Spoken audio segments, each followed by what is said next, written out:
Good morning, sports fans, and welcome to another edition of NDB Media's Sports Talk with the Guys, home of the Monday Morning Quarterbacks on Saturday. Yes, today is October 26, 2024, and it is the last episode of Sports Talk with the Guys in year 16. Next Saturday, we kick off year 17. Unbelievable. As you know, we started on the first Saturday in November of 2008, and we've kept it going ever since. So year 17 kicks off next week. This is the end of year 16 of Sports Talk with the Guys. Wow. Unbelievable. It's been going on for so long. So, ladies and gentlemen, it is what it is. Good morning. I'm the scorekeeper. And I already said when today is. So this is episode. What is the episode number? So obviously it's episode number 16.48. Wow. Next week is 17.1. Wow. So this is the 48th episode of the year. As you know, we did miss a few, but they were planned. But it's all good in the hood. Ladies and gentlemen, let's get this one going and blowing as we normally do. As I found out harshly, it's cold this morning. It's, what is it? Oh, screw the recruitment text message. Don't know where that's from. 57 degrees. Wow. It's going to get to a high of 86. What a beautiful day it was yesterday. And it looks like it's going to be a beautiful day today as well. It's going to be actually warmer tomorrow at the same time at 61 degrees, which is kind of interesting. But yeah, well, whatever. I guess we're entering a heating up phase again. I hope not. Sunrise is in 1 hour and 2 minutes at 7:05 a.m. Sunset will be at 6:03 p.m. Humidity is at 63% right now. Pressure is 30.01 inches and climbing. Visibility at this hour is at 8 miles. The wind is heading to the southwest at 1 mile per hour. So we have a tiny blow right now. The dew point is at 45 degrees. The UV index is 0 of 11. And the moon phase is a waning crescent. Taking a quick look at history, not yesterday, but today. Back in 1887, the World Championship Baseball Series in Sportsman Park, Detroit Wolverines of the National League beat the St. Louis Browns of the American Association 10-5 in a series played in bitterly cold conditions. I get it. Yes, I get it. Back in 1950, Branch Rickey resigns as Brooklyn Dodgers president. Wow, not 3 years after he changed baseball forever. That's crazy. Didn't know that. In 1968, Charlie Hickox wins his third gold medal of the Mexico City Olympics when he leads the U.S. men's 4x100 medley relay team with teammates Don McKenzie, Doug Russell, and Ken Walsh to a world record 3 minutes, 54 seconds, 0.9. Oh, kind of cool. Back also in 1968, Japanese gymnasts sweep the medals in the men's floor exercise competition at the aforementioned Mexico City Olympics. Sawao Kato wins his third gold of the games ahead of teammates Akinori Nakayama and Takeshi Kato. Back in 1982, Major League Baseball's Philadelphia Phillies Steve Carlton becomes the first pitcher to win 4 Cy Young Awards. Impressive. And back in 2000, Baseball World Series, of course, it's happening. The New York Yankees beat the New York Mets 4-2 in Game 5 at Shea Stadium to win the Subway Series. The Yankees, of course, it was their third straight title, and the MVP was Derek Jeter. Wow, 24 years ago, or maybe 20. I don't know. It depends how you count. I mean, look, we're in the middle year, and we're counting year 16, counting year 17. I'll get into that boring explanation of scorekeepers thinking in a bit. Taking a look at the world events, National Rugby League. The Pacific Championships are going on right now, week 2. Fiji Bati 56 and the Cook Islands out to 6. Wow, that was earlier today. Later today at about 10:05 p.m. Pacific time, local time here, the Kiwis visit the Kangaroos.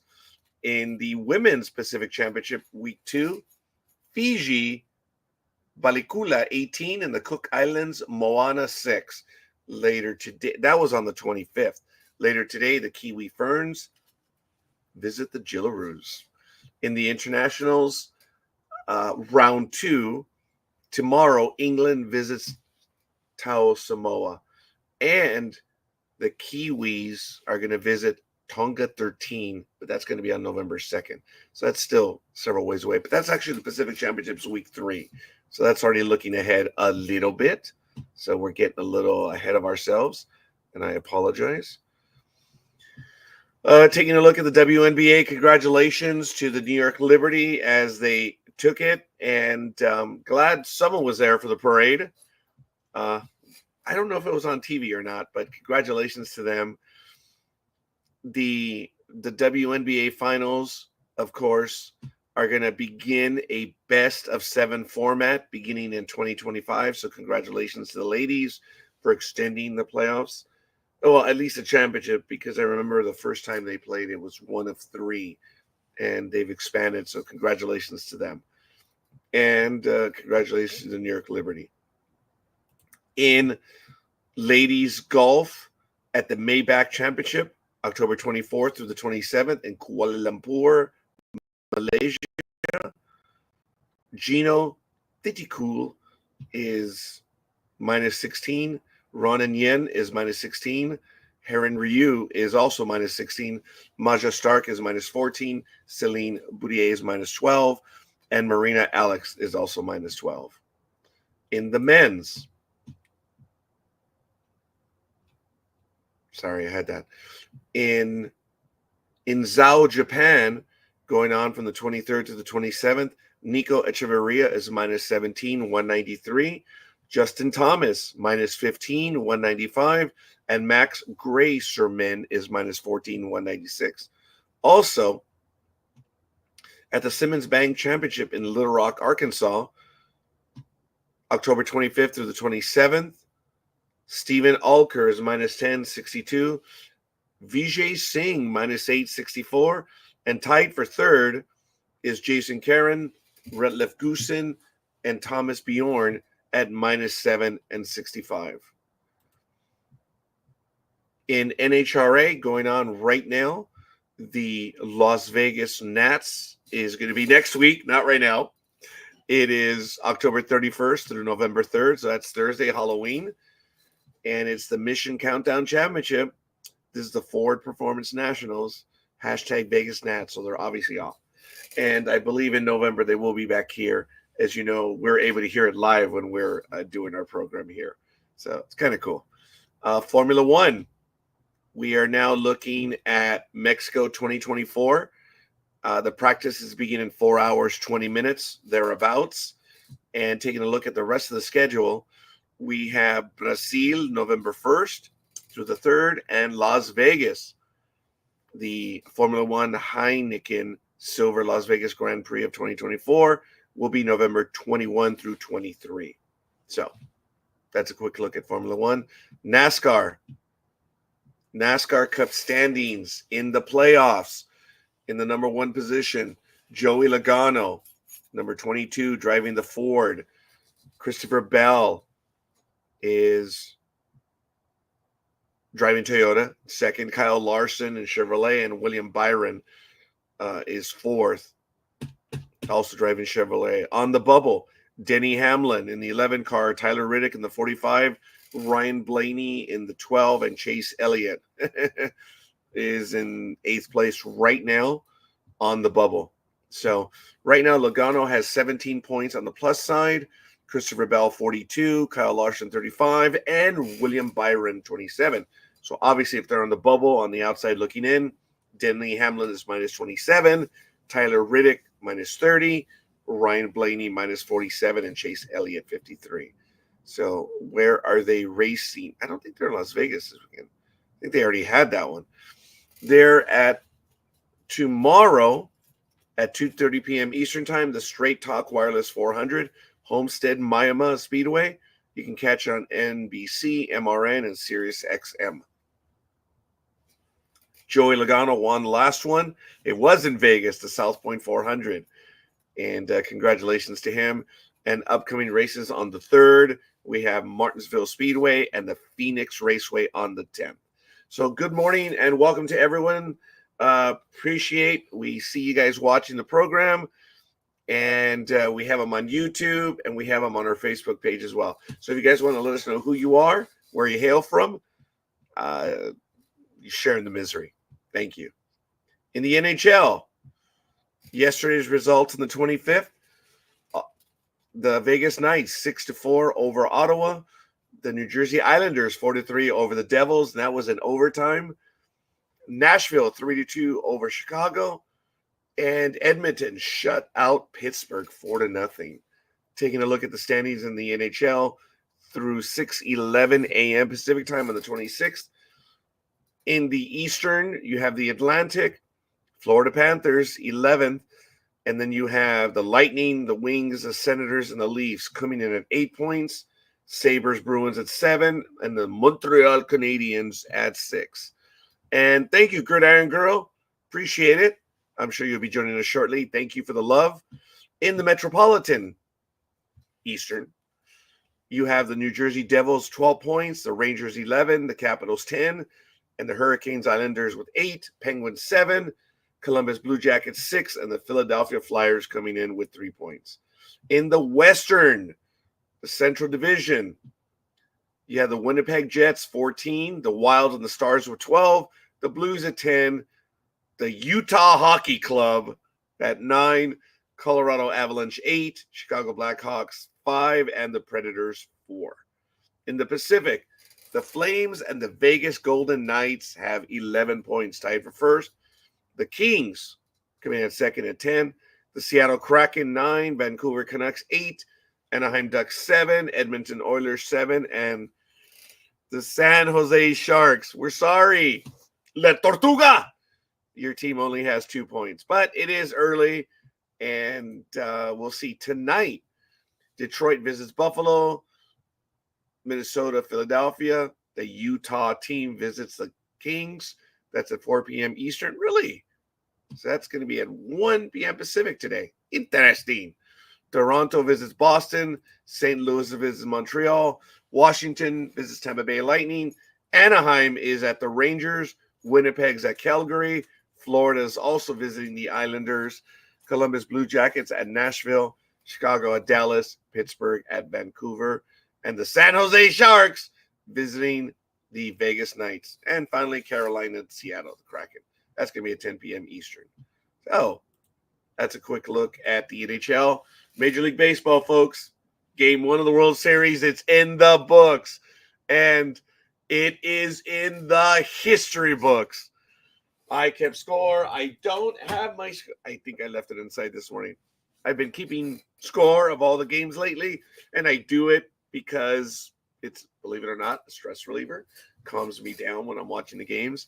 But congratulations to the Los Angeles Dodgers yesterday, taking game 1 in a dramatic, heroic, and immortalizing fashion. I don't know if that's correct, but walk-off grand slam of game 1. You go back to 1988, and you immediately see 2 injured Dodgers, or I should say in 88, you had the injured Dodger. You all know Kirk Gibson.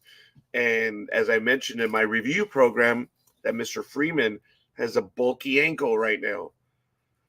And look at what he did. He only tripled in the game, and then he hit the World Series first walk-off grand slam.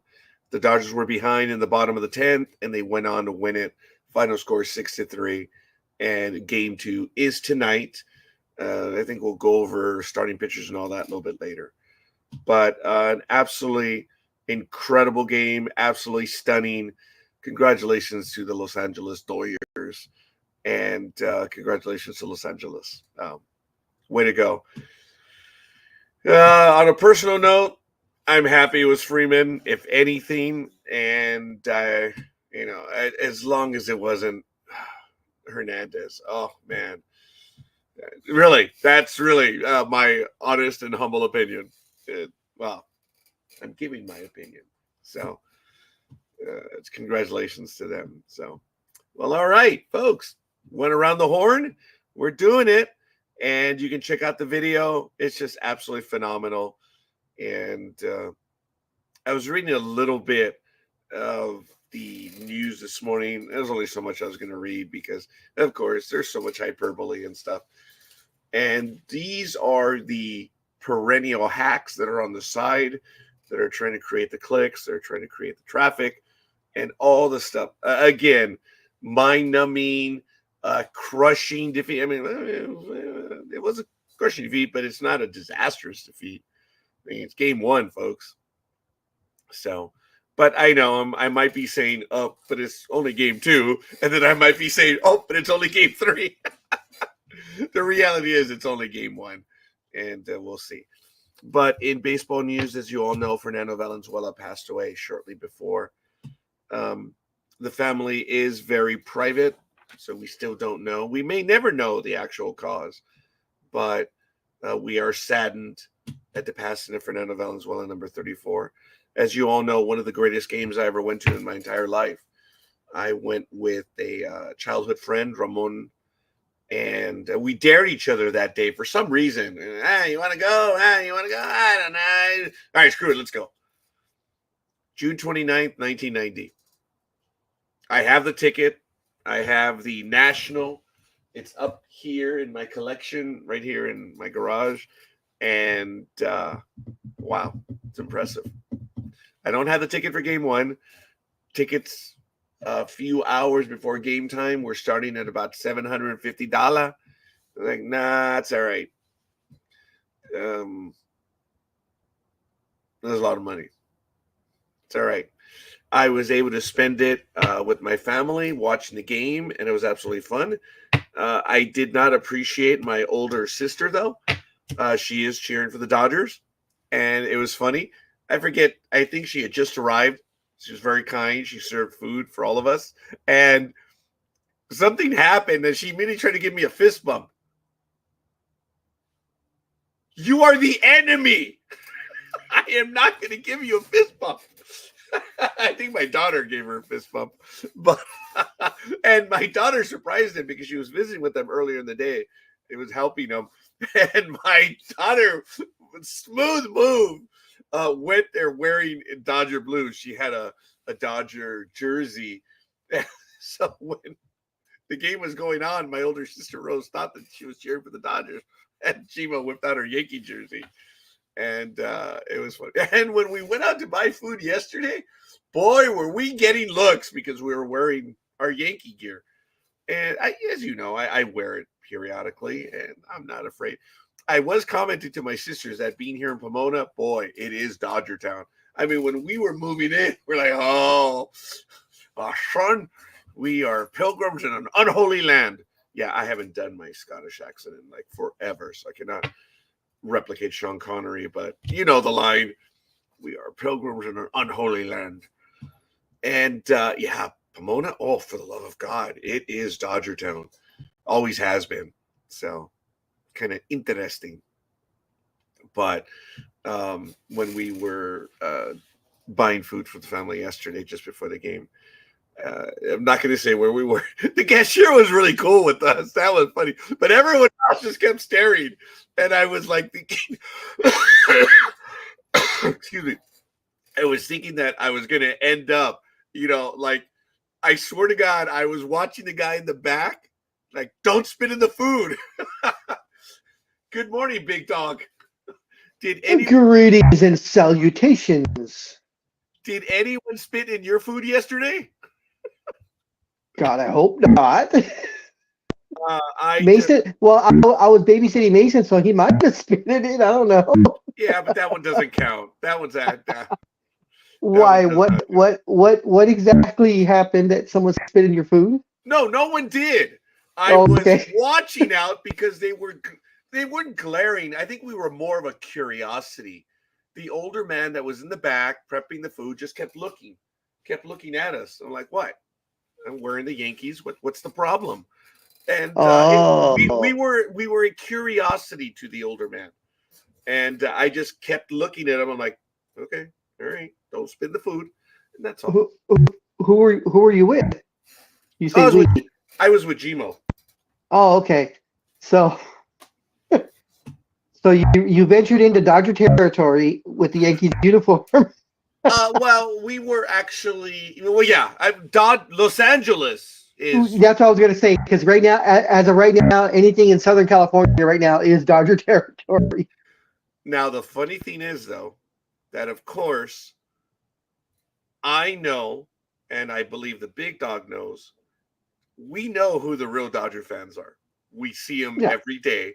Well, All of of a course. sudden, there is a sea of blue. Like, you bunch of bandwagoners. But you know what? Oh yeah.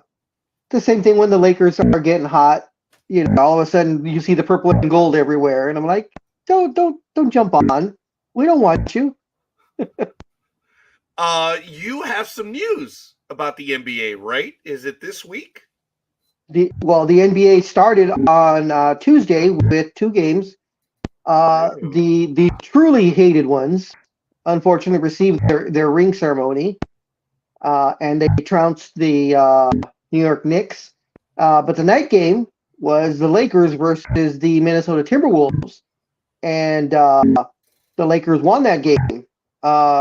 They played their game 2 yesterday. I don't know if you went over what they were calling Trafficageddon Oh. was yesterday. Because for those who are not in Southern California, traffic is horrible here. I believe the 101-10 interchange is the worst interchange in all of America. So we have bad traffic here, guys. But just to set it up, yesterday, game 1 of the World Series, Dodgers. Actually, Big Dog, Yes, may I pause? yes, sir. We're getting that hiccup from you on the sound. Okay, Yeah, let me just see if I reset can it fix real that quick. real. No, I may not have to reset. I may just have to do that. How is that? Perfect. Okay. Okay, ladies and gentlemen, I took the steam out of his story, Oh but no. this is the way it is. Traffic sucks. So this was yesterday. This is everything that happened yesterday. Now, I think maybe traffic control, traffic management, LA County workers should figure something out in the future. City workers, whatever you want to call it. Now, there was Dodgers Yankees at Dodger Stadium, Lakers Suns at Crypto, the East LA Classic, Garfield versus Roosevelt, was at SoFi Stadium. Yeah. The Forum had ELO, the band. The Into a Dome had two of the members of Pink Floyd playing in concert. Oh my God. The Coliseum had SC playing a home game, a home football game on a Friday. All that happened yesterday, all within a good maybe 10-mile radius of each other, 15-mile tops. So Tops 15. it was, it's like that, what they call the perfect storm, when just everything happens at once. So, what did they call it? Traffic get on? Yeah, Trafficageddon, like Okay. Armageddon, but Trafficageddon. Yeah. There were 2 major construction projects, and I was telling my sisters yesterday about it, and I told Gmo that one of them was called Carmageddon. And then there was another one that was dinosaur related. I don't remember the name. So I had referred yesterday as Carmageddon 3. So Well, yeah. But they're calling it Trafficageddon. Okay. And it's odd because, I mean, it is very seldom that pretty much every single venue in Los Angeles was scheduled, to have something, and all at the freaking same time. Yep. All within a couple hours of each other, because I think the Dodger game started at 5, the Laker game starts at 7:30. The football game probably. Someone started early. Didn't the Kings start early? Their hockey season. Well, yeah, they always start about a week or 2 before the NBA I season. apologize. No, you know what? Forget it. No, I was thinking. Oh, you thought they were playing? Yeah, no. They were not. No. Yeah. So, but forget it. Yeah, we've added hockey now as we do traditionally baseball. The standings, we do all that stuff. Well, we're doing hockey now, and we've been doing that for what, 2 weeks, where we're just doing the games and the standings. That's all. So I got confused. I think the Kings are going to play early today. So that's what I was thinking of. Someone is playing early Um, today. the only reason why they would play early today would be if there's a well, I mean, other than the fact that they just want them to play early, but there's no doubleheader going on anymore because, of course, the Clippers now have their own home, which they lost in. Oh yeah, Utah is visiting the Los Angeles Kings at 4 p.m. Eastern. Wow. So it's going to be at 1 p.m. today. That's on a Saturday. It's interesting. I But wonder if there's a concert. I wonder if there's a yes, concert tonight. it could very well be because that's at crypto. Yeah. So Hmm. all I want to know is, when are you making plans to go to the Okay, I guess I'm going to be the first one to be a dick this morning. When are you going to the Intuit Dome? Actually, I missed my shot last week. No, last week? 2 weeks ago, because Billy Joel was having his only concert in LA. He had only had a Really? one night only at the Intuit Dome. Oh, that one was sold out though, huh? It took a while to sell out, but it finally Oh, did, and tickets were not cheap, so which was surprising. Oh, don't like the coffee? this is yesterday's coffee. Ew. My assistant, if she would have heard me, would have said, "Oh, just yesterday's." She lost her mind when I would just refill my coffee cup every day. Oh, okay. Yeah, so for me to drink yesterday's coffee is the same. I just didn't have time. What other excuse can I come up with? Actually, I didn't have time. I just didn't make my coffee this morning, so I was terribly disappointed. So as I was walking out, oh, there's yesterday's coffee on top of the washing machine, so or the dryer. So I just brought it over here, and it does taste like yesterday's. So how did the kid do in the NBA? The one we don't talk about? Yes, that one. And if you don't want to talk about it, I get it. We can traditionally go that route. No, I just I'm actually looking for. Let's see. Damn it. Sports talk with the guys. Um, Quarterbacks and center. I know you.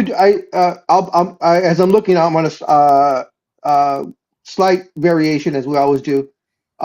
In racing, they had an off-road race which is called the Gold Rush 350. I'm not sure if you're familiar with that or not. Oh, is But that the one that? No, that's not the Baja 500. Sorry, no. no, No, no, no. duh, duh. This one's this one. I'm not quite sure where it was at, but an old familiar name won that race as this athlete has transitioned from his former professional sport to now auto racing, and he won this race. And I am talking about none other than Stone Cold Steve Austin Oh yeah. is now Okay. doing off-road racing, and he's been racing here and there, and he raced I believe it was last week at the Gold Rush 350, which is an off-road racing event where competitors compete in divisions, and the winner of each division receives a top spot. And Stone Cold won his division. So the almost 60-year-old Stone Cold has now transitioned to professional off-road racing. I actually did read about that, but I wouldn't have remembered. Just like today. That is so I cool. So where's the Yeah, I race just at? uh, Gold Rush 350. Okay, I didn't mean to put you on the spot for that one. Nah, that's fine. Rush 350 race. See, if It we would have had is. assistance, they would have been whispering in our ears right now, but we don't have assistance. Good question.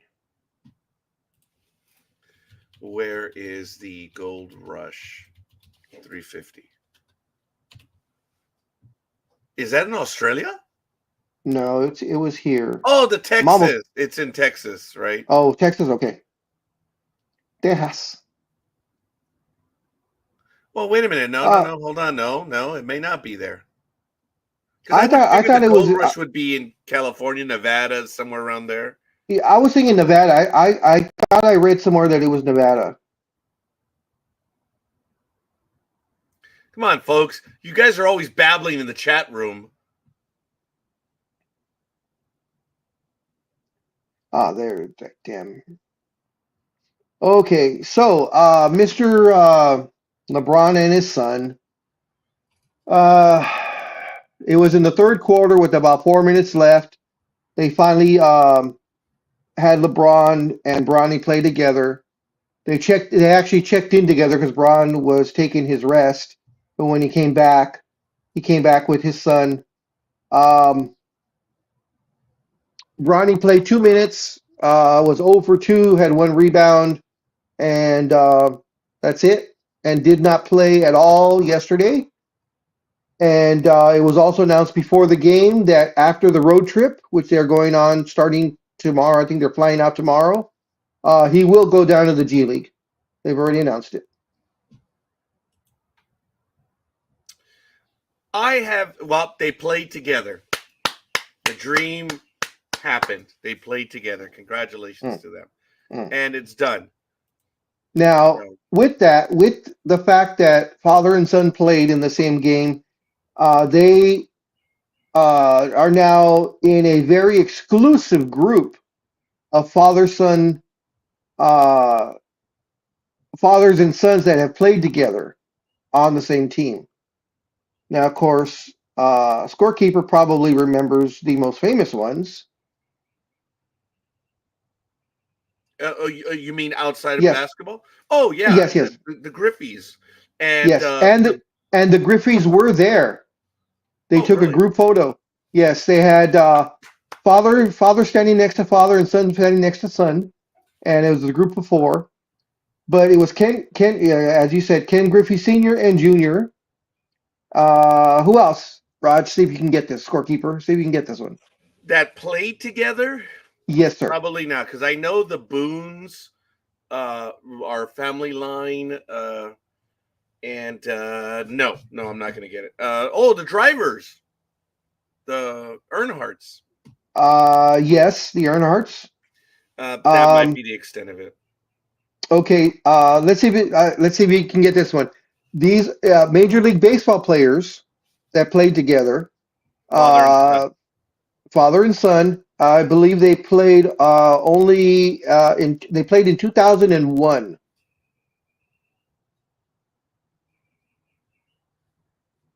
I'll even give you the team, the Baltimore Orioles. Oh, you're kidding me. Well, wait a minute. They're father and son. Well, the most famous ones are the brother duo of the Ripkins.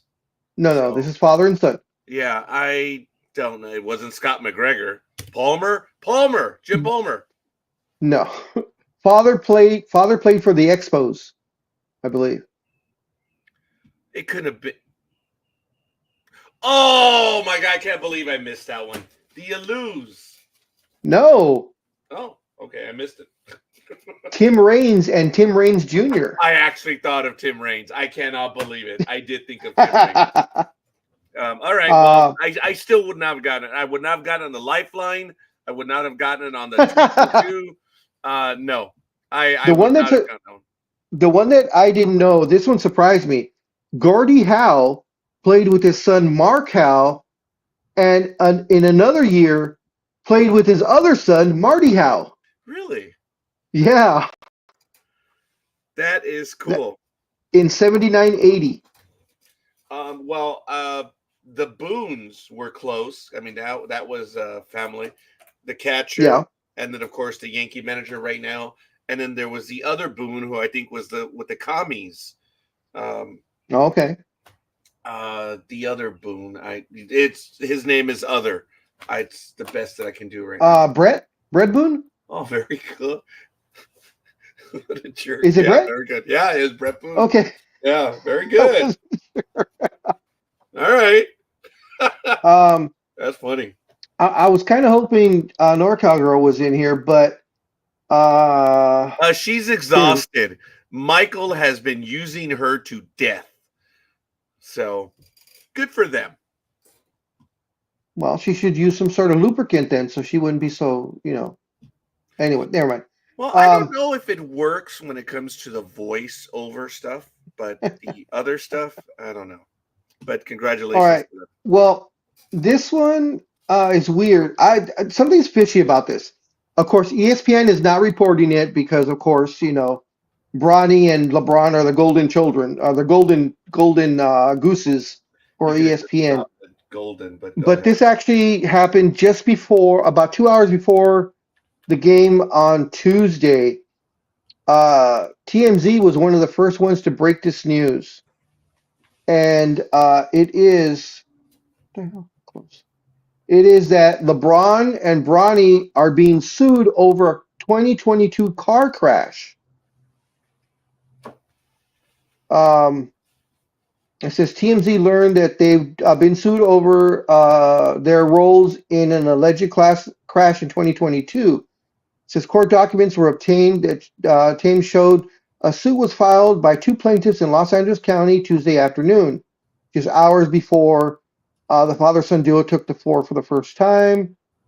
It says in the suit, April Alamanza Lopez and Kiera Ray McGillen alleged they were driving on a highway on November 13, 2022.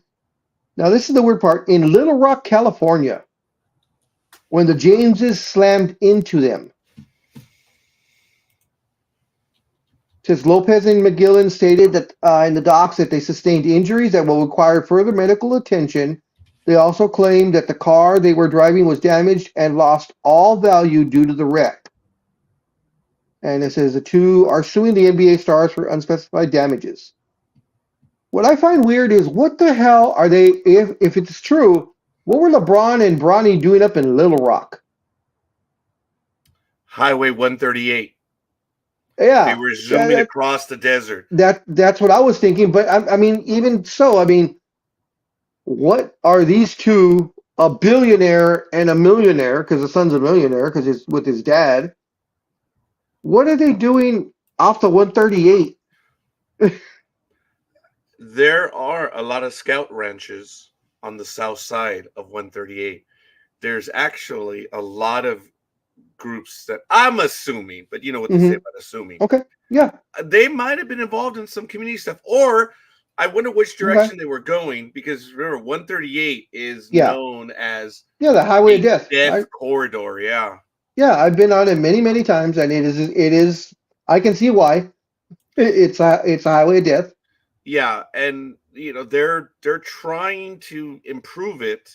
There are portions which are now separated, but it's just, it's out in the desert. I mean, or maybe I'm thinking, although I don't think Bronny wouldn't have been old. He wouldn't have been old enough, but of course, when you're with a billionaire, I guess you can get in anywhere.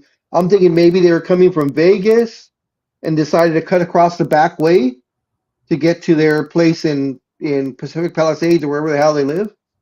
I mean, they would have, had they come across from Victorville, they would have gone straight north of Victorville to the 14 and drop off the 14 down.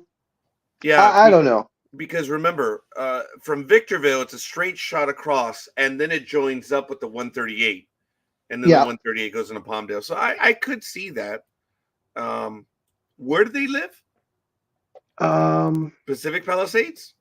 I forgot what rich area they're in. Okay, I can see that. Shooting across the desert, doing 90, 100, easy, coming down the 14. Yeah, I actually could see that. Wow. Well, interesting.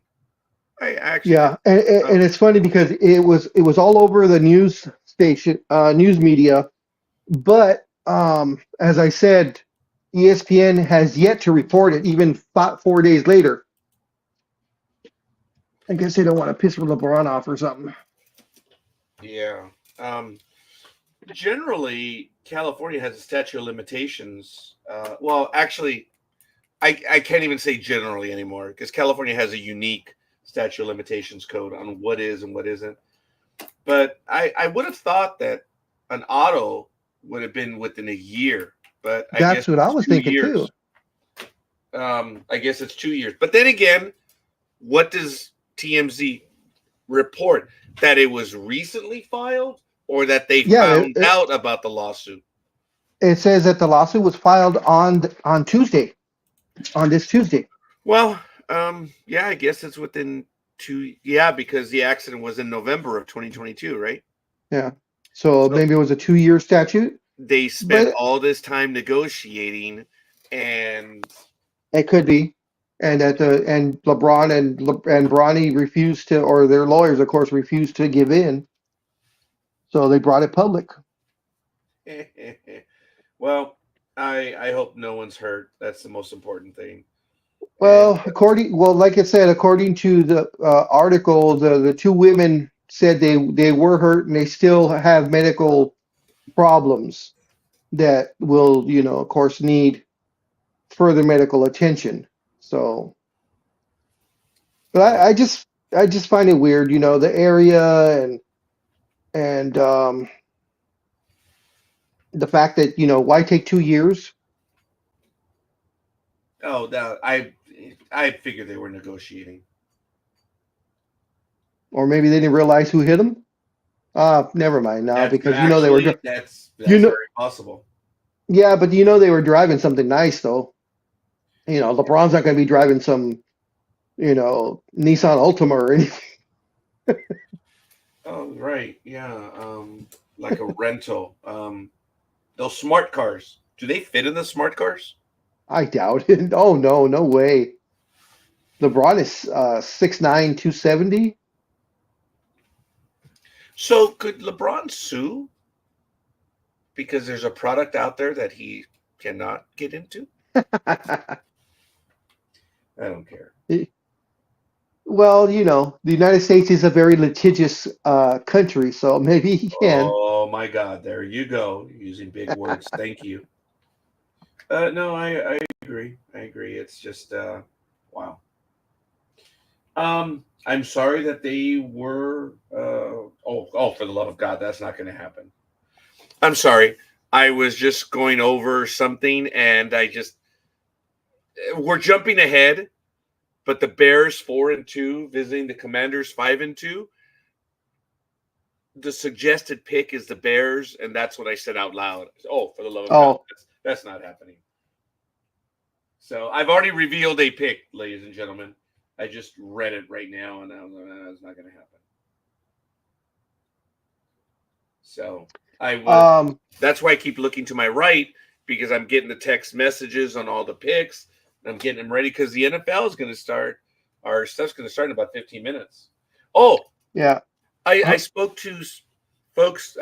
Forgive us. This is the personal stuff of NDB Media.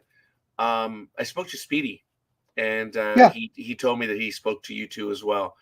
Yeah, he called me, and then yeah. after we were talking for a while, he's like, "Okay, I'm gonna call Roger now." I said, "Yeah." I go, "He'll pick up for you because he'll see your name. And he'll pick up.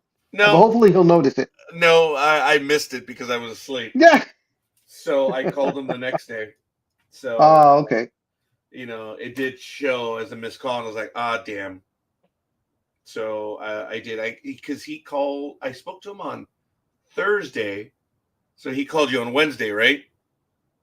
No, it was Thursday.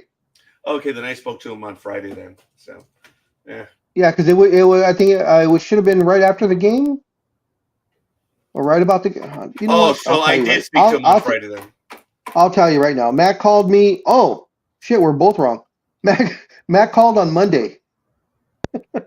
I didn't speak to him on Monday. So yeah, he called me Monday night. It was 9:21 at night. Okay. Ladies and gentlemen, Matt is in the family of NDB Media. I'm not going to get into the full details of everything because it's not fair for us to talk about him in that manner. Well, we'll talk about him, but we're not going to do it in that manner. There were complications, some serious ones, but he is on the mend. He's able to communicate with all of us.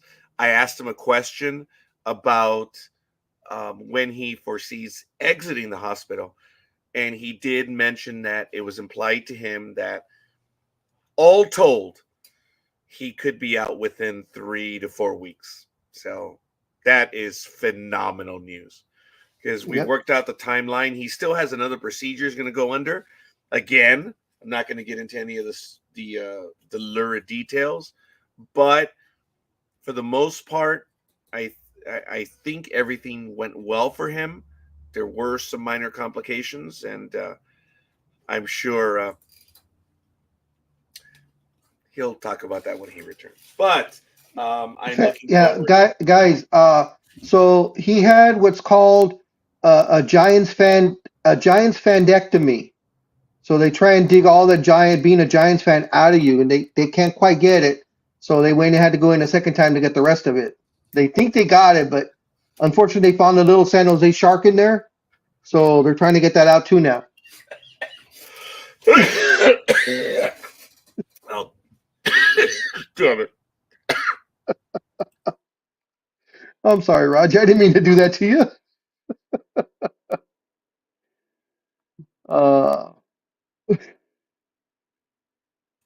Speedy, we cannot wait for you to return. Unfortunately, your butt will be ridden, hopefully in a good way. But we are looking forward to you coming back, and we are really, really looking forward to that. So, all right, I'm already running behind because I'm trying to write down all the stuff. I have to get the thing going for the NFL. So if you don't I can keep going with stories. I got tons of stories. Would you please, while I start, and I'm listening, I'm just setting up everything for the NFL.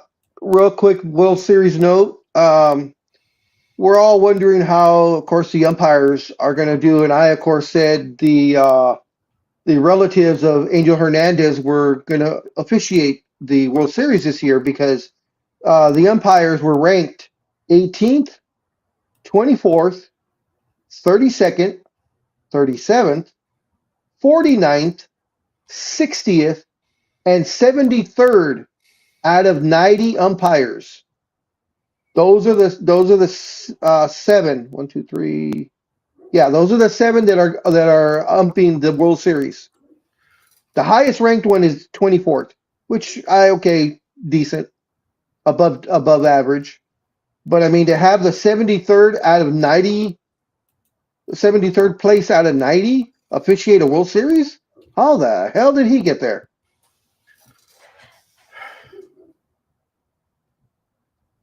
Oh, I'm sorry. I didn't know that was directed no, at me.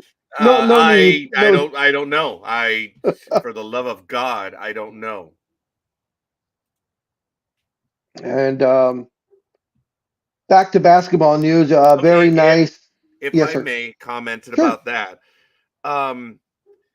the umpiring behind the plate was bad. As I was scorekeeping, I was counting the pitches, I was counting everything, and there were bad calls behind the plate. But I'm not going to officially say that it was equal, but you know what? It was bad calls behind the plate. And you know how you knew it was equal? Because both teams were mouthing off. But it's like they knew there were going to be bad calls. And not hoping that there are bad calls right now, but good morning, Queen of the Herd. Good morning. Sorry I'm late. Oh, not much. Sorry I'm late. I was a little busy doing something else and didn't even notice the time. Really? What were you doing? I was watching something. It's called V. Porn? No, V. Actually, AV Star Trek. I mean, science. The original series or the second one? The original. We're doing a review on it tomorrow morning. Oh, I remember V. I thought that was it was a cheese. The props were cheesy, but it was a pretty decent show. The story was good. The story was excellent, and actually I'd watched it 2 or 3 years ago, but this time I'm watching it with a little more eye-opening because we're reviewing it, and it actually it really surprised me with how much it actually hit on reality. It could have been an actual movie. It Yeah. was that with what they hit on. But yes, you're right. The props were cheesy, but other than that, the story was great. So you'll have Yeah. to excuse my tardiness, scorekeeper. What did it go? Did it go 2 seasons or 3 seasons? I can't remember. Well, actually, it was the original 4-hour miniseries, which was over 2 nights, broke records and put I NBC remember on the that. map. And Yeah. then within a year, you had V the Final Battle, which was a 6-hour miniseries. It was Oh, okay. part. That And then, now that you're saying all that, it's coming back to me. Yeah. yeah. Now, remember, it was, I believe it was in May of 1984 when it premiered, the V the Final Battle. The miniseries was in 83, and then at the end of 84 you had season 1. And Liz, what was it, 19 episodes?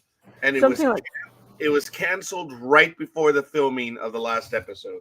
I know, and that totally infuriated me. It infuriated everyone because it was all an issue of money. It was always an issue of money. That when the series debuted, they had half the amount of money that they had for the miniseries, and it showed. And it did. It became Dynasty, Dallas, visits,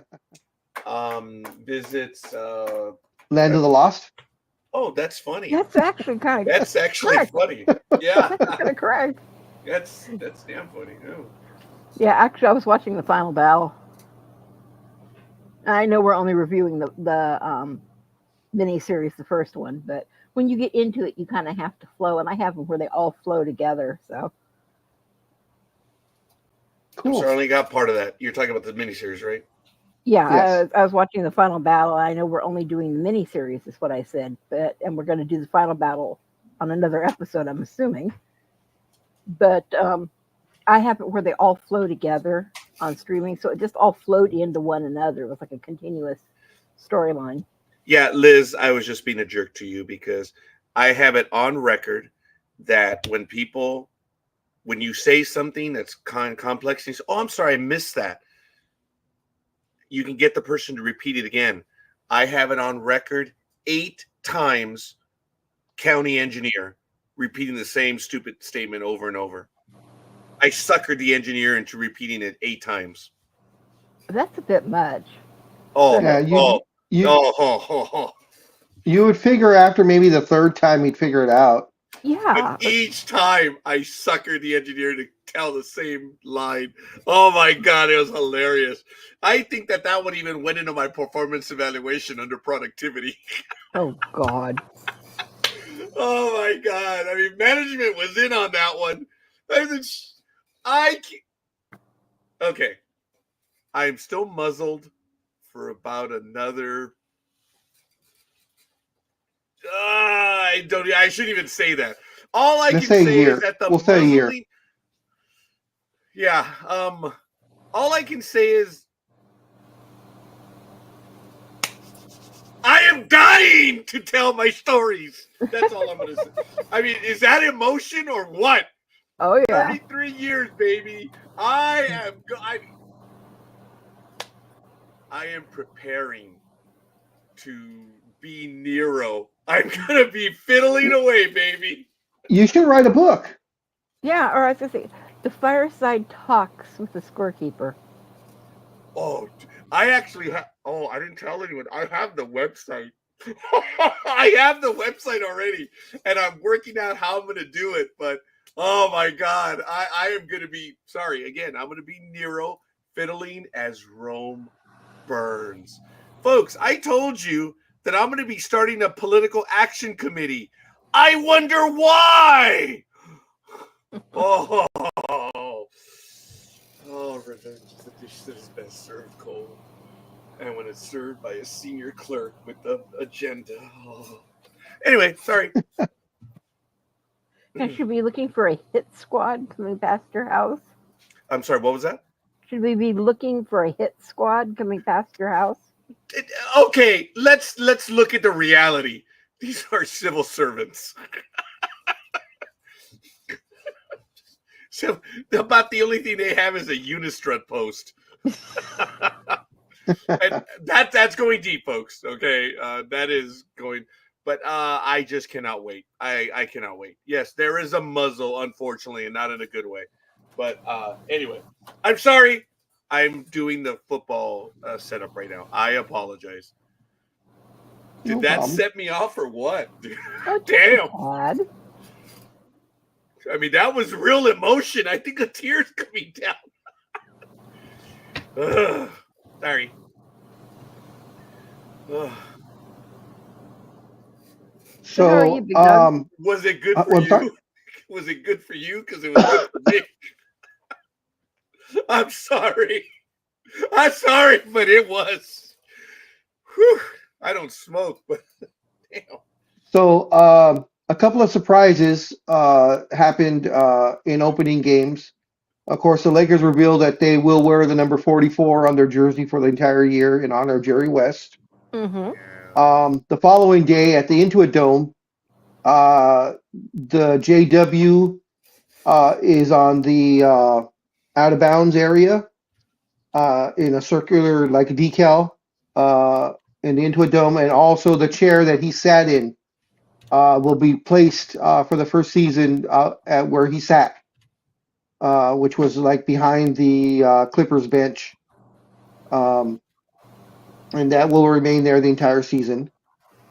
And Will they in other mark? news, which was, I'm sorry, Sorry, I interrupted you. Are they going to no, mark in the crypto arena and maybe talk to the forum owners where he used to stand behind? Because remember, he couldn't watch the games. yeah, So I do remember that. are they going to mark where he stood? Oh, I don't know. The relationship between him and Jeannie was not very good, so I don't know how their feelings are about that. Good morning, Gig. Morning. Morning, Gig. Someone's a happy camper. I know that. She ain't the only one. Um, Yeah.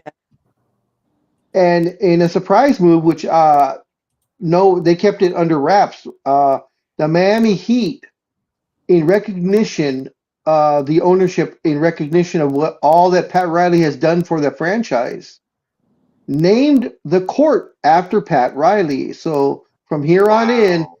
it will now be known as Pat Riley Court. Damn. Yeah, it. for his what is it, 25, 28 years that he's been with the Heat. Look, as an executive, wow. Yep. Yeah. Wow. Is he in the Hall of Fame as an executive now? Good question. I'll have to check on that. I don't believe so. Because I know Jerry West just, If you're getting a playground named after you, dude. well, Jerry West is really the only one I can think of that has multiple entrants. Now Riley wouldn't be in as a player. I know he is in the Hall of Fame as a coach, but I'm not sure as an executive. Jerry West is the only person, only player, person, I guess, person, player, whatever you want to take it, to be inducted 3 different times. Actually, it might be 4 different times. He was inducted, of course, as a player. Oh, that's right. It is 3 times. He was inducted as a player.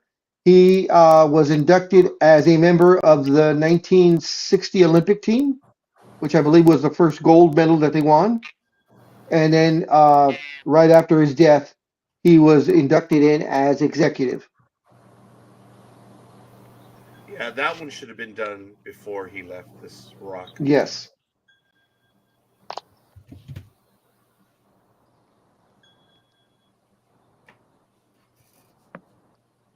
And just a quick note with the Lakers, I wanted to say, Scorekeeper, you might know this person, but Fred Curry started his 17th year composing all the music for the Lakers.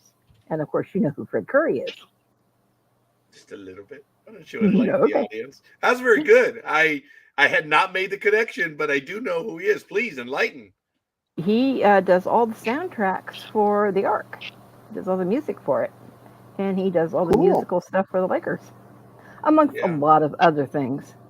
Yeah, I found that out earlier in the year when he was interviewed by the crew here, and which we would be the Titanic 3, now that I think about it. I like that. So, folks, I apologize. I'm almost done. I'm on the Carolina Panthers game. So if you guys know anything on the NFL page, I have 3 more after that. They're now Chiefs and Raiders. So I can almost do the there, folks. cumulative if you want. Give me a quick moment. At least Sure. I want to. Yeah, look, before we do the. Actually, no.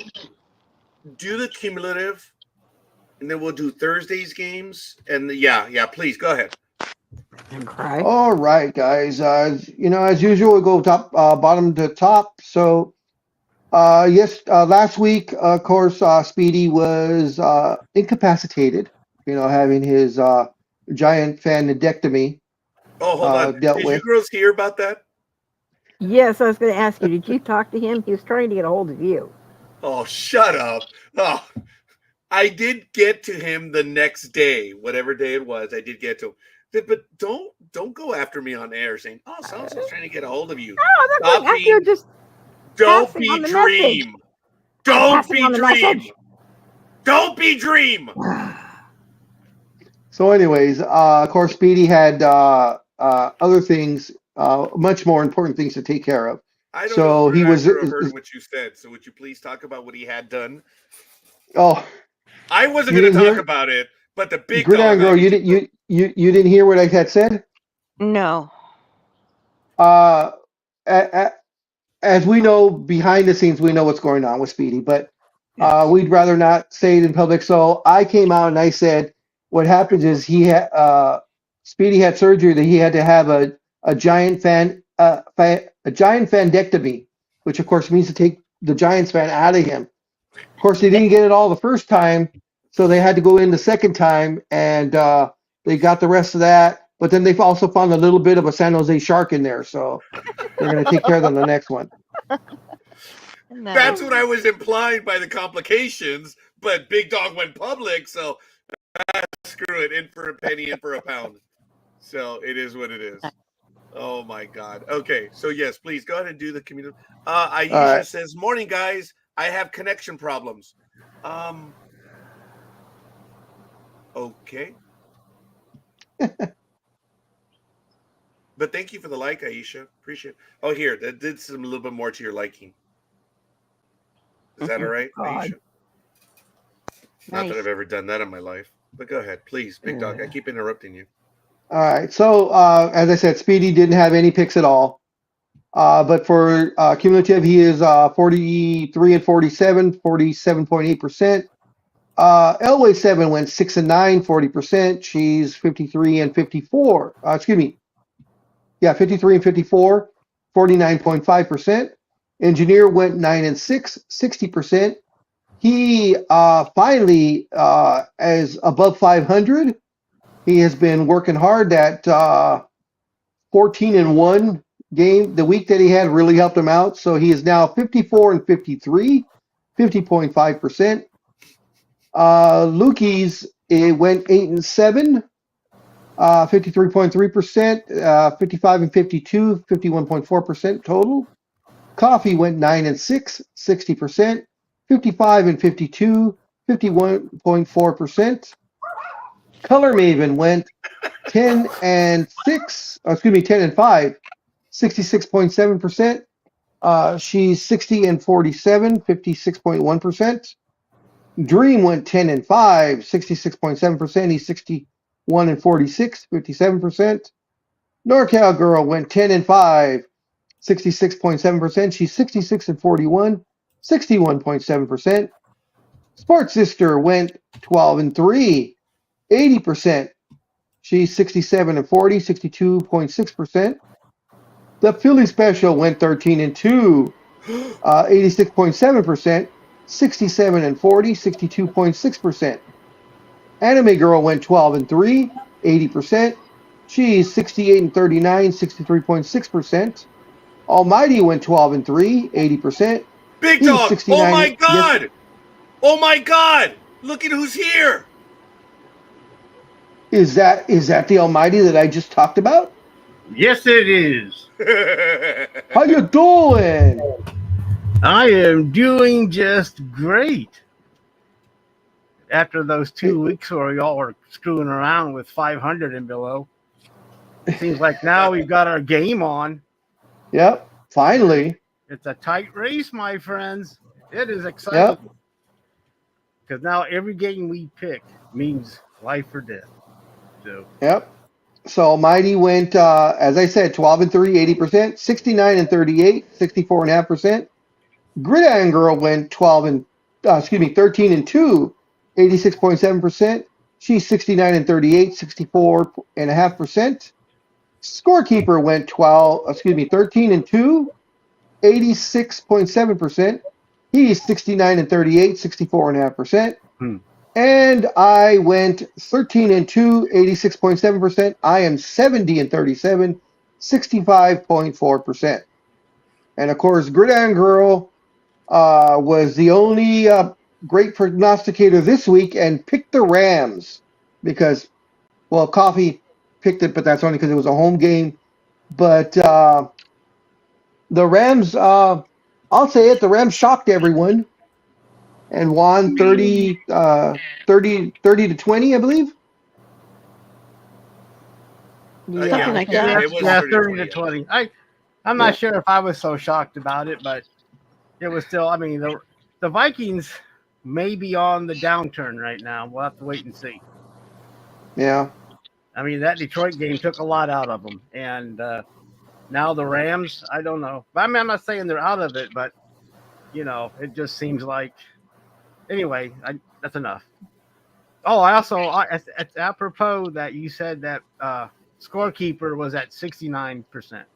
I heard you giggle. Now the funny thing is, seeing a man in a mask like that giggling, that is frightening. Well, see, he's the Almighty Jason. Oh, not Jason, but true. But anyway. Well, I mean, I figured you were slumming it because your mask is black, but yeah, I won't go there. I could not find my hatchet, but that's okay. Or whatever. But I failed to ask how you all were doing. Great. That well, huh? Well, thanks for. I'm doing fine. I'm alive. Thank you, Liz. I'm glad you're doing well, Liz. You guys can all go to hell. As the impartial person here, Almighty, what did you think of Game 1 of the World Series? I don't know. I didn't watch it. Oh, okay. I forgot that. I didn't. How rude. Well, after the Indians were eliminated, I was kind of whatever. But yeah. But that wasn't expected. The Yankees seem to be actually playing up to their payroll. So, and you know the Guardians just weren't. I mean, fuck, did I say that? The Indians just weren't playing up to their. We just weren't. You know, they just couldn't have enough power to take on the Yankees. Yeah. So congratulations there, Roger, for your Yankees making it to the World Series there. Almighty, I'm sorry that they had to go through you. As you know, I try to be respectful as I can. I dislike it when I have to go against someone that I'm competing against. So, well, that's just the Indians are a good team, dude. Yeah, they were a good team, but I really felt the team. No, look, guys, I've said this already several times. This is a good team. I am never nervous, but my sisters will tell you yesterday, as Gmo will tell you, that when the Yankees scored the go-ahead run in the 10th inning and they finished the inning, I said, now I'm nervous. Yeah, we had the heart of the you had the heart of the lineup, that's why. Actually, I was just, for the first time all night, actually for the first time this entire playoff run, I was nervous. And I would have gone to Hill. Everyone who was there last night would have said, why did they go to Cortez? Doesn't matter. Congratulations to Freeman.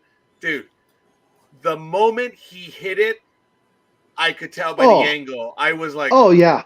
The moment the ball hit the bat, it was out of there. You could tell. my jaw was down because I was like, don't even turn, don't even show the camera. I don't want to see how it leaves the stadium. I Left was like a rocket. genuinely shocked. And I was like, okay, fine. You know what? Now, It's all right. if you were the manager, would you have walked Betts to load the bases? Oh yeah, probably. Yeah, I would have walked Betts because Betts is still the dangerous hitter. So, Betts, Freeman is hurt. It doesn't matter. Look, actually, folks, the game ended on an error by Gleyber Torres when he allowed the runner to get to third. Because if he stays on second, as you do it the way it is, it was an unearned run because he went to third on the error when the throw came in, and the next ball was a sacrifice fly. If, under baseball, the way it's scored, if he doesn't advance to third prior to the sacrifice fly, he doesn't score that inning. He advanced to third, allowed him to be scored on the sacrifice fly. That game, that was the error. But it doesn't matter. It doesn't matter. Circumstances I have a rules question for you. In that 10th inning, when the outfielder went into the stands, I thought they had gotten rid of that rule, dude. That was an obscure and I was just going to say, I don't remember that rule happening. So if you catch the ball but fall into the yes, the runners advance one base. That's the rule. Why? Do you know why? No. Because when you go out, the ball is dead. What he did smartly, I actually didn't blame him. I actually know that rule, but it's one that when I talk to my team, I even forget to tell them. When you go out, the ball is dead. Verdugo, I don't blame him. He was like, oh my God, before the guy tries to advance. He threw it back in. That's illegal. That you're not supposed to do that. So had he not thrown the ball back in, would the runners have stayed on first and second? Yes. Oh, okay. Huh. Yeah, that one was. I didn't get mad at him because I'm like, oh my God, I don't expect baseball players to know that rule. But it just goes to show you that so many people don't know the rules of the game. They don't. And I was actually deep down, I was like, oh, damn it, the umps caught it. I did get mad. Yeah, because that ump called it immediately. And I didn't get mad because I knew exactly what it was. I was like, oh, Verdugo. Oh. But I understood Verdugo was trying to get the ball back before they would advance. But again, I don't blame Verdugo because his head was in the game. He didn't know that rule. Guess what? And hopefully he didn't have a hip injury because he was limping pretty good when he came out. Yeah. Or came back to the field. He was limping pretty badly. So hopefully he didn't sustain like a thigh bruise or something. See, folks, there's another rule that I've complained about that Major League Baseball has not been enforcing. In baseball, you cannot use anything other than your glove to catch the ball. So technically, when they're climbing up, oh my God, he removed his mask. Oh, okay, sorry. I'm sorry. You cannot jump up on to the fence to make the catch. But again, that's a very exciting thing in baseball. But if you read the rules, that's the ESPN highlight reel. Yeah, again. But anyway, I'm sorry. We're way off topic on that, and I apologize. I am so sorry. Congratulations to the Dodgers, man. Look, you guys, it was an exciting game. But as I mentioned earlier, when my sister tried to give me a fist bump in the third inning, I'm like, what the hell are you doing? What the hell are you doing? You're the enemy. It's too early. No. Oh, no. You're the enemy. That's like Gridiron Girl coming over to me trying to give me a fist bump. Like, get the hell out of here. But she's smart enough that she would not have offered a fist bump either. Oh, Gridiron Girl. I didn't see the play where Freeman hit the triple. because I was watching my grandson, so I kept going back and forth on the game.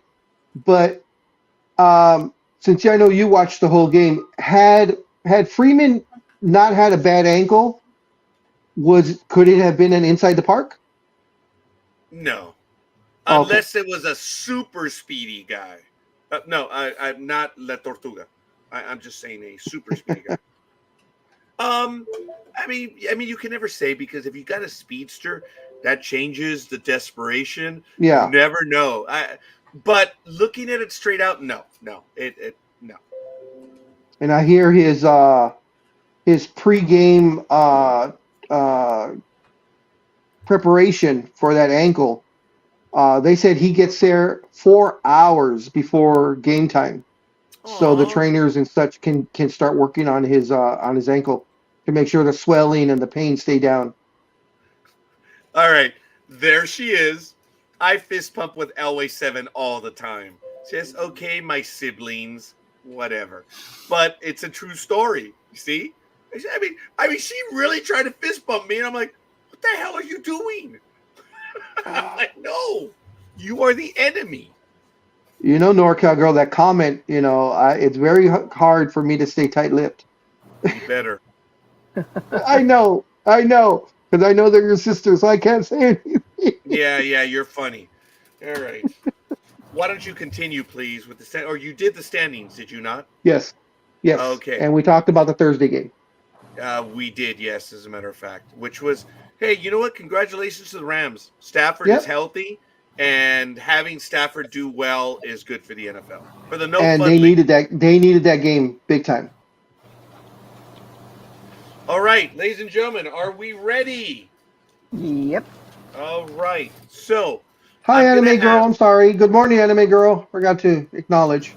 we Morning, lost Anime. Gridiron Girl, so hopefully she'll return. I'm gonna ask, since Almighty is joining us, Almighty will take the first Sunday game, Ravens Brown. Actually, here, let me set this up. Okay. So, as you know, we follow the NFL page, so it's easy that way. Almighty will take the first game. NorCal Girl will take the second. Anime Girl will take the third. Big Dog will take the fourth. And then, oh, sorry, I misspelled his name. I know. And then we'll start off again, Almighty. And then who's next? NorCal Girl. And then Anime Girl. And then Big Dog. Oh, I can't wait to tell you guys a story offline on what happened with expletives when it comes to size. I can't wait to tell that story. Almighty? Yes. Then be ready to go. Yeah, Almighty, if you're ready to go, let's go straight to the first. There. What's going? Oh, we lost the Big Dog. I What? think he's back. Okay, he's back, and Gridiron Girl is back as well. Are you back, Gridiron Girl? Yes. Okay, so I will fill in the others. So look, it's Almighty, NorCal Girl, and then I have Anime Girl, Oh, somebody's got some feedback. and then that's Gridiron Girl. Okay, she muted herself. And then finally, it will be Almighty taking Chiefs Raiders. And then the Sunday night game will be NorCal Girl. And then the Monday night game will be Anime Girl. Okay? So that's the rotation. We're ready to go. I appreciate it. Ravens, Browns, Almighty, get us going, please. Okay, here we go. It is the Browns 1.0 versus the Browns 2.0. They will be, other word, just the Ravens going to Cleveland to play the Browns. I get it. And the Baltimore Ravens are 5-2 and in first place of the North, while the Browns are 1-6 and in the basement in the North. And this is a division game. And everyone will probably say, well, the Ravens are going to go to 6-2 and the Browns are going to go to 1-7, which is probably the case. But this is a division game where anything could happen. Let's get to the rankings here, my friends. On offense, oh my gosh, here we go. The Ravens are first. the Browns are 31st. On defense, the Ravens are 25th, while the Browns come in at 15th. In passing, the Ravens are 3rd, and the Browns are 28th. And anyone who has seen the Browns play, see Watson play, understand. On rushing, the Ravens, oh my gosh, are 1st, and the Browns are coming in at 28th. And remember, last week, Nick Chubb came back, and he did score a touchdown. Doesn't mean there's going to be a miracle. And let's face it, 2 years ago, watching Henry and Chubb battle it out on the field would have been awesome. But I don't know how healthy the Chubb man is. We'll find out on Sunday. Last time these two teams met was November 12th on 2023, and it was an exciting close game where the Browns pulled it out 33-31. So there you have it, my friends. Wow, thank you, Almighty. Big Dog has the Ravens for the betting folk, -8.5. Do we have a win probability? Good morning, all. Yes, we do. It looks like the Ravens will take it 77.9%. And I apologize, Anime Girl. We did not acknowledge your existence. How are That's you all right. this morning? Good morning. Morning, loves. Good morning. Morning. I'm still getting over yesterday and with connection problems this morning. Let's just put it this way. I've had better days. I'm sorry, sweetie. I'm glad you're on with us, though. It means a great deal. We lost the Big Dog, and Big Dog is now back again. Maybe. There he is. He's back. I guess Anime Girl and Big Dog are having connection issues. So. How do I sound? That one You're clear. Okay. All right. Do we have a weather report? Yep, it's going to be a beautiful fall day at 55 and clear. Oh, so it's Where's this now? Cleveland. Okay. All right. Do we have an injury report?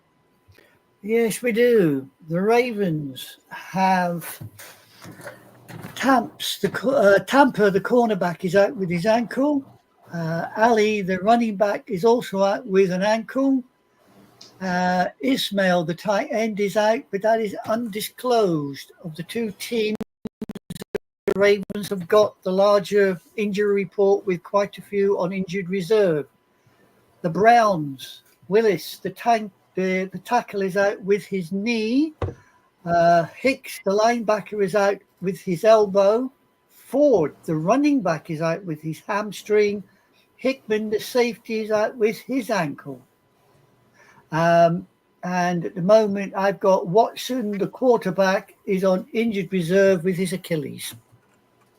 There you go. Excellent. Almighty, your game. Who are you going for? I am taking the Ravens.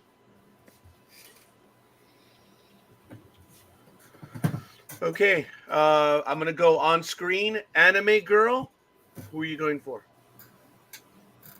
Well, after Thursday's game, I don't know which way to jump. Yeah, believe you me. Right. Put me down for the Ravens. Okay. I believe we have. Who's that one? On any given Sunday? Who's that? Oh, Gridiron Girl. Ravens, please. Okay. Big Dog. As much as I want my little babysitters, they're having a very bad season, and they are not going to beat Baltimore. Oh, on this note, real quick, they are no longer the babysitters. They are the big shitters. Oh, that's good. Because every time they play, you throw a big. No kidding. As far as I'm concerned, after Thursday night, you can put that label on the Vikings. Yeah, no kidding. Uh-oh. Here we go. Yep, definitely. Here we go. By the way, Anime Girl, Lukey's was acknowledging you. And then, of course, for everyone else, just jump right on in, folks. So it was good. Morning, Lukey's. Nice to see you or hear about you or, Yeah. Anyway, hello. And good morning, Morning, Sports Marsha. Sister. Good Hey. morning. Marsha. Welcome to the chat room.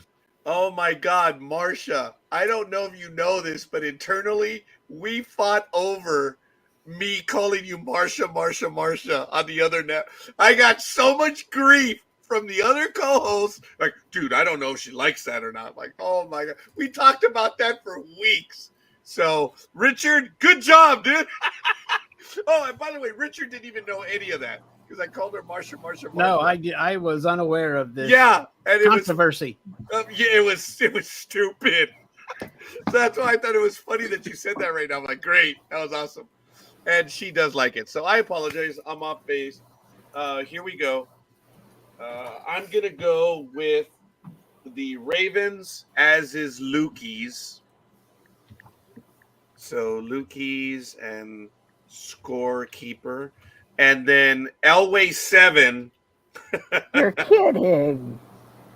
Correct me if I'm wrong, but Elway 7 is going to go for the Browns. Wow. I believe Elway 7 is channeling her inner Tortuga, and because some of the picks these last couple of weeks, I'm like, is this Matt? Are you pretending to be Matt? Oh, them are fighting words, but all right.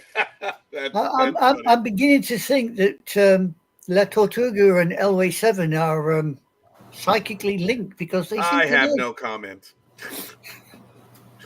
Yeah, they're psychically linked through me. Great. That would be great. Yeah. Okay. No. All right. Gridiron Girl. Oh, I already picked. Yes, would you do your duty? Oh, sorry. Never mind. Okay, so Never mind. the Ravens, we have Sports Sister, we have the Philly Special, we have NorCal Girl, we have Color Maven, Dream, Almighty, Anime Girl, me, Big Dog, Lukey's, and Scorekeeper. And sorry. For the Browns, we have Cafe, and we have Always 7. And with that, we are off. So, Lukey says that Elway 7 is just having fun. I said, then you don't know why we're here. You do not know why. But we're good, folks. If Elway 7 is just having fun, I reckon she must be sniffing the Tipex to make sure she has all the fun she can get. All right, folks. Titans, Lions, NorCal Grow. Go. All righty, we've got the Tennessee Titans at 1-5 going up against the Detroit Lions at 5-1, a complete flip. They're playing at Ford Field tomorrow at 10 o'clock. I'm sorry, today's Saturday. Got to get my brain going here. All right, the Titans on offense are 32nd versus the Lions at 8th. On defense, the Titans are 1st and the Lions are 9th. On passing, the Titans again are a wonderful 32nd versus the Lions at 12th. And in rushing, the Titans are 26th versus the Lions at 9th. The last time these guys played was December 20th of 2020, and the Tennessee Titans, believe it or not, absolutely creamed the Detroit Lions at 46-25. Sorry. Okay. Big Dog has for the betting folk Lions -11. Win probability, please. Well, the win probability has our little friends from Detroit at 83.7%. Wow. So they're slightly favored. Okay. That low? I think they slightly favored them, you know. Okay, that was good. Did you hear all the comedians? That was good. Do we have weather, please? Yeah, make sure you use your umbrellas walking from your car into the stadium because it's a dome. It's a dome. It's a It'll be dome. a slight chance of rain at 54 while you're walking from your car. And I have that it will be cloudy and 64 degrees. Oh, God, here we go again. Damn, I missed that last week. We have the injury report. It is funny how the two reports conflict the day before. It is funny, man. Okay, for the injury report, the Titans have Duncan, the offensive lineman, out with his hamstring. Al Shahir, the linebacker, is out with his knee. Sneed, the cornerback, is out with his quadriceps. Squeeze me. Murphy Bunting, also cornerback, is out with his neck. And Levy's, the quarterback, is questionable with his shoulder. The Lions, on the other hand, have quite a few on injured reserve, but only have the one out, which is Pascal, the defensive lineman. He's out with illness. Thank you. Make of NorCal that Grove. what you will. Yes. I'm going with Aslan. You're going to stay. Oh, very good. All right. Thank you, young lady. So we're going to keep that one. Following next, that would be Almighty. I am going to take the Lions. Okay. Next is Anime Girl. Well, I'm going to follow the herd. I'm going with the little pussycats. Yeah, the last time everybody went with the herd, we all lost. Tell me about it. That's regular on this program. Yep. This is true. Yes, it is. I mean, we I'll joked take- about it. Sorry, Gridiron Girl. Lions. Okay, Big Dog. Los Tigres del Norte. Thought you'd like that one. No, just pick the team. Stop swearing. That was good. And I actually sounded Mexican on that one too. That's surprising. It was good. It was great. You're practicing. That's all that Speedy matters. Gonzalez would have been proud. Real quick here, the coach has ruled Levi out. Oh, I didn't know that. Sorry. That's not your fault. I mean, I don't know how old that report is, but I got this one here from 17 hours ago.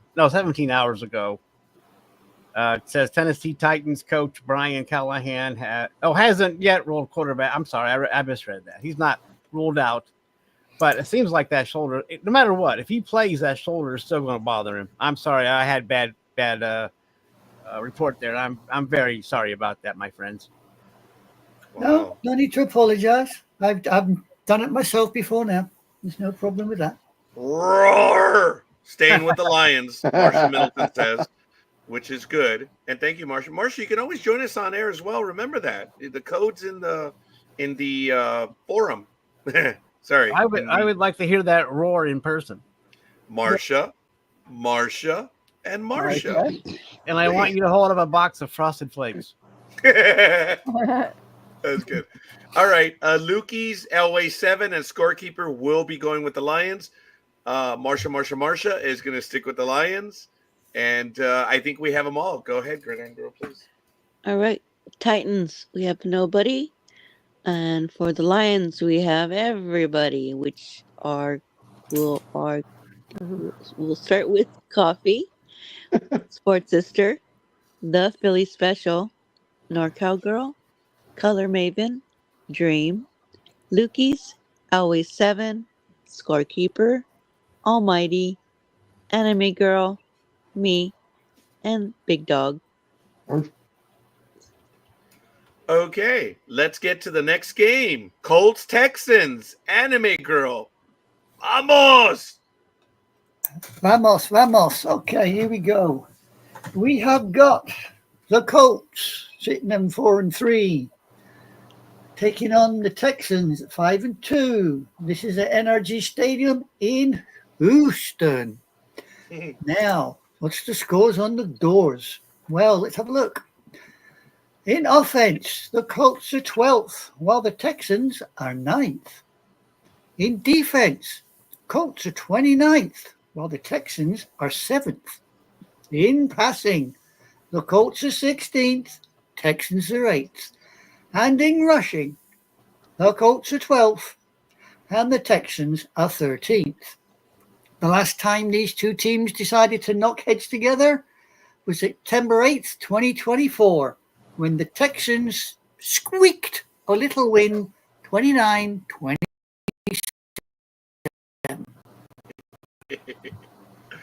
All right, for this one, Big Dog has it for the betters, Texans -5. Win probability. Win probability has the Texans sitting at 67.2%.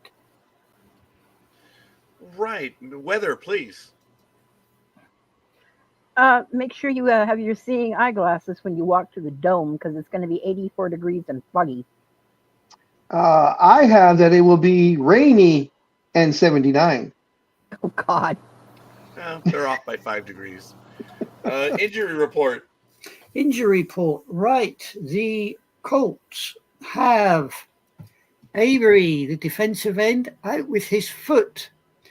Bean, the quarterback, is out also with his foot. And Carly's, the linebacker, is out with his lower leg. The Texans, by strangely looking at it, seem to have Al-Shahir, the linebacker, out with his knee, and Ward, the safety, out with his groin. They also seem to have a rather lot on injured reserve. So make of that what you will, ladies and gents. Anime Girl, continuing with you, since you gave us this game, Colts and Texans. Who are you going to take? I'm kind of torn on this, but I'm going to go again with the herd. I'm going to stick with the Texans. Thank you. So, Gridiron Girl. I'll be taking the Texans. Big Dog. Oh, man, I'm smelling an upset. Damn it. Your tummy or the game? Woohoo! That's funny. I'm going to take the Texans for now, but that may be switching by game time. That's Okay. That's a bad practice. You I know know. what happens when you switch, Big Dog. You know Yeah. what happens. Yeah. It is funny. Yeah, I know when I switch and that means that usually I whistle when I walk, but my mouth isn't moving. So Well, but that's a the whole funny other thing story. is, yes, the funny thing is we've all been burned when we switch. Yeah, just ask no car girl. Oh, She knows yeah, all yeah, about yeah. I was just gonna say that I didn't want to rub it in. No, rub it in. I'm the idiot who keeps doing it. Stop it. You're not the idiot. You're competitive. That's what it is, man. It's the pressure. Sports Sister is gonna she's gonna keep riding with the Colts. And Elway 7 is gonna join Dream and Sports Sister. And Lukey's and Scorekeeper are gonna take the Texans. So I believe that is NorCal Girl. I'm sorry. Oh, I'm sticking with the Alamo. Okay. Appreciate that. It just Almighty. better not be that. It better not be that. Hey, after Thursday, it better not be that. You're damn right. That was good. I like that. I will be taking the Texans. Uh-oh. Do the Yeah, big see, dog and Almighty. He's wondering it. He's wondering too. Yeah, I mean the Colts are an unknown, Yep, exactly. That's my problem too. and the Texans are just they pull out these games in the last minute. They're not really putting anybody away, and so but I try to avoid the changing because if I know the curse of that, and Because I know that in the comparables it's 69-29. So but that doesn't mean jack. I mean, Yeah, I I know. agree. I had a hard time with that decision too when I was thinking about it. I mean, their defense. I mean, the rushing is pretty decent, and they're not too far. I mean, but the defense is what the problem with the Colts. I mean, being so low. So yeah, if that defense stays at 29, bless you. bless you. Oh my goodness, a sneeze. Excuse But me, anyway, I I'm- Cute apologize. little sneeze. I'm gonna go with the Texans, even though it's like big dog. It's like, ugh, but Thank you for that, Almighty. Adam, Gridiron Girl. Okay, so for the Colts, we have Sports Sister, Dream, and Elway 7. And for the Texans, we have Coffee. We have The Philly Special. Oh, We have NorCal Girl. We have Color Maven. We have Scorekeeper. We have Lukey's. We have Anime Girl. Me. Big Dog. And Almighty. I do want to say, Gridiron Girl, I picked up on it already, and I What? appreciate that. you have an inflection for everyone in a unique way. You have one for me right now, but you are stone cold when you are mentioning my name. So that must be the Dodger Yankee thing going on right now. I picked up on it. It is just stone cold. Scorekeeper. I noticed. So Oh, I already said yesterday, down with a certain Yankees, it will be Dodgers blue all the way, and you know that's going to happen. Am I right, Gig? Yes. Yeah, she's not too sure. Yeah, I didn't like the sound of that. all I can Oh, say is, you have no idea. oh, that's good. All right, fair enough, guys. Appreciate it. We've got the next game in, and absolutely awesome. Packers Jaguars, big dog. All right, we have the 5-2 Packers heading over to Jacksonville to take on the Jaguars, who are 2-5, and it will be at the Everbank Stadium. In the comparables, the Packers are 5th in offense, the Jaguars 13th. The Packers are 17th in defense, the Jags 28th. Packers are 7th in passing, the Jags are 18th. And in rushing, the Packers are an astonishing 3rd in the NFL, and the Jaguars are actually very, very good also at number 10. In the last meeting, it was the Green Bay Packers over the Jaguars 24-20 in Green Bay on November 15th, 2020. The big dog has the Packers at -4 for the betting folk. So, Dream, go for it. Do we have a win probability? We certainly do. Looks like the little cheesy heads are going to take it 64.7. Do we have a weather report, please? 82 and partially cloudy. I have partially cloudy and 77, so we're getting closer. Yeah. I have 77 and hurricane. Oh, never mind. That's something else. No, that's Hawaii. That's Hawaii. Yeah, that's right. But it's still going to be humid down there. So Yeah, no kidding. see if the pack attack can deal with that. May we have the injury, please? Certainly, for the Packers, we have nobody out at this precise moment. Wow. For the Jaguars, we have one out, which is Blackson, the defensive lineman, but it's undisclosed. But of the two teams, the Packers have got the longer list, but most of them are only questionable.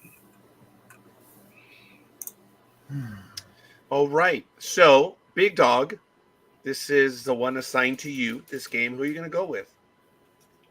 Oh, I'll stay with the Cheeseheads. The Jags are having a horrible season. A lot of the teams last year that played pretty decently. I don't know if it was just a one-year thing, but there's a couple of them that just are not producing this year, and the Jags are one of them. Yeah, no kidding. They did Marcia. quite well last week. I'm sorry, Almighty, I cut you off. What was that? It was me that spoke. I said. Oh, Anime Girl. Sorry. Yeah, it was. They did rather well last week. Actually, they showed the way home. True, but they're still only 2-5, and for me that game last week was the sun shines even on how the saying goes about the animal, so once in a while. Well, over here we normally say the devil looks after his own, so make of that what you will.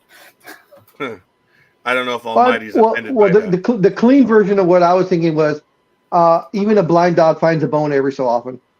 Yes, I'll give you that one.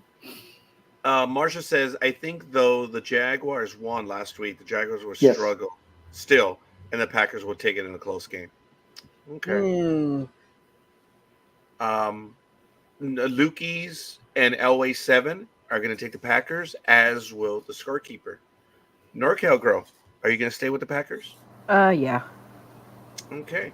Almighty. I'm going to take the Packers. Anime Girl. Well, Come on, you wanna. yeah, go on then. Even though they burned me the last time, so I'll stick with the cheesy heads. Gridiron Girl. Oh, no, I'm sorry. Packers. Okay. I believe that is everyone. Go for it.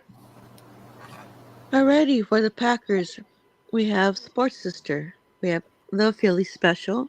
We have NorCal What? Girl. Oh. We have Color Maven. We have Dream. Always 7.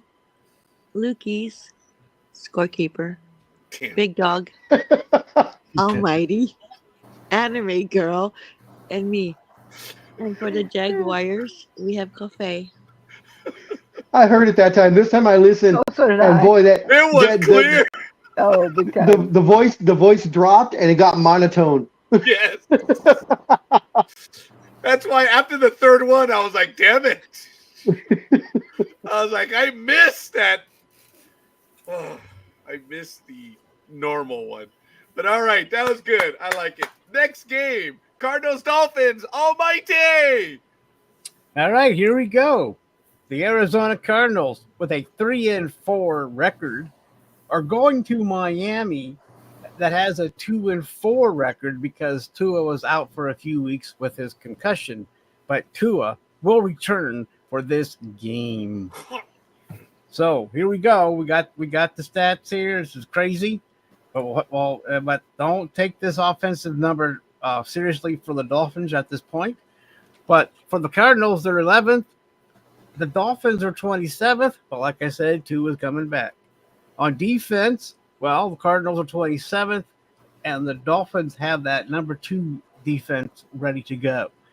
Rushing, the Cardinals are 22, and the Dolphins are 30. But rushing-wise, we have the Cardinals at 4th and the Dolphins at 20th. Last time these two teams met, the Dolphins squeaked out a victory, 34-31, and that was on November 8th of 2020, which means they played in an empty stadium with fake sound pumped in. That's right.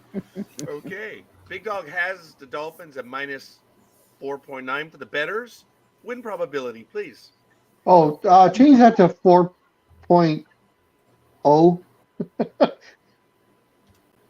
It's either a half or a whole, so I messed Oh. up there. Me and my fat Oh. fingers. that's funny. Okay. Oh, I did. You're right. It always is either a half or a whole. That was good. All right. Yeah, that's why when you said 4.9, I'm like, what? I'm like, oh shit. Oh my God, that was good. Sorry about that. Win probability. win probability, which will have lots of the numbers, 64.6% For the Dolphins, correct? for the Dolphins. Correct. And we have the weather report. It will be 82, mostly cloudy with a slight wind of 14 miles an hour.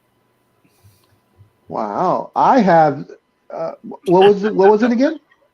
82, mostly cloudy and a slight wind of 14 miles an hour. Okay, well this is the closest that we've gotten so far. It will be 81, but I have it raining. Oh, God. Wow. Almighty. But the temperature is almost the same. I know. Yeah. Okay. I don't. That's crazy. So wow. All right. Well, that rain will help cool off the players a little bit of that humidity. So Yeah, That's true. hopefully. All right. Injury report, please. Injury report for the Cardinals. We would appear to only have a few out, not a lot. We have Barton, the offensive lineman, is out with his toe. Murphy Bunting, the cornerback, is out with his neck. And Lopez, the defensive lineman, is out with his ankle. For the Dolphins, we have Wilson, the wide receiver, out with his hip. Kahu, the cornerback, is out with his neck. And Sealer, the defensive tackle, is out with his orbital. And just for a little bit more information, Huntley, the quarterback, is injured reserve with his shoulder. All right. Excellent. So, Almighty, who are you going to go with on this one? I am going to stay with my Cardinals.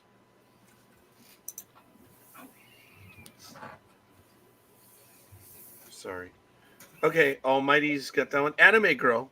What's it going to be?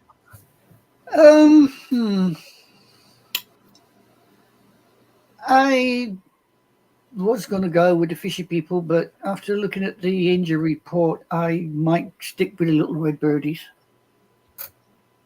And I might be picking the wrong side, but there you go. I don't know.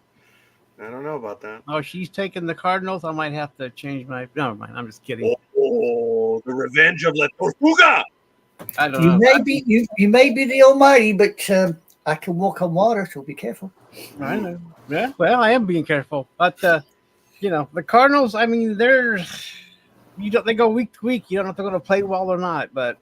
I Yeah, hope but he was back, but I'm just going to go with the Cardinals because I don't know. I just am. I have a feeling the Dolphins ain't going to live up to the expectations for some reason. Yeah, well, I know. Well, Sports Sister says 2 not so hot teams, but the Finns will swim upstream to win. All right. Gridiron Girl. I'll be taking the Flippers. Big Dog. It's interesting. On ESPN, they have the Cardinals at a 51.4% winning chance. So that's a big flip on that one. Very good. I am gonna take the Cardinals. I don't think Tua's ready. He's been gone a while, and I think if he gets sacked, I think everybody's going to be holding their collective breaths when he hits the ground. Okay. Elway 7 is going to take the Cardinals. Lukey's going to take the Cardinals. And Scorekeeper does believe, no matter what, the Dolphins are going to win this one 20-13. NorCal Girl. This was probably my hardest choice of everything. And even now, hearing you guys talk about it still makes me question my choice. The Dolphins have let me down so much this season. The Cardinals are actually playing halfway decently. I'm going to give the Dolphins one last chance, and then, sorry, but they're becoming tuna food. Okay, we accept your mea culpa. Awesome. Appreciate it. Anime Girl. You've already chosen. So, it was Almighty that did this one. Did we lose Almighty? Oh, hey guys, check your profile pic, please, for the love of God. On the settings. Oh, God, help me. Yes, thank you, Almighty. Yeah, it's the same for me. Watch. Yeah, no. Okay. No. Yeah, because you came in differently on this one. So, okay. There it is. And Gridiron Girl. Do the deed. Alrighty. For the Caldenares, we have Color Maven, we have Dream, we have Always 7, Lukey's, we have Almighty, Anime Girl, Big Dog. For the Dolphins, we have Cafe, we have Sports Sister, we have The Philly Special, we have NorCal Girl, Go to hell. Scorekeeper, and me. All right. Hey, Gridiron Girl, what you eating? What? I said, what you eating? Candy. Sounds like you were. Yeah, I thought so. I could hear it. That was good hearing. I didn't catch The that perfect breakfast. That's right. Yeah, I got into the Halloween candy. one. Already? Yep. I'm making bags for Charlie's team tomorrow. Good. Chocolate and coffee, the breakfast of choice. Hey, Gridiron Girl, you have to talk about what he does on the week. You need to give us a report on him, on your grandson Charlie, right? Oh, yes. Yeah, you need to do that. So you need to prep, and if you have something for us in a bit, that would be awesome. And if you have video, pictures, we'd love to see them as well. So, I will. It's time for me to get in the car and go get Kathy, so I will be back hopefully in about 5 minutes or so on audio. Okay. So did Elway 7. So go. Yeah, she got into the candy as well. That was good. Okay, so Gridiron Girl, you were up. Okay. Lukey's, Elway 7, and Gorky. Wait, where the hell are we? Are we choosing already? No. No. No. Oh my No, God. no. Where the hell are we? Okay, we're just barely starting, right? Yes, we NorCal just- Girl, Jets and Patriots. I'm so sorry. No, that's okay. I just let you ramble. Damn, shut up. Do-do-do-do-do-do-do. Yeah, Twilight really. Zone and the old fart's losing it. When she does the monotone, I just get lost. Nah. Anyways, we've got the New York Jets at 2-5 versus the New England Patriots at 1-6. These guys are playing at Gillette Stadium Sunday tomorrow at 10 a.m. Pacific time. We have the Jets on offense at 20th versus the Patriots at 28th. In defense, the Jets are 10th and the Patriots are 26th. In passing, oh man, here's the difference. The Jets are 9th and the Patriots are a wonderful 31st. And in rushing, the Jets are 31st and the Patriots are 18th. Last time these guys played was September 19 of this year, and the Jets blew out literally the Patriots at 24-3. Boy, the Patriots barely got on the board. All right, the big dog has the Jets for the betting folk at -7. Do we have a win probability, please? Yes, we do. 75%. Okay. Weather report 50 degrees and partially cloudy. at Gillette Stadium. Woo! Yep. Injury report. Injury report. Oh, here we go. We're going to have some fun now. We've got Fotu, the defensive tackle for the Jets, out with his knee. Beckton, the tackle, out with concussion. Vera Tucker, the guard, is out with his ankle. And Davis, the safety, out with concussion.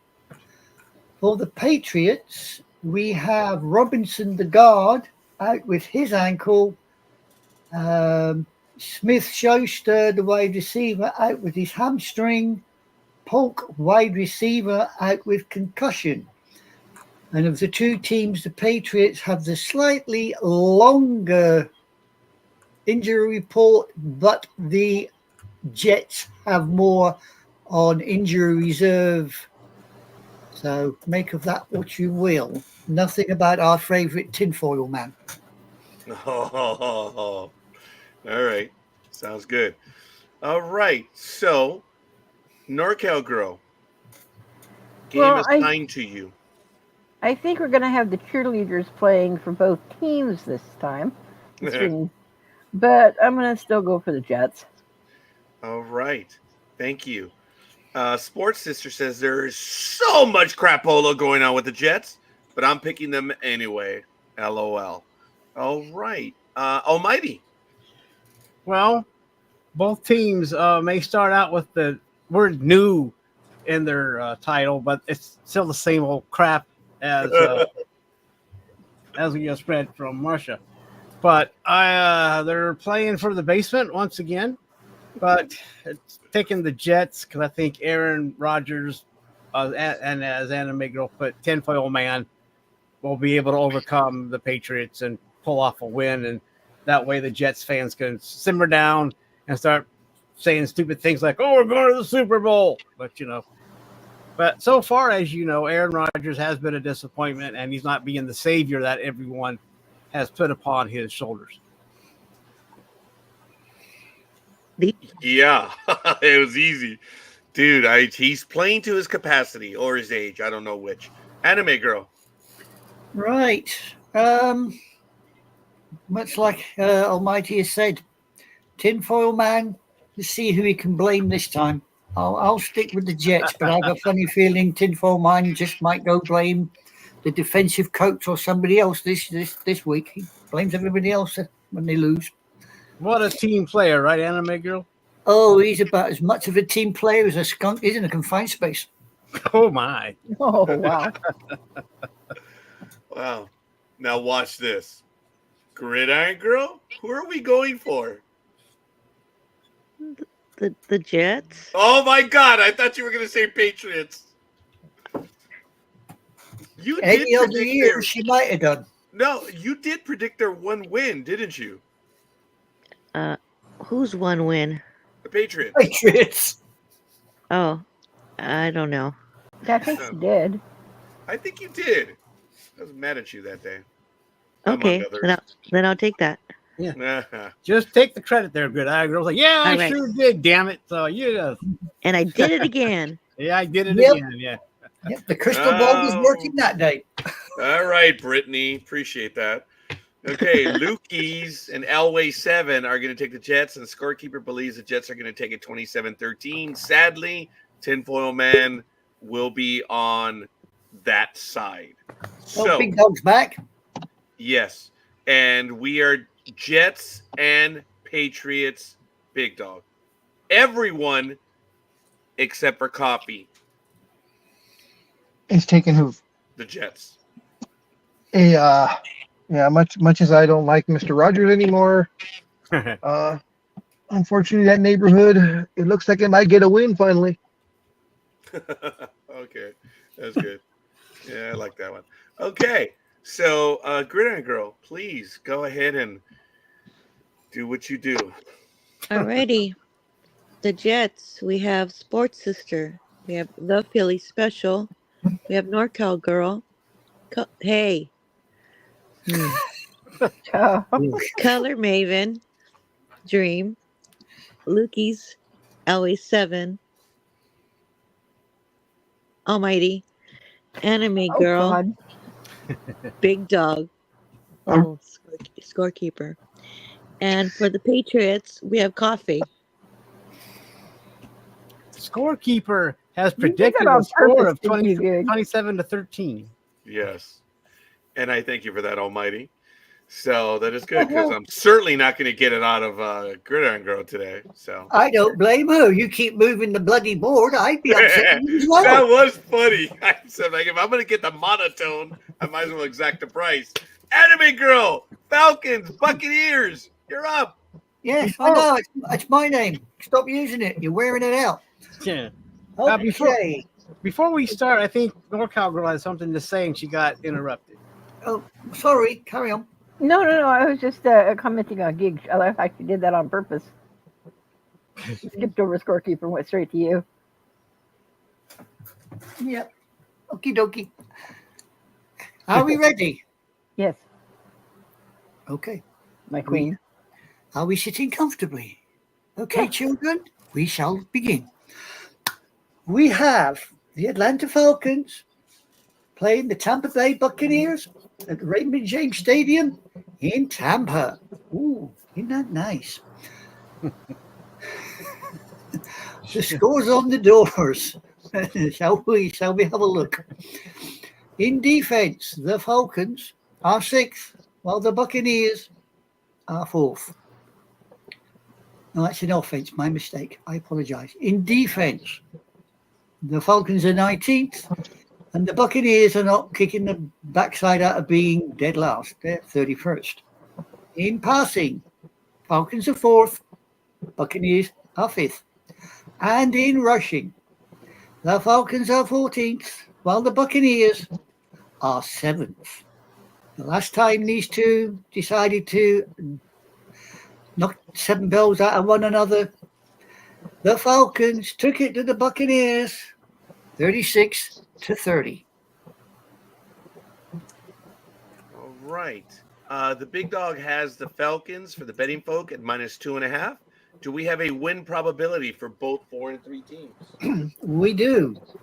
The Falcons are squeaking it at 56.8%.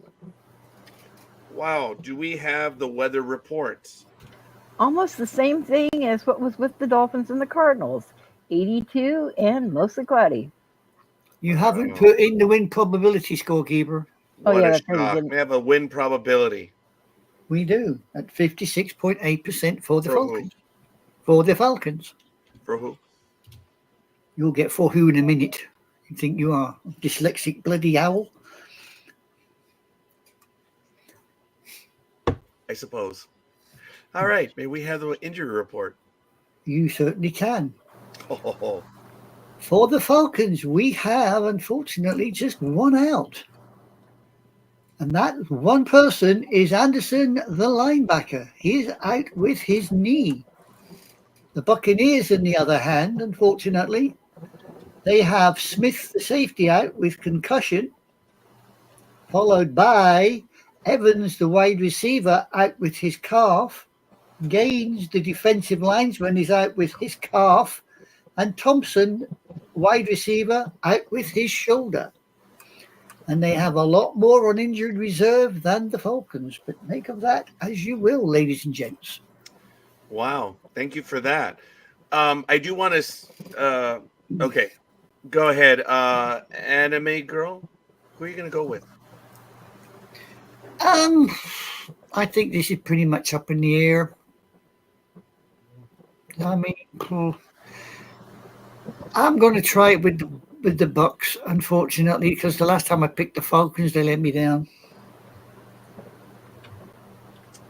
Okay. Grenade girl. I'll be taking the Bucks. Big dog. Are they playing in Tampa? Tampa Bay. Are they playing Tampa. Oh, they are playing Tampa Bay. I will take the Bucks.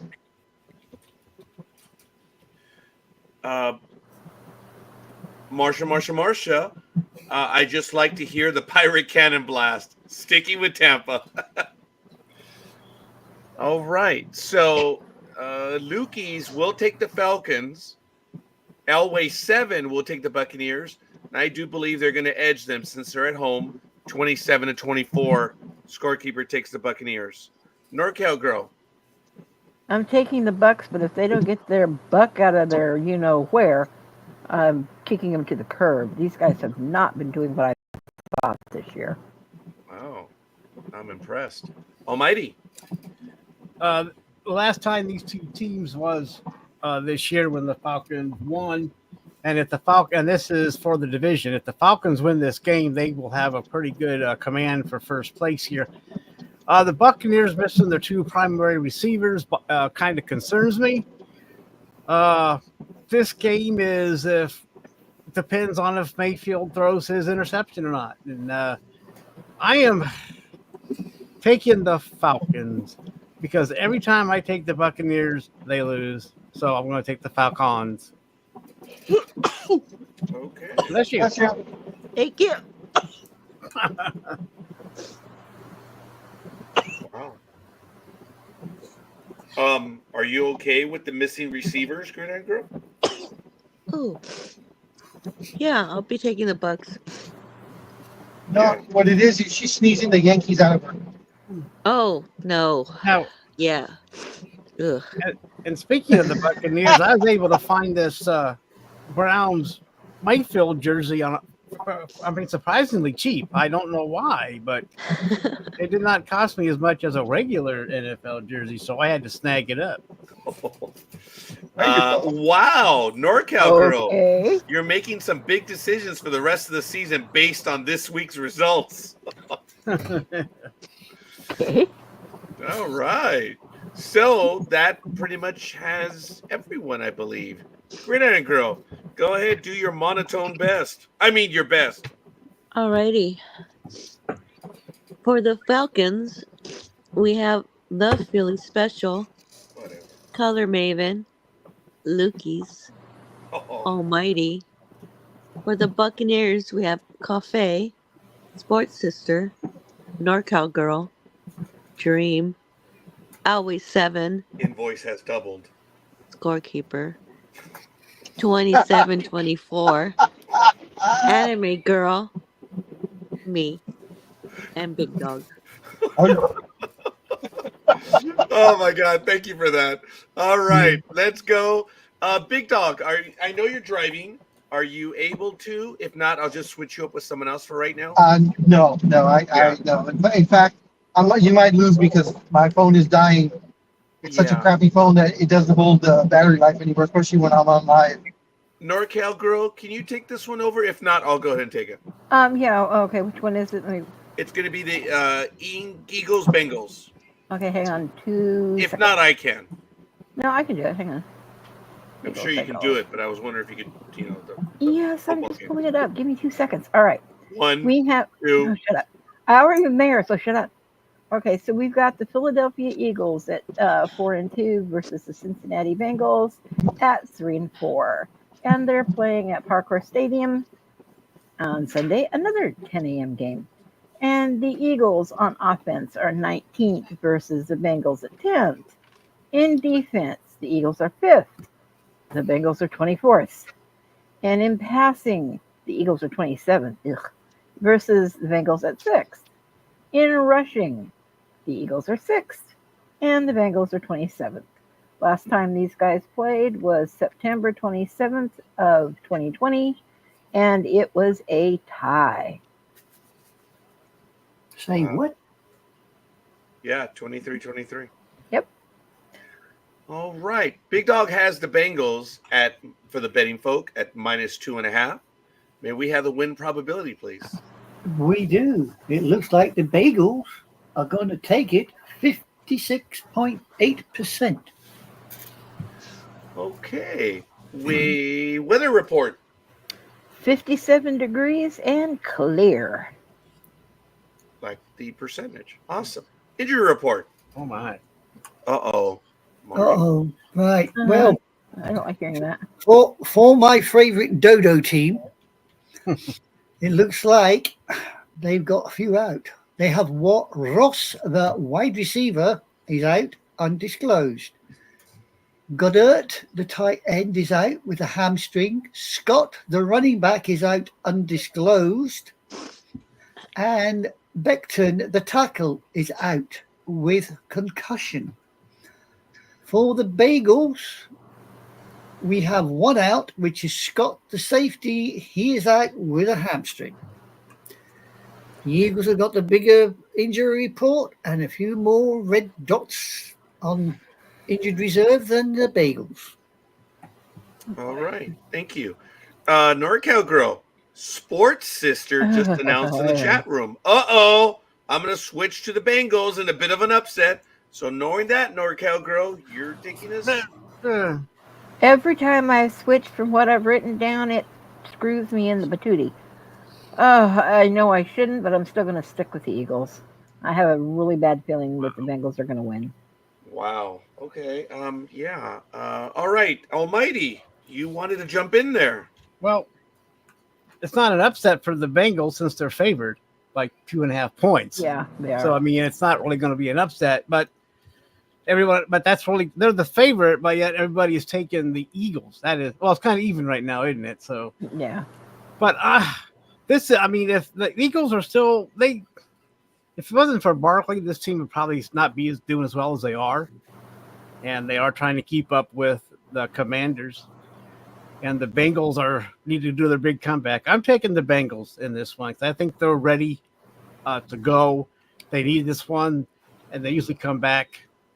You know, they always get behind and come back. I'm taking the Bengals, and that score is probably be right there. Keeper 38-31. Appreciate that, Almighty. So I'm going to put you down for the Bengals at 38-31 as well. Okay, I'll go with that. All right. Awesome. Anime Girl. Right. Well, sorry, Philly special, but last time I picked the Dodos, they screwed me to the ground, so I'll go for the Bagels. All right. Gridiron Girl. I'll be taking the Bengals. Okay. Okay. Lukey's is going to take the Eagles for whatever reason. And Elway 7 and I are going to jump off the bridge together and take the Bengals. I believe they're going to take it 38-31. So we did lose the big dog. Hopefully he'll return shortly. But for now, Gridiron Girl. Sure. You're For up. the Eagles, we have the Philly Special, NorCal Girl, Color Maven, Dream, Lukey's. And for Bengals, we have Cafe, Sports Sister, Always 7, Whatever. Scorekeeper, 38-31, Almighty, 38-31, Anime Girl, and me. That was funny. That was good. All right, we're done with that one. Let's switch to the afternoon games. Saints Chargers, almighty. Okay, here we go. The New Orleans Saints are going to go to Los Angeles and play Gridiron Girls, Los Angeles Chargers. Now, remember, the Saints started off as gangbusters with scoring 92 points in 2 games and 2 victories. And since then, they've lost 5. So they are proving to be the team that they usually are. Now, the Chargers are 3-5. They are trying to stay in some kind of wild card race. But other than that, I am going to go to the stats here, or the rankings. So for offense, the Saints are 18th, and the Chargers are 30th. In defense, the Saints are 32nd. The Chargers are 4th. In passing, the Saints are 19th, and the Chargers are 29th. And rushing, the Saints are 16th, and the Chargers are 24th. Last time these two teams met was last year, where the Saints were able to win 22-17. Oh, but it was a preseason game because it was August 20th, 2023, so it was not a regular season matchup. Thank you, Almighty. The big dog has the Chargers for the bettors -7. Do we have a win probability? We do. Looks like the little electric LA guys are taking it 74.7%. Impressive. May we have a weather report, please? Yeah, for all you tailgaters out there, it will be a kind of mild 72 degrees and mostly cloudy, and then you can go into your dome. Well, there is an argument whether It's the dome or not. whether it's the dome or not, because it's open air. It has a roof on it, but whatever. It is what it is. Okay. Injury report, please. All right. The Saints have at least 2 out, and that is Saldaderi, the offensive lineman. He's out with his shoulder. Wilson, wide receiver, is out with his hip. On the other hand, the Chargers have nobody out. So there you go, peeps.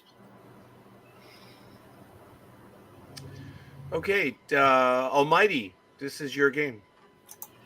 I will be going with Gridiron Girl and taking the Chargers. And I see scorekeeper has a score. Oh, yeah, 29 something. 20-9. Wow. Yeah. Well, yeah, the Saints are scoring pretty well. And my score will be 24-10. Ooh, I like it. So we're still looking at a significant win. Okay. Hi, Kyle Singer. Yeah, and the Chargers will cover the spread. Okay. Excellent. Appreciate that. Almighty got us going. Anime Girl. I'm going to go for the Chargers. Wow. That You weren't too sure about that, were you, Anime Girl? Yeah. No, well, the Holy Ones let me down last time as well, so I'm just jumping off the bridge before they throw me off it.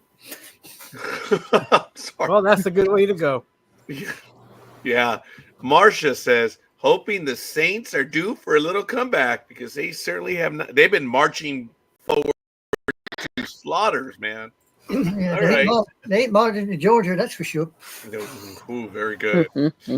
Gridiron Girl. I'll be taking the Chargers.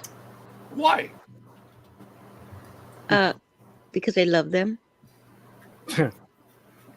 Do you have a final score to throw in there, Gridiron Girl?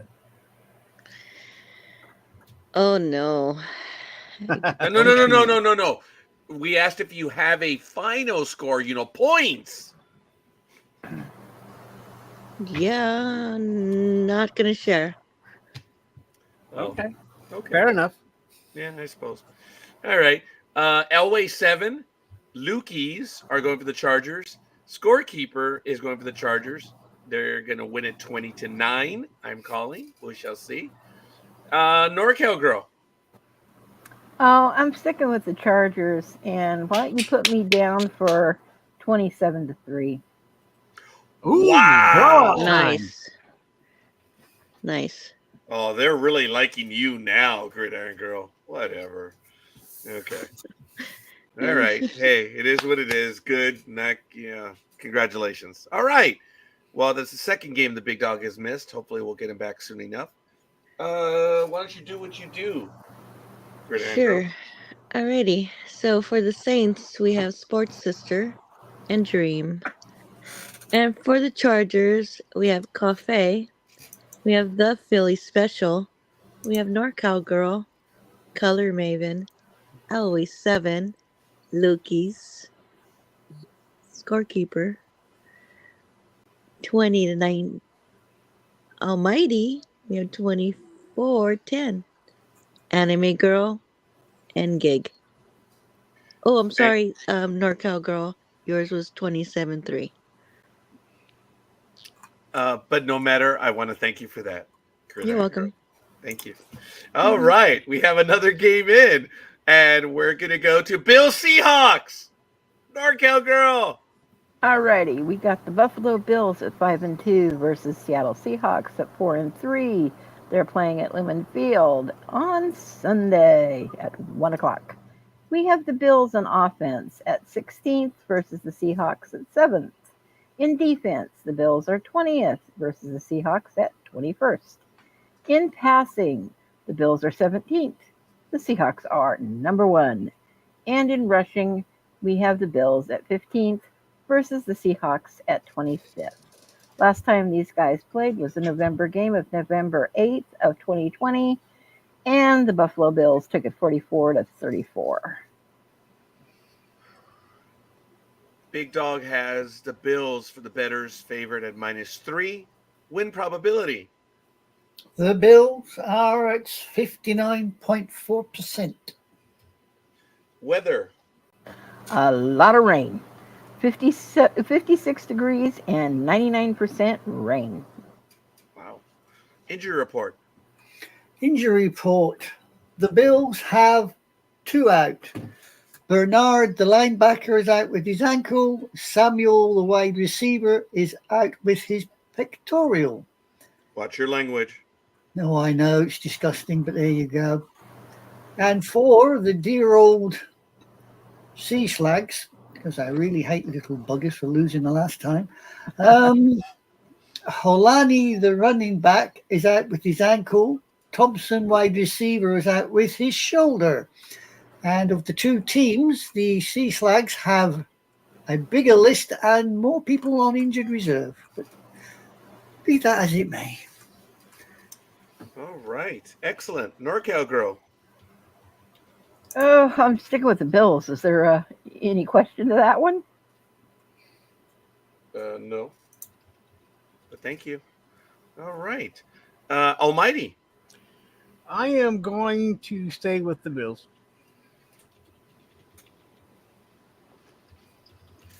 Good. Anime Girl. I'm going with the hairy cows. I just don't trust the sea slugs anymore. You and me both. Gridiron Girl.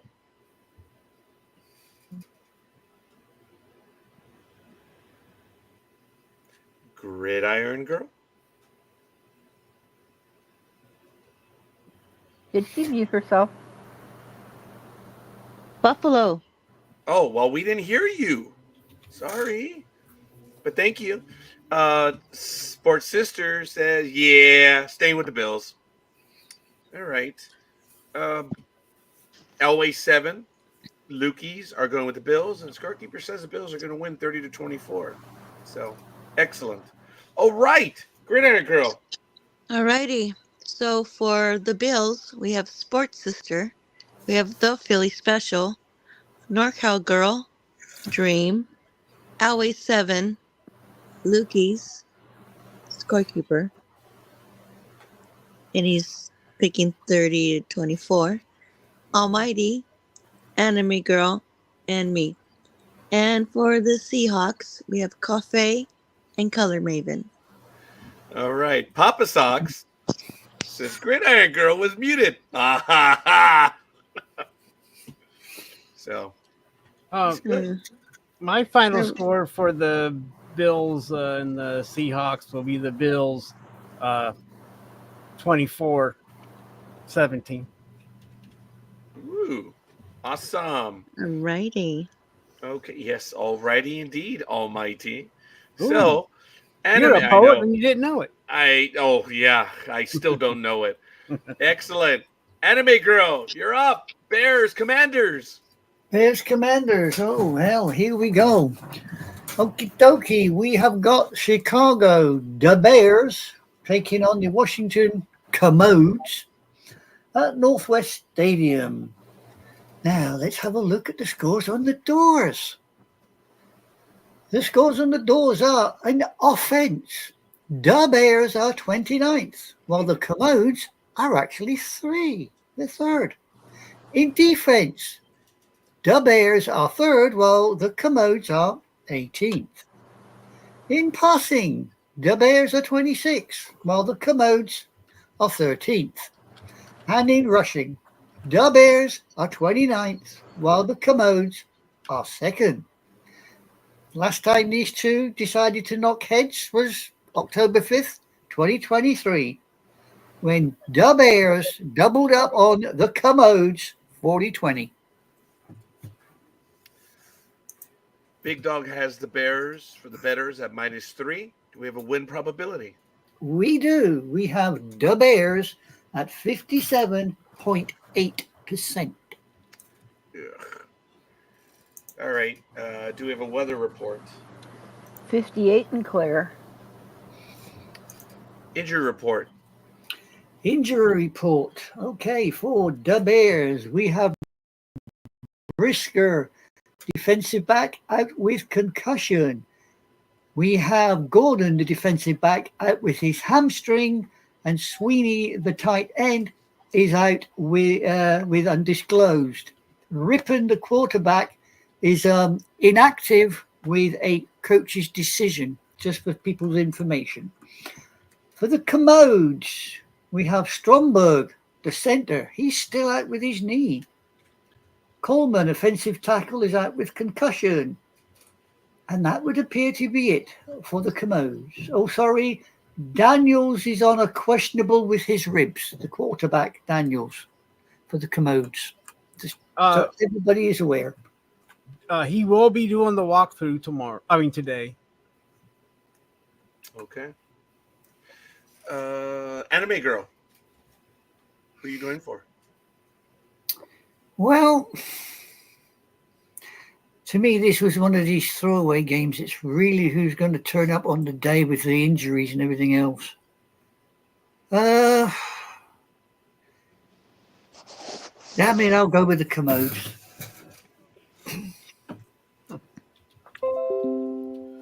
Okay. Gridiron girl. I'll be taking the Bears. Uh-oh. Bear warning red. Repeat. Vampire, vampire, vampire. Oh, sorry. Having a flashback to a prior age.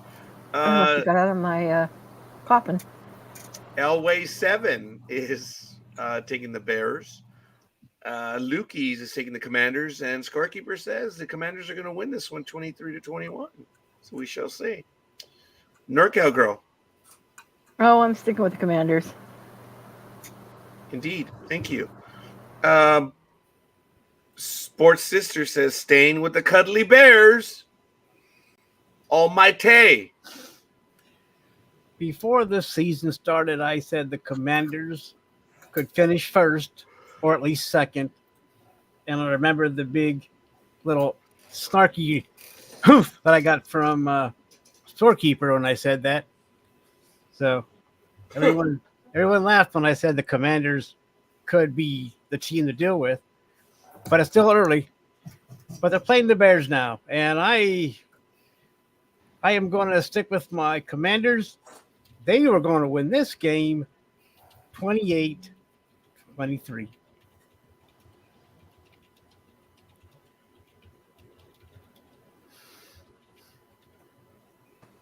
Cannot believe you're putting that in there. Okay. All right. So He didn't put his score down.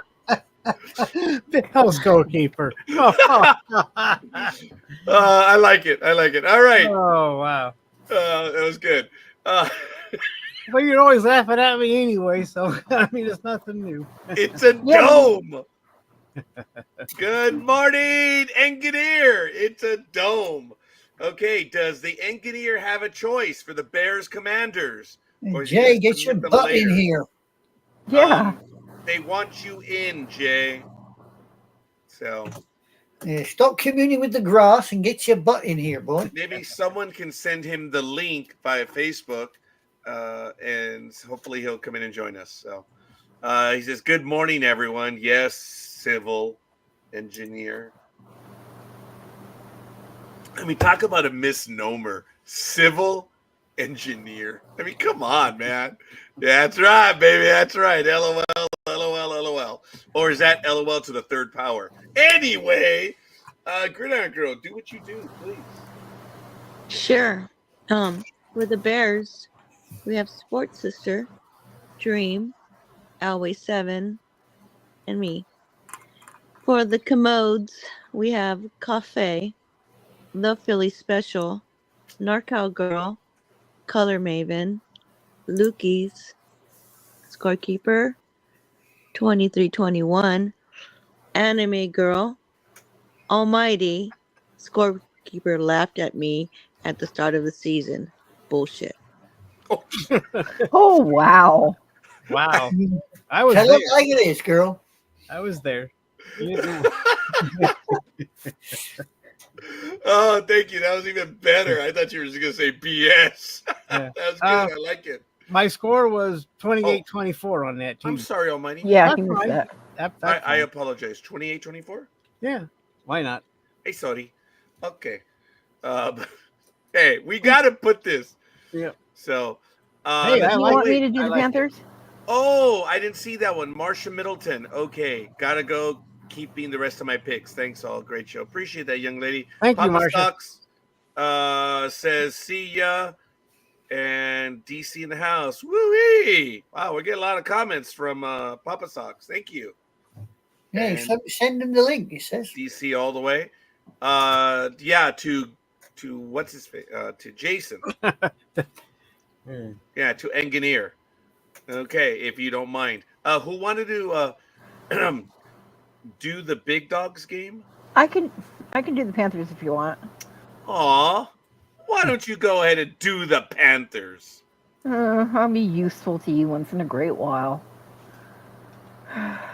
Since you are the overlording godfather of this group. Oh, well, folks, notice I went from Overlord Godfather to overlording Godfather. NorCal Boy. girl, stop stoking his ego. His head gets any bigger. He'll never get out the bloody door. I'm just hoping it'll explode and we can go on with the show. Damn, I never thought of that. You guys can You need to all think go to symbolically. hell. You guys can all go to hell. Panthers, Broncos, NorCal All girl. right. We Yeah, have the Carolina Panthers at 1-6 versus Denver Broncos at 4-3, and we have them playing at Empire Field at Mile High.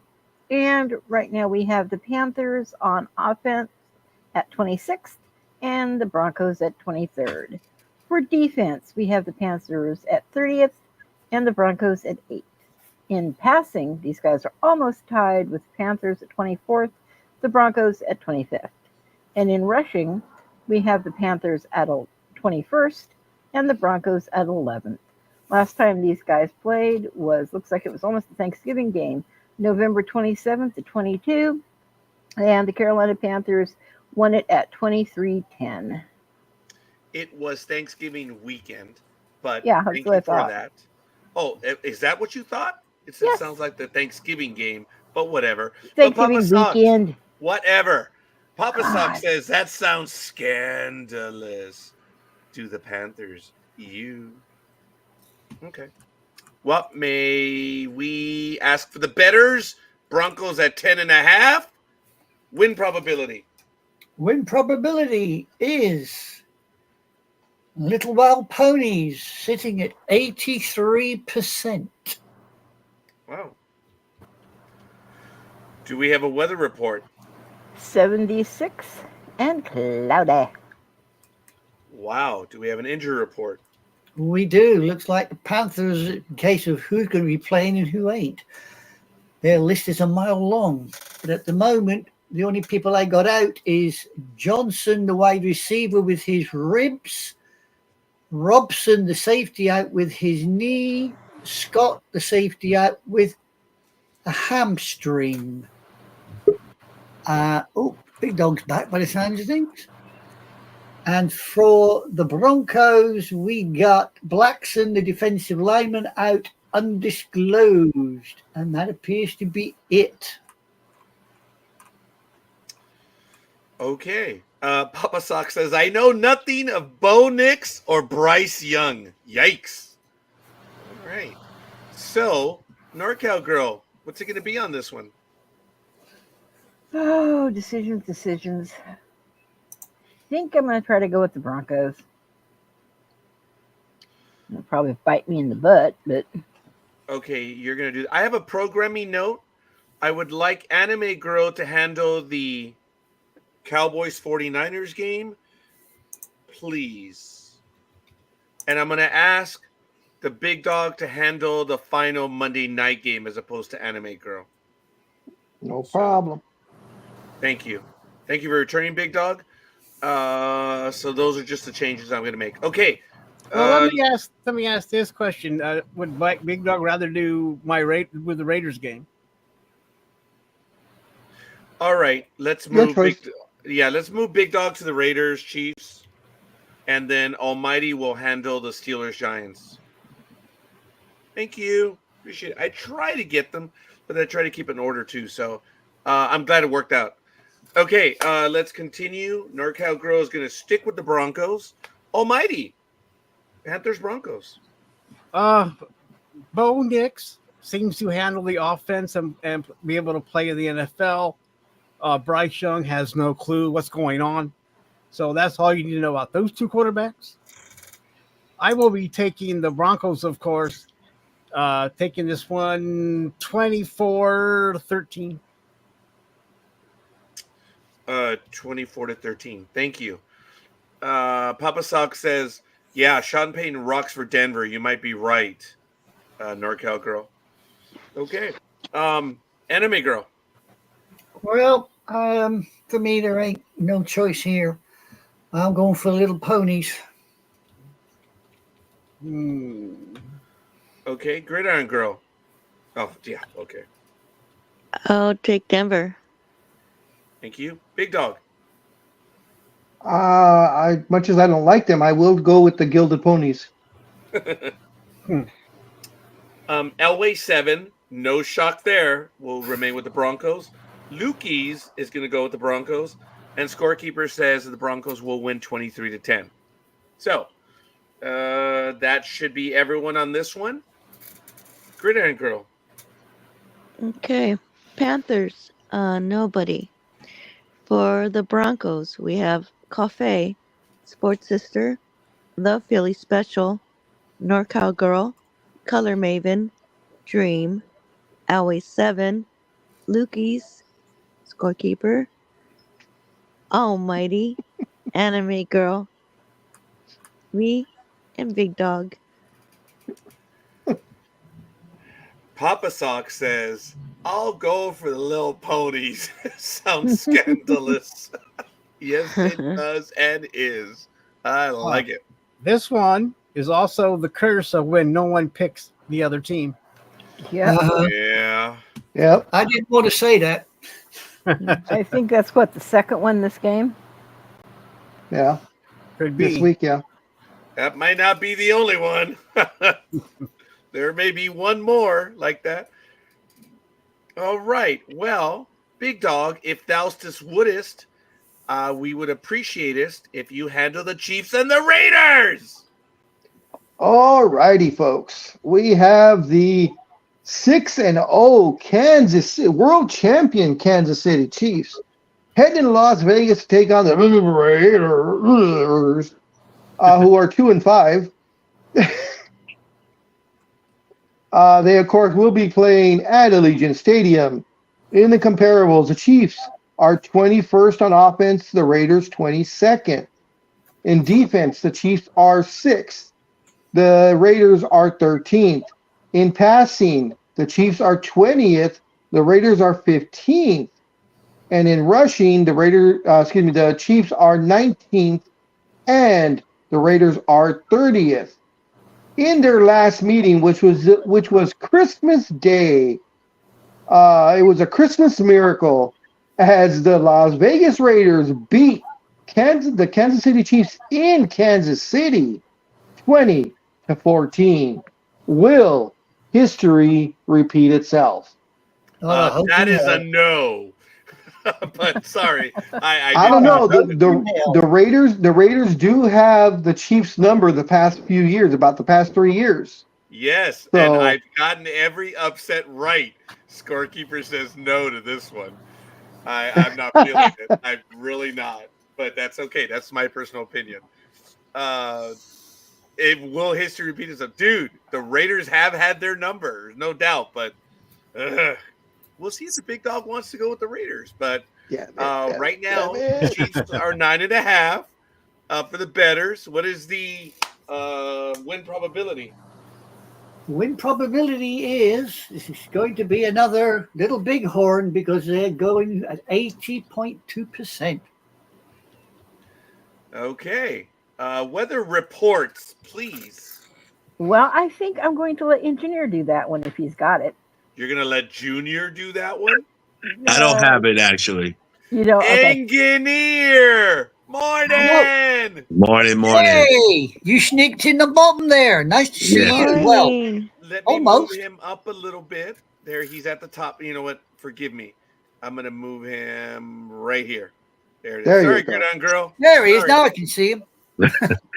Look at all that sexiness there. So silly. I can see he's in touch with his feminine side with that nice pink top he's got on. It's red. Yeah, it's 49er red. It's 49er red, Yep. yes. Really? Yeah. Yes. Yeah. Looks pink to me. Well, that color would fit for San Francisco anyway. So. Hey. It must be the light that's doing it. I'll say that, Jay. It must be the light. Got But- it. But good morning, Jay. So, Morning, guy. let's see. Morning, Jay. But you guys are relying on Gardner, Flint, Minshew the second. I'm scared. No one has chosen the Raiders yet. He is great about 4 games out of the season. Will this be one of 4? Yeah, me don't think so. But I appreciate the question. All right, what is the weather report for Allegiant Stadium? Because why, Jay? It's a dome. Me done missed that one. I forgot think to put in my earplugs there, Jason. You should have warned me. That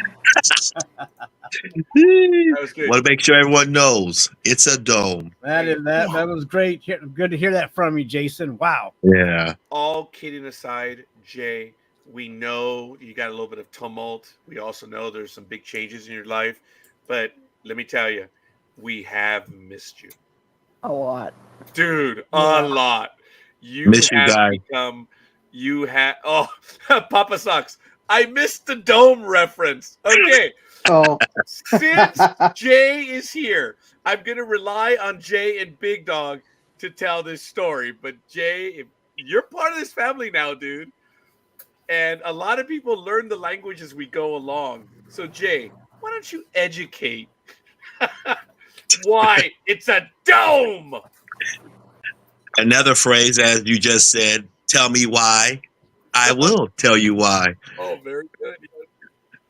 It was during the time when we had the weather reports in this beautiful connection of people we have when we're doing the reports for all the football games and everything. And we did the weather, and then we got to the level of when the areas come up, Big Dog mentioned the weather, and I just phrased out the term, it's a dome.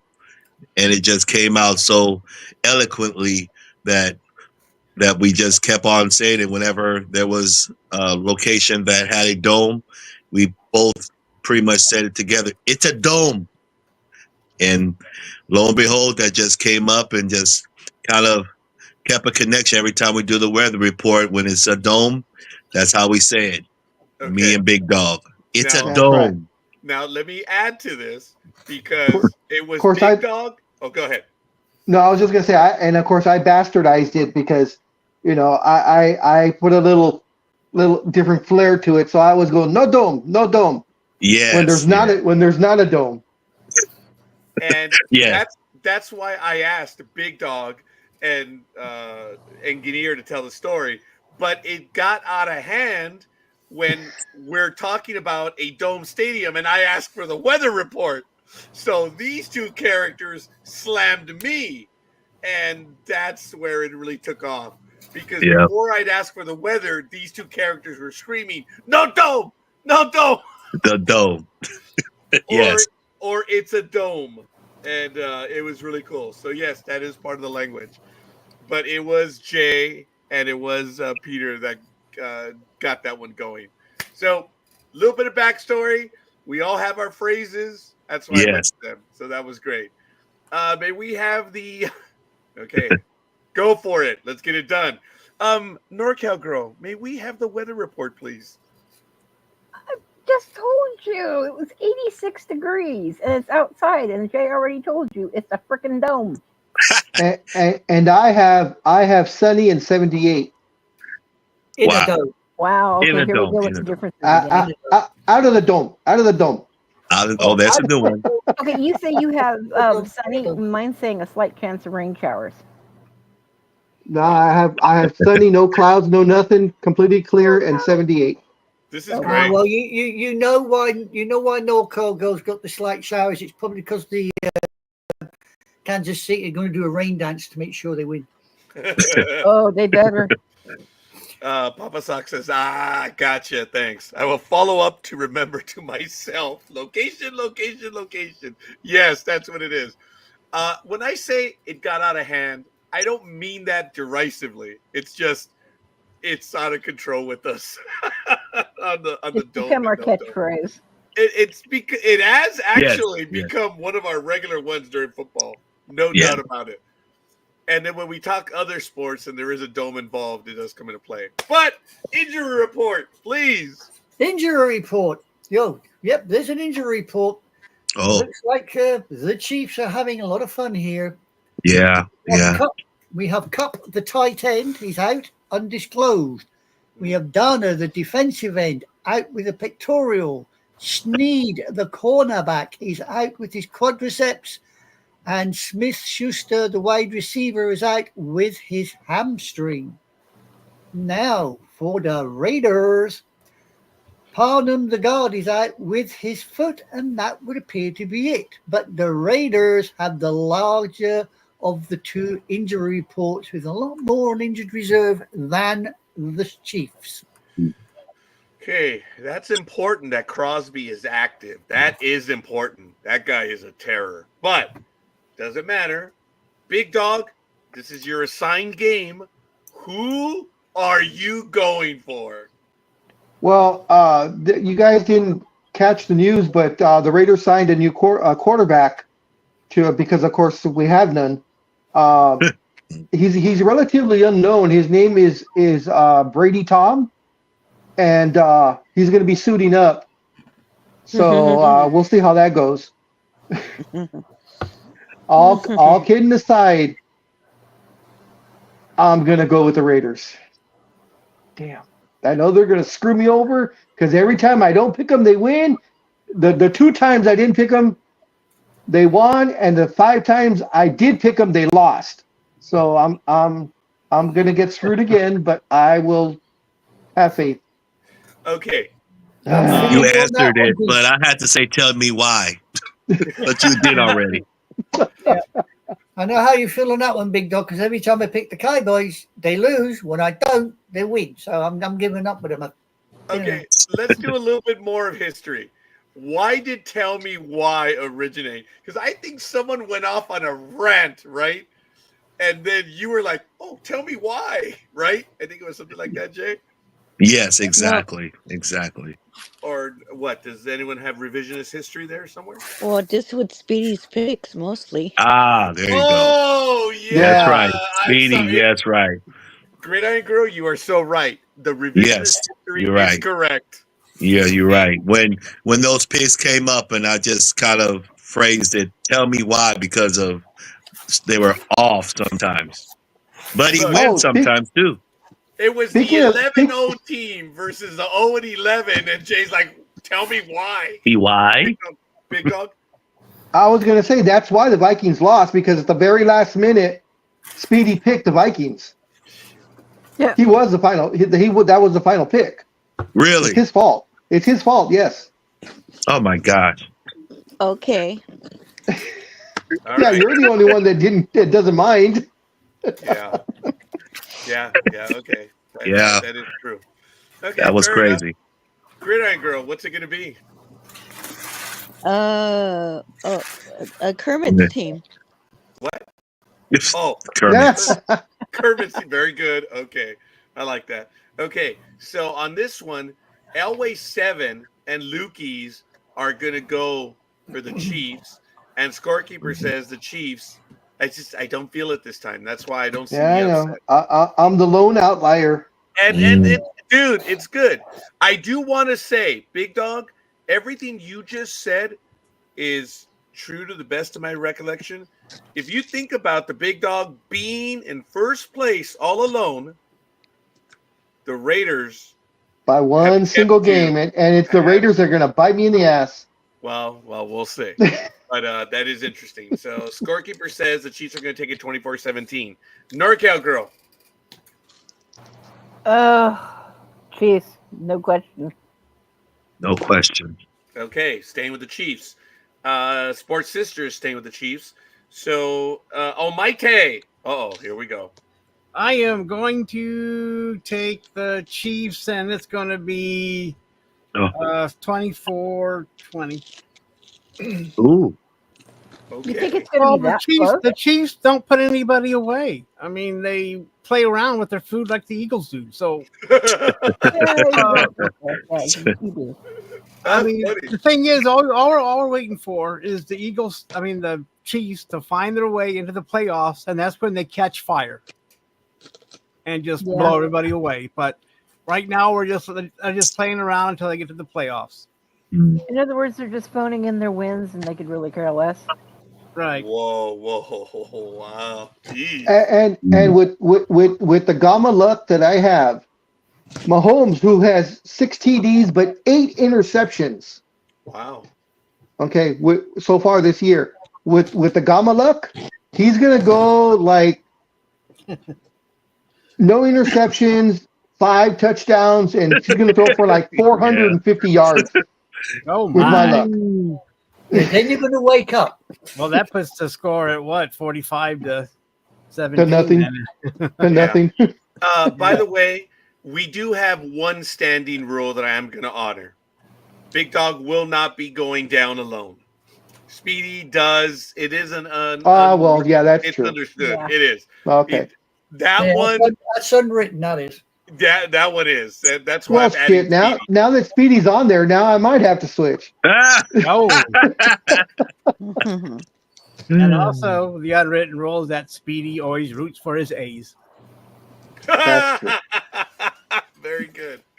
All right. Well, we're going to put Speedy down for the Raiders because, folks, in all the years that we've been on, that man has never gone against the Raiders. No, yeah, you're right. He's never bet against them.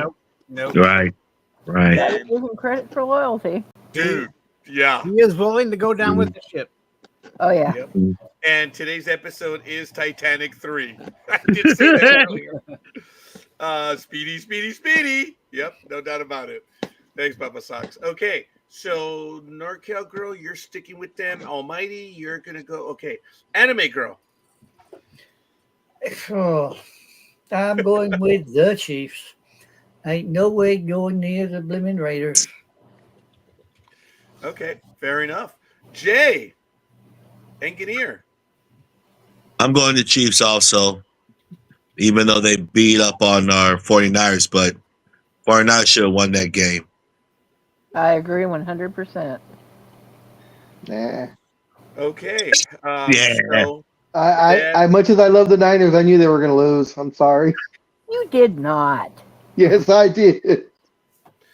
okay, fair enough. The Niners are hurting. They have Yes. so many So injuries. many injuries. We do Yeah. have a lot. Now, had they been playing somewhat, let's say 80%, I probably would have took the Niners.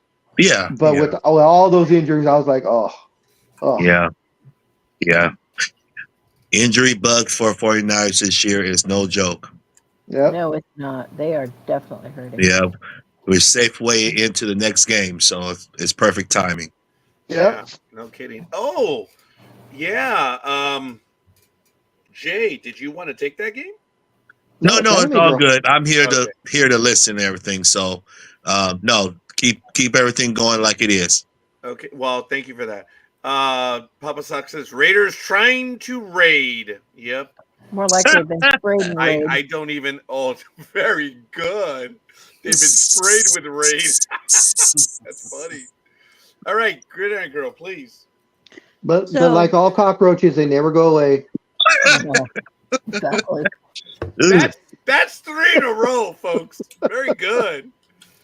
Thanks for getting us going on that, Papa Socks. That was good. Gridiron Girl, I need your monotone best. I'm just checking. That's what he said. Okay. So for the chefs, we have Cafe, we have Sports Sister, we have The Philly Special, Whatever. NorCal Girl, Color Maven, Mhm. Dream, Always 7, Lukey's, Scorekeeper, Aw, Me. Thank you. Almighty, Anime Girl, and Engineer. And for the Raiders, we have Big Dog and Speedy. No. I'm not making fun of him.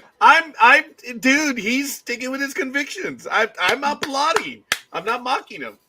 You It's can like, send out the dude, life rafts now, though.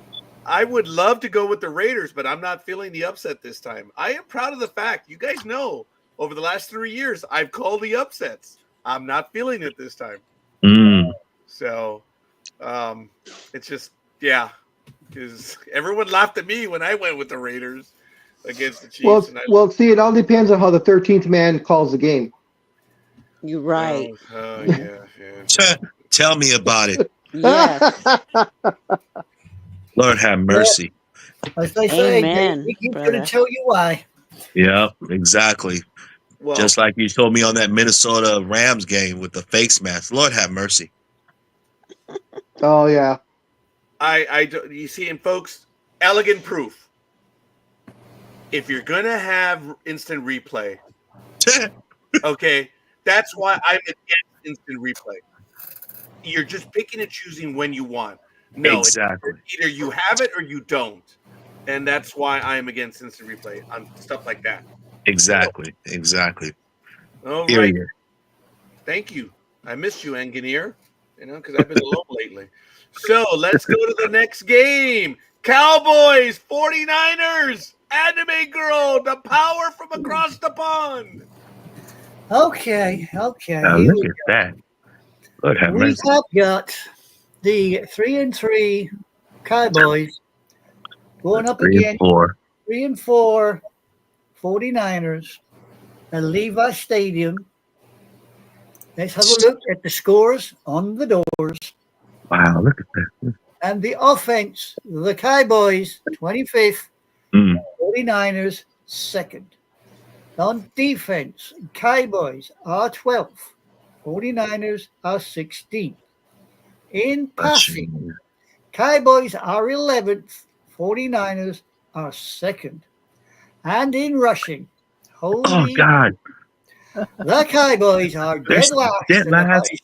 They're about as useful as a chocolate coffee pot. They're 32nd, while the 49ers are 5th. But The last time these two got together on October 8th, 2023, The 49ers showed them the way home, 42-10. Wow, that was almost a year ago to the day, or a little bit more than a year. All Yep. right. So Big Dog has the betters 4.5 for the 49ers minus. What is the win probability? The win probability has the Niners sitting at 64.8%. Wow. Okay, so for the open air stadium, can we No please dome. have the weather report? No Right. dome. No dome. No dome. No No dome. dome. It's going to be 58 degrees and a slight chance of rain. Oh, Oh, shit. oh I God. have 69 degrees and sunny. Oh, wow. What's the difference? Rain and Oh. sunny. Dude, we've been laughing about that for a little while now. It's been Well, for several weeks. I've got this worked out. It's going to be sunny for the 49ers and raining for the Cowboys. Oh, There you go. oh. Mm. All right. Well, fair enough. What is the injury report? Right. Oh Injury God. Yes. report. Here we go. We For the we don't have the time. I'm Right, telling for you. the Cowboys, we have Stevens, the tight end, is out with his knee. We have Parsons, the linebacker, out with his ankle. For the 49ers, we have quite a few questionables. You forgot one. You forgot one for the Cowboys. You had Jerry Jones dead from the neck up. Oh, He's been dead from the neck up for years, so he don't count. And that guy needs taken out and shot with a dum-dum.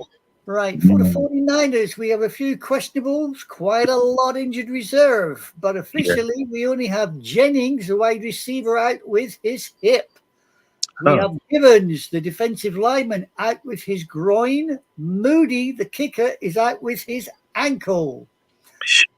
And that appears to be it. But the list, as you say, for the 49ers, questionables and injury reserve is rather long. Long list. Not in a good way. Yeah. No, not in a good way. And I think Brandon is out for the season, right? I believe so, yeah. Put it this way, if the 49ers were the horse, they'd probably take him out and shoot him. Exactly. Oh. Sad. Really. Shame. Okay. So, anime girl. Well, despite what I just said, I am going with the 49ers, and I reckon it's going to be 21-10. Wow. Wow. Wow. I think we're done picking right there. That's it. Just I think that's it. Yeah. Yeah. That's absolutely crazy. All right. Well, Anime Girl, thank you for that. Engineer. You pick the Cowboys, I'm going to go over there and I'm going to smack up the head, boy. I know. It's just so interesting. It's like one of those things where you go with one team, the opposite, and I should go the opposite too, but I just can't do it. It just the heart of me can't go with that. I mean, because you saw the scale of all the things that were on that list right there, and it looks like 49 should blow out this team like the other teams have done. But this rivalry they've been having for so many years and everything just makes the best out of the Cowboys sometimes. But I just overall, I had to pick the 49ers still, even though the injuries and everything, the quarterback and the wide receivers and Debo being sick and now he's a little better. All the things that's happening to them, C-Mac, you just don't know if he's ever coming back. I just still have to go with the 49ers. So 49ers for me. For life. Thank you, Engineer. Do you want to give us a final score? I love how you spell that, scorekeeper. Engineer. I tried to get it as best I could. Engineer, what's it going to be? Unfortunately, I'm going to leave it to the big dog. That might unfortunately be the new spelling. Yeah. But, actually, it should. If you say it like Gig says it, I think that instead of GEN, it should be GIN because she says Yeah. engineer. Yeah, actually, engineer, which There we is go. actually okay. Yeah. Yeah. So, did you want to give us a final score? Oh, for me, Yeah. Why don't Yeah. you work that hypotenuse? my score will be 27-14. Okay. Well, So, we don't have to ask him. We know where he's going. Big Dog, what's it going to be? Come on, just say it. Come on, say it. Bang Bang Niner Gang. As if there was any bleeding doubt. Engineer, this is your. Will you guys change your damn profile pictures already? I'm seeing way too many of NorCal Girl. Even I. Papa Sock says engineer scares me. That was a long explanation. He, he, he. All right. Who was there? Okay, after Big Dog, that was Gridiron Girl. Niners. Aw. Why? Okay. You're out of breath. What are you doing, girl? Chasing the dogs around the garden. Oh my. Yeah, that's what I'm thinking. I'm on Almighty's level. Alrighty. Oh, so change that the was pace a there, straight in. yeah, Boom. that was a yes then, because Lukey's and Elway 7 are going for the 49ers with a shock. I'll have to show you the picture of the credit card that my sisters have, and it's 49ers, sadly. But Oh, okay. yeah, they do. Lukey's does. It's kind of funny. But let's see. And Scorekeeper says the 49ers will win 29-20. So, NorCal Girl. Well, like the 49ers of old that built California, I think our 49ers are going to come back with a lot of grit and determination and actually take it at 21-19. Wow. Even in a Close game. Close. Wait a Close minute. game. What was that score? 21-19. Wow. Even in That's political gonna be season, close. that was impressive. All right. So, Almighty. I will be taking the 49ers at 28-17. 28. Okay. Okay. So, all kidding aside, guys. If everybody's giving scores, I'm gonna say it's gonna be 35-14. Whoa! Now you are in La La Land. Okay, no. Okay, now this is what's cool. I was about to say, oh, what? Go. No, I'm just saying. You saying that's what you're thinking. That score? Yeah, Yep. 35-14. Oh my God! I think you guys are gonna blow them the hell out of the water. Engineer. I wasn't because right now the Cowboys are floundering. They don't have any direction whatsoever. Dak looks lost, and he can't find 5 consecutive plays to save his life. So Yeah. unfortunately, much as I always give credit when credit's due, and I much as I don't like the Cowboys, I gave them credit in the past. But this year they look like a total train wreck. I don't know what's going on. And remember, the Cowboys could not afford Derrick Henry. Yeah. I got to be honest and say, Big Dog, I wholeheartedly agree with you. The Cowboys are a little bit like a blind man in the desert. He got no chance of getting out of it. Yeah, I don't know what happened in the off season with the Cowboys. You've always got a great decent a really good regular season from the Cowboys year in and year out. And this year I don't know what the difference is. Yeah. Well, we discussed that before. It's that the Cowboys did nothing in free agency. They didn't sign anybody. That is true. Look what the Commanders did with free agency, and look where they're at now. And the Cowboys just sat there with their thumb up their ass, and The, they just feel like I think their biggest signing was Ezekiel Elliott, re-signing him again. yeah, Hmm. and he's about washed up, or he is washed Yeah. up. I mean, come He on, is washed up. I mean, Yeah. I I'll mean, be honest. but remember, I'll be honest. for some reason they don't have the money for Derrick Henry. I guess they're broke as far as Yeah, well, I was about to say that. I think Mhm. our little friend Jones has got his wallet stuck and he ain't coming out.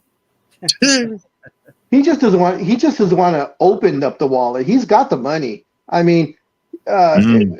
scorekeeper, isn't it? The Yankees and the Cowboys that own all the food rights or whatever it is to all the stadiums. Yeah, we've talked about in the past. They own, I forget if it's 70, it's between 70 and 80% of all the concessions in America. Yeah. So it's Yeah. not like he doesn't have the money. He just doesn't want to spend it. Mm. Mm. Yeah, and folks, Mm. we've talked about this, and we talked about in Sports Talk with the guys. This deal was in the early 2010s when Yeah. they got together to do this, and they're going crazy. But Papa Sox loves it. Couldn't afford Derrick Henry. And Lukey says Elway 7, always a Bronco. Yeah, whatever. And Broncos 49ers have a connection to the Broncos ex-team members. So yeah, there is. So, but Lukey's is a 49er through and through. Okay. What? Oh, Jay, you met them. And, So and, my and we older still like sister, her. Jay. So Oh, Yeah. okay. Yeah, Jay, my older sister, that's Lukey's, and my younger sister Alma. See, I can't even mention her name on air. Notice I do mention the other one. I mentioned Gotcha. Alma is Elway 7. Oh my God, Jay, you weren't here earlier when I went to see the game yesterday, and my sister arrived around the third inning, and she tried to fist bump me. Like, what the hell are you doing? See, you're the enemy. Don't you dare fist bump me. Too I Can funny. you tell me why? Ah, Now perfect you want, timing. now you want to pick a fight, huh, Gridiron Girl? Okay. No, All right. no, not. She's the enemy. Mhm. Everybody's your enemy. I'm not going to fist. Hey, this isn't Stephanie. Calm down. Hey, do you guys like that? And I lost my train of thought. Whatever. Let's go. Gridiron Girl, do what you do. Alrighty. So for the Cowboys, nobody. Speedy? No, even And- he wouldn't pick him.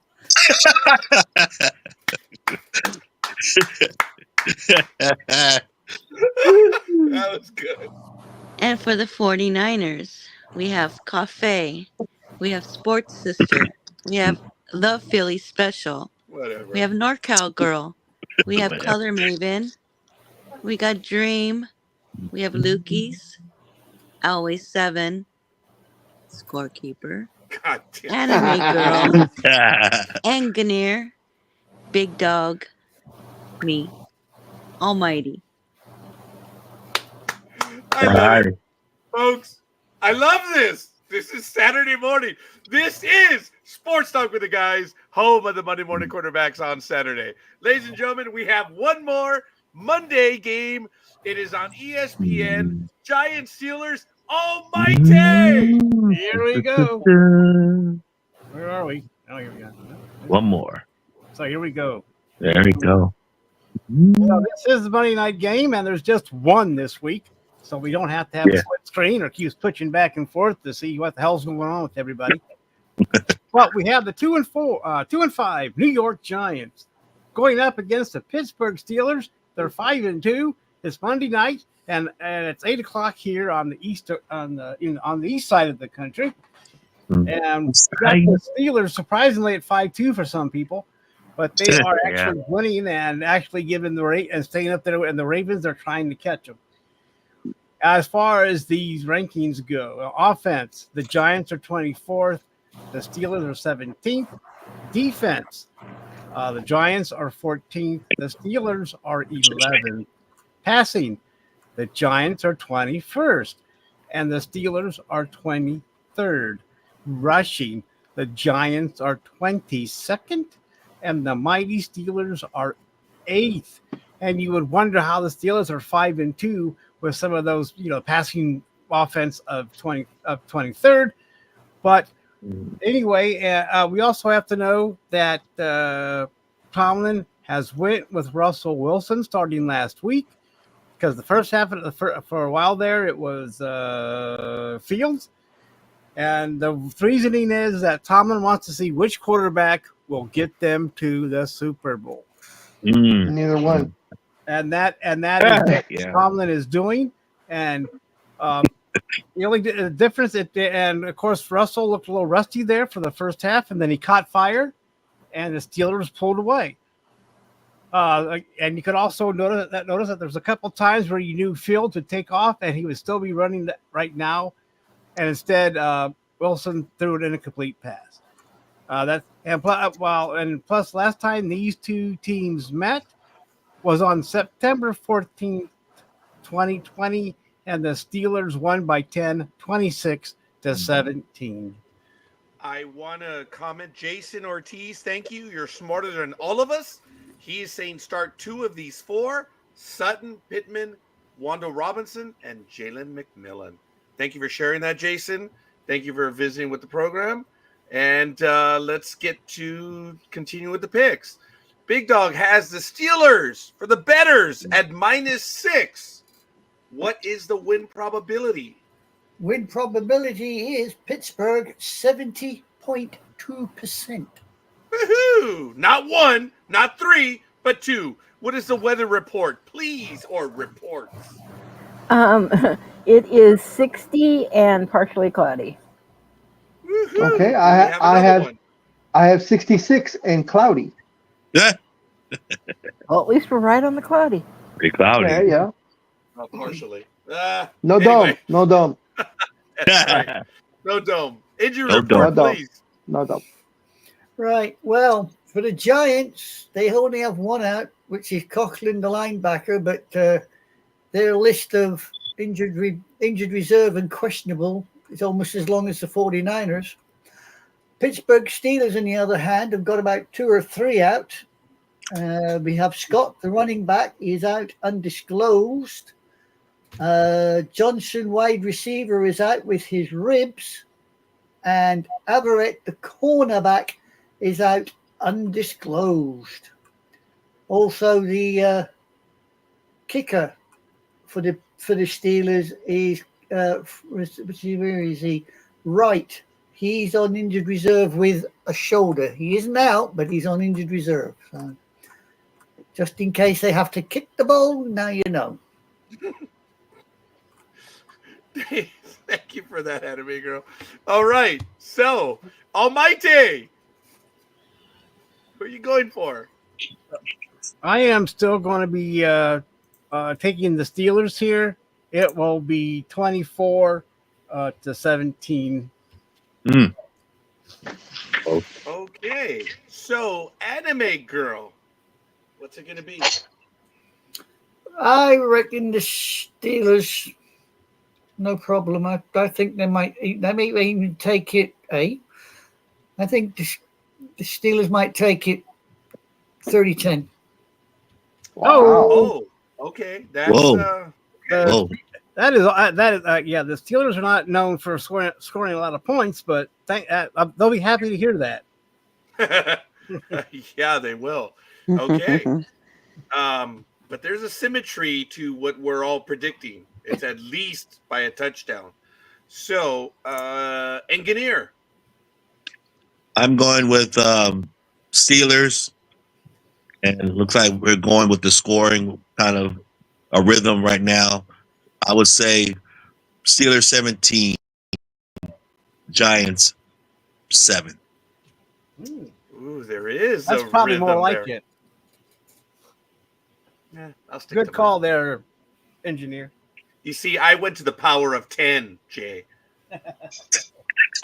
You're 17-7. I just added a 1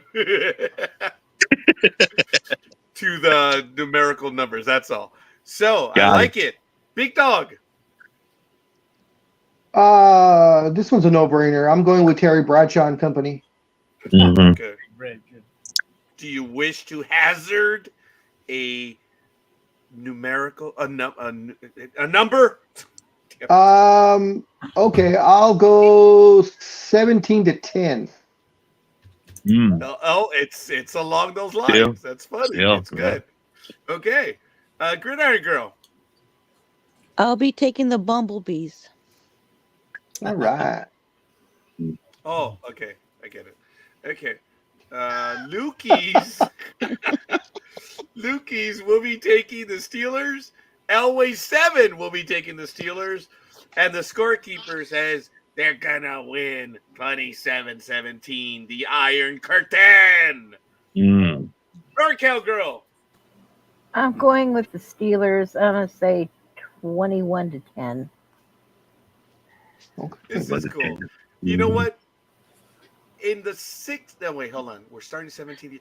In the 15 years that we've done this, no one on a regular basis called the scores. Every now and then, and I mean like 1 out of every 10 weeks, someone would call it. Philly Special, Philly Special started this last year, and now it's continued, which is really kind of cool. It's kind of fun. That lends an interesting aspect to it. And who was that again, scorekeeper? Who was that? Philly Special.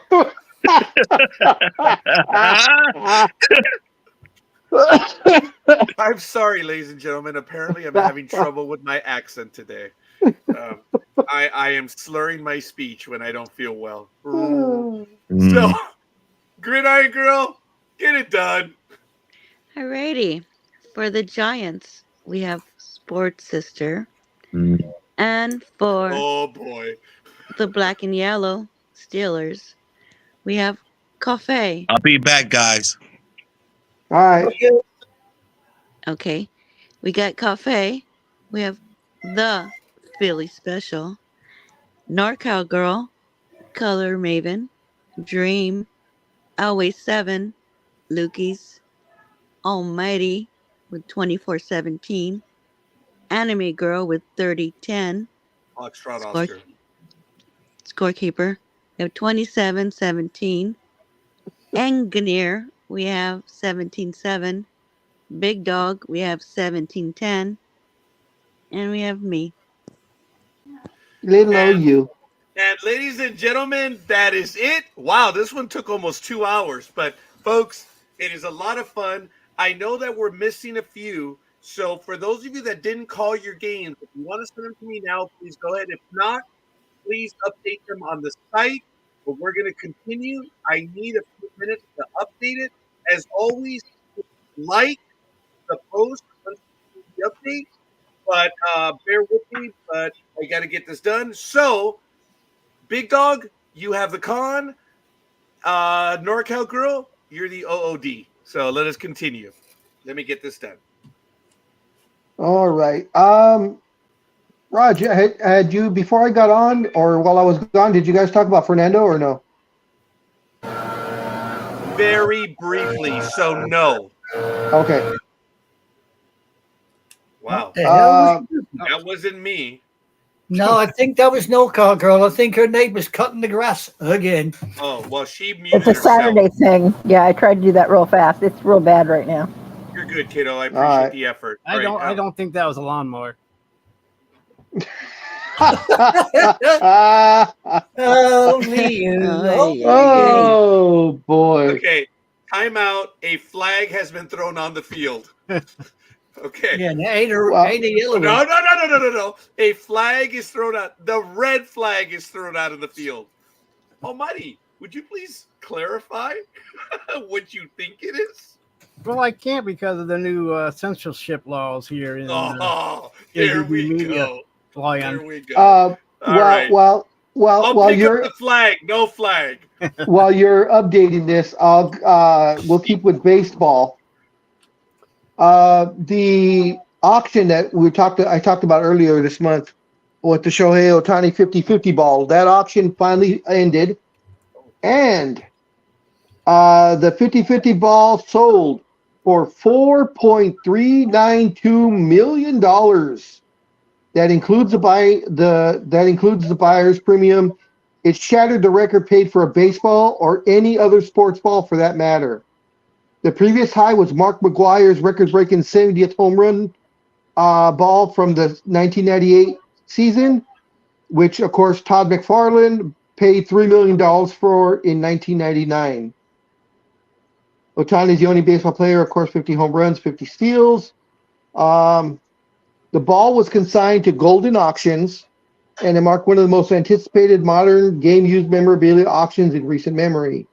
Golden site shows photos of the Major League Baseball scuffed and had the authentication on it. The auction house did not identify the buyer. And of course, there is still litigation going over that as far as who the actual owner is. And that's playing out in Florida still. And it says an agreement was reached on October 7th between the auction house and all parties, quote unquote, that allowed the auction to proceed and conclude apart from the lawsuit filed over the baseball's ownership. It said, according to the statement from Golden, the agreement stipulated that all parties vying for ownership of the ball have agreed to convey any and all of their ownership interest in the 50-50 ball to the winner of the auction, giving the winner full assurance that they will receive it free and clear. They will receive a free and clear title to the 50-50 ball. Wow. Wasn't I mean, it came damn close to the $5 million they were expecting, but no one in reality was expecting it to hit the 4.39 that it did. An incredible amount of money for, as Scorekeeper talked about a few weeks ago, that in a couple of years, it's just going to be another ball.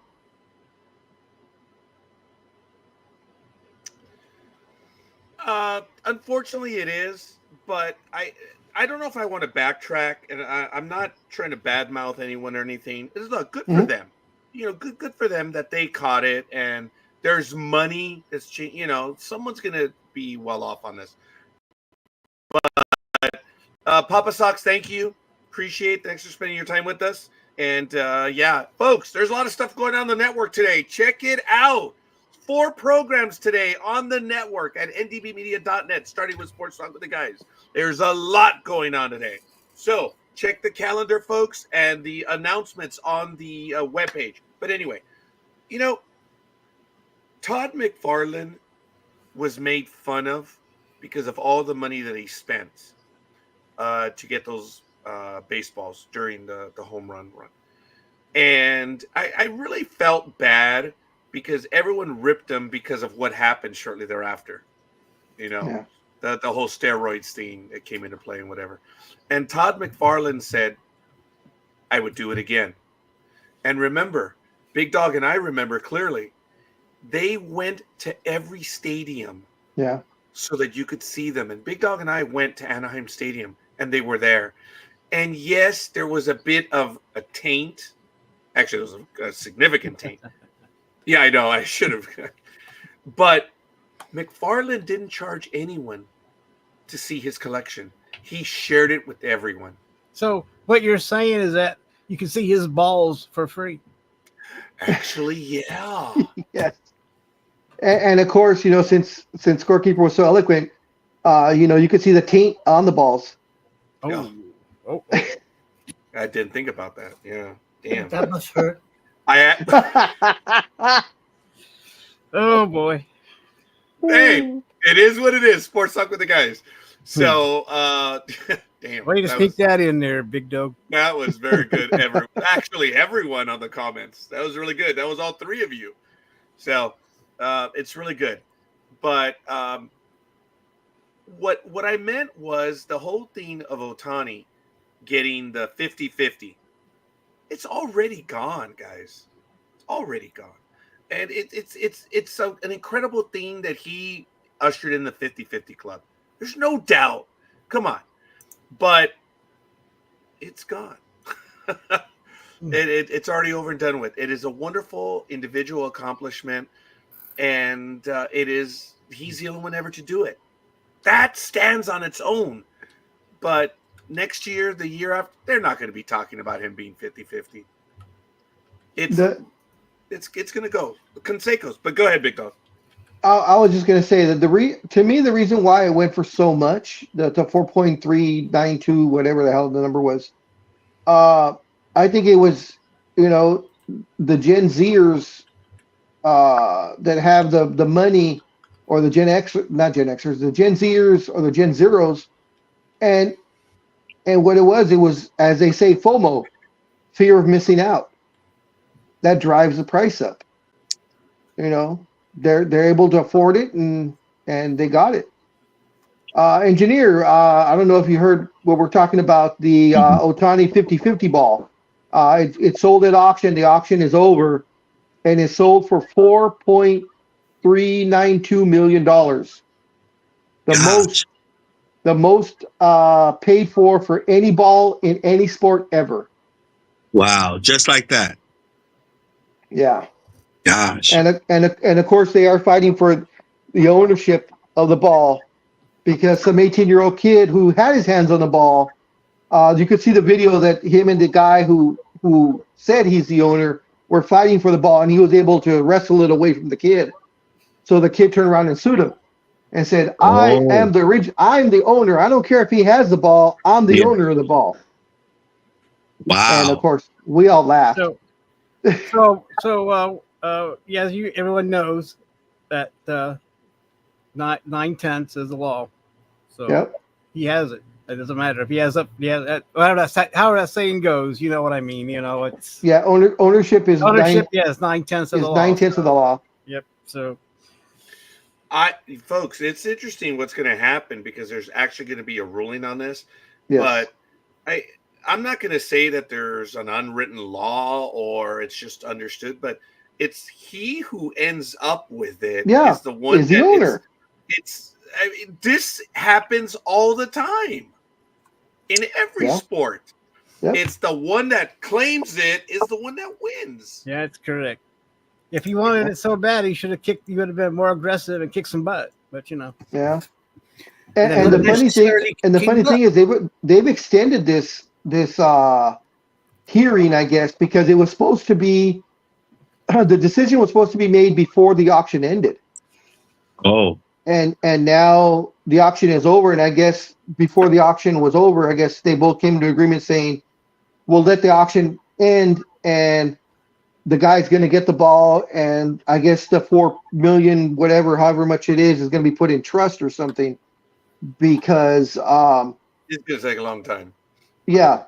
So I'm pretty sure the 18-year-old kid, his lawyer, of course, is salivating at his percentage that he's going to get. So nothing personal, folks, but the kid's not going to win. I agree. I don't think he has any rights to it either. Nope. Because if that happens, that's going to open up a whole can of worms. Yep. Yeah. It effectively has now, because they're litigating it, but the end result. Look, I'm sorry the kid lost out.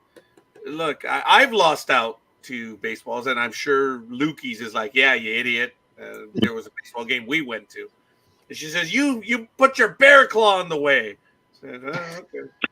So my sister was going to catch one apparently, and but it had no significance. Folks, this ball is not going to keep its value, seriously, for very long. The McGuire balls, or the McFarland balls, I'm sorry.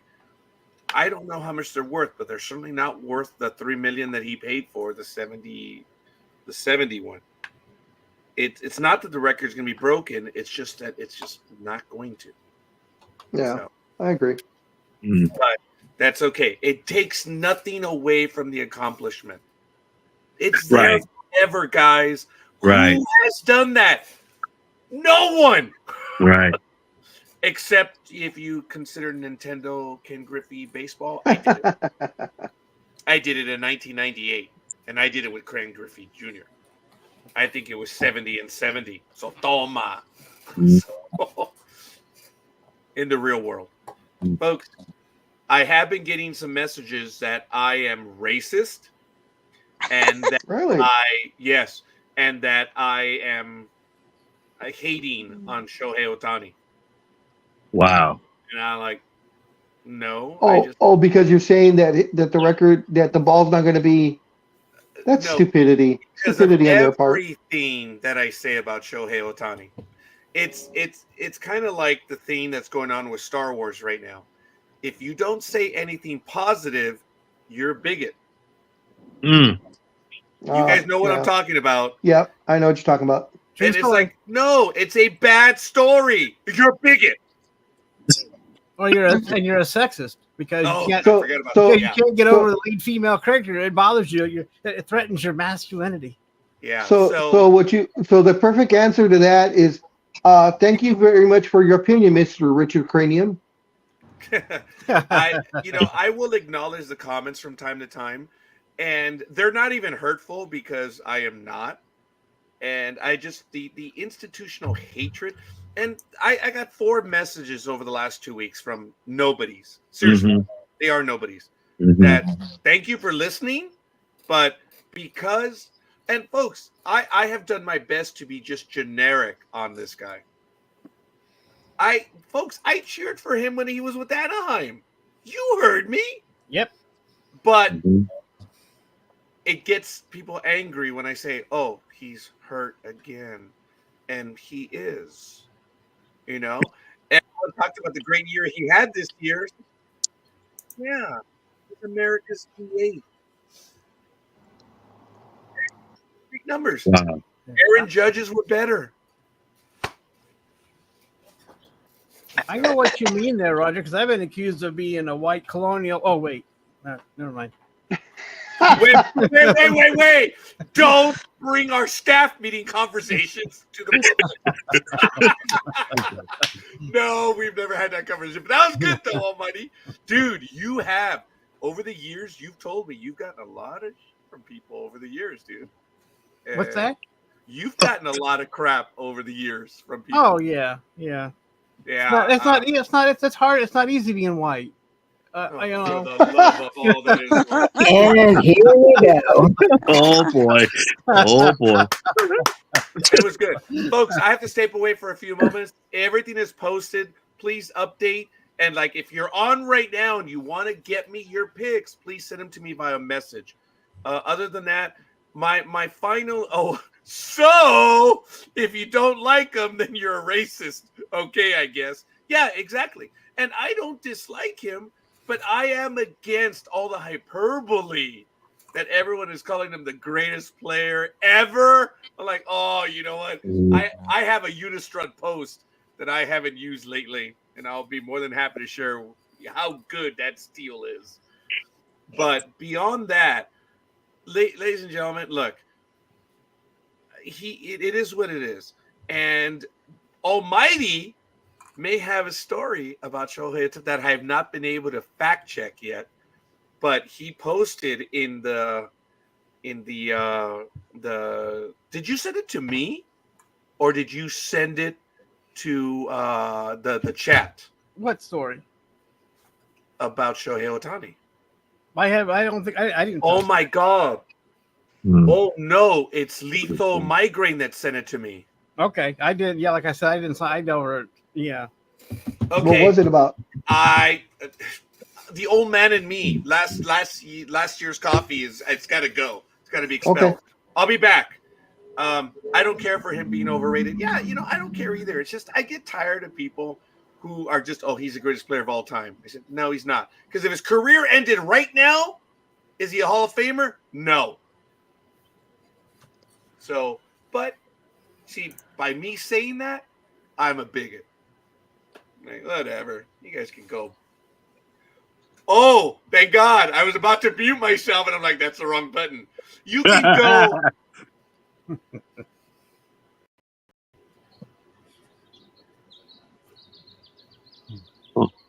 Okay. Birds. So, switching over to basketball till scorekeeper gets back, I wanted to get everybody's opinion on this. So, Joel Embiid, who is, of course, the center of the Philadelphia 76ers, is going to miss the opening week of the NBA this week for his knee soreness. He didn't play at all in the preseason. On a side note, Paul George also is not going to be playing for at least a few weeks, as he's also out with Philadelphia 76ers with his injuries. But back He to didn't Joel retire? Embiid. I'm sorry? He hasn't retired? Paul George, no. He signed I think he signed a 4-year contract with Philadelphia at like a ton of money. Lord have mercy. Okay. Yeah. But Joel Embiid, as I said, is going to miss this opening week. Did not play in the preseason at all. And he had an interview saying that he will not be playing in back-to-back games at all this season. And that it will not, and for it not to be a surprise if he never plays another back-to-back game the rest of his career. The How dare NBA did him. not. The NBA did not take kindly to that and is I now know. investigating him and the 76ers. And he just signed a new contract, I believe it was last year. So, personal commentary. Wow. These guys are being coddled and babied way too much. Back in the day, I mean, if you didn't play, it's an 82 game season. If you didn't play 76, 75 games, they were asking what's wrong with you. Mm-hmm. Now, it's normal if you only play 40, 45 games. And they're taking that as, yeah, we're going to pay you $50 million and we're only going to see you half the time. The fact that Joel Embiid, has come out and publicly stated, if it was up to me, I'm never playing the back-to-back game ever. They only play 4 times a week on average. Sometimes 3, sometimes 2. And they can't handle a back-to-back? Come on. There's only, for the most part, if I remember correctly, there are only about 12 or between 12 and 16 back-to-back games, depending on the team, per season out of 82 games. Only say an average, let's say 15. 15 games are back-to-back out of 82, and they can't handle it. I don't know if I'm being an old man that I am, that I'm expecting these guys to earn their paychecks, or, is this just a new norm and we have to accept it? Mm. No, What we do you shouldn't guys accept it. We shouldn't accept it, in my opinion. If you can play and you're not hurt and you're not injured and you can play and you got lungs in your body, you have eyes, you got ears, you got legs, you got hands, you should be going out there and play. Back to back, 3 times. I mean, injuries are different. If you're injured, I will say of for course. sure. For sure. I mean, if you're injured and everything, for sure. I mean, you can't play. You can't play. But if you're physically able to and you got a mind to play and you're ready to shoot a ball, block a shot, steal a ball, all the things that you need to do for basketball, go out there and play. That's my opinion.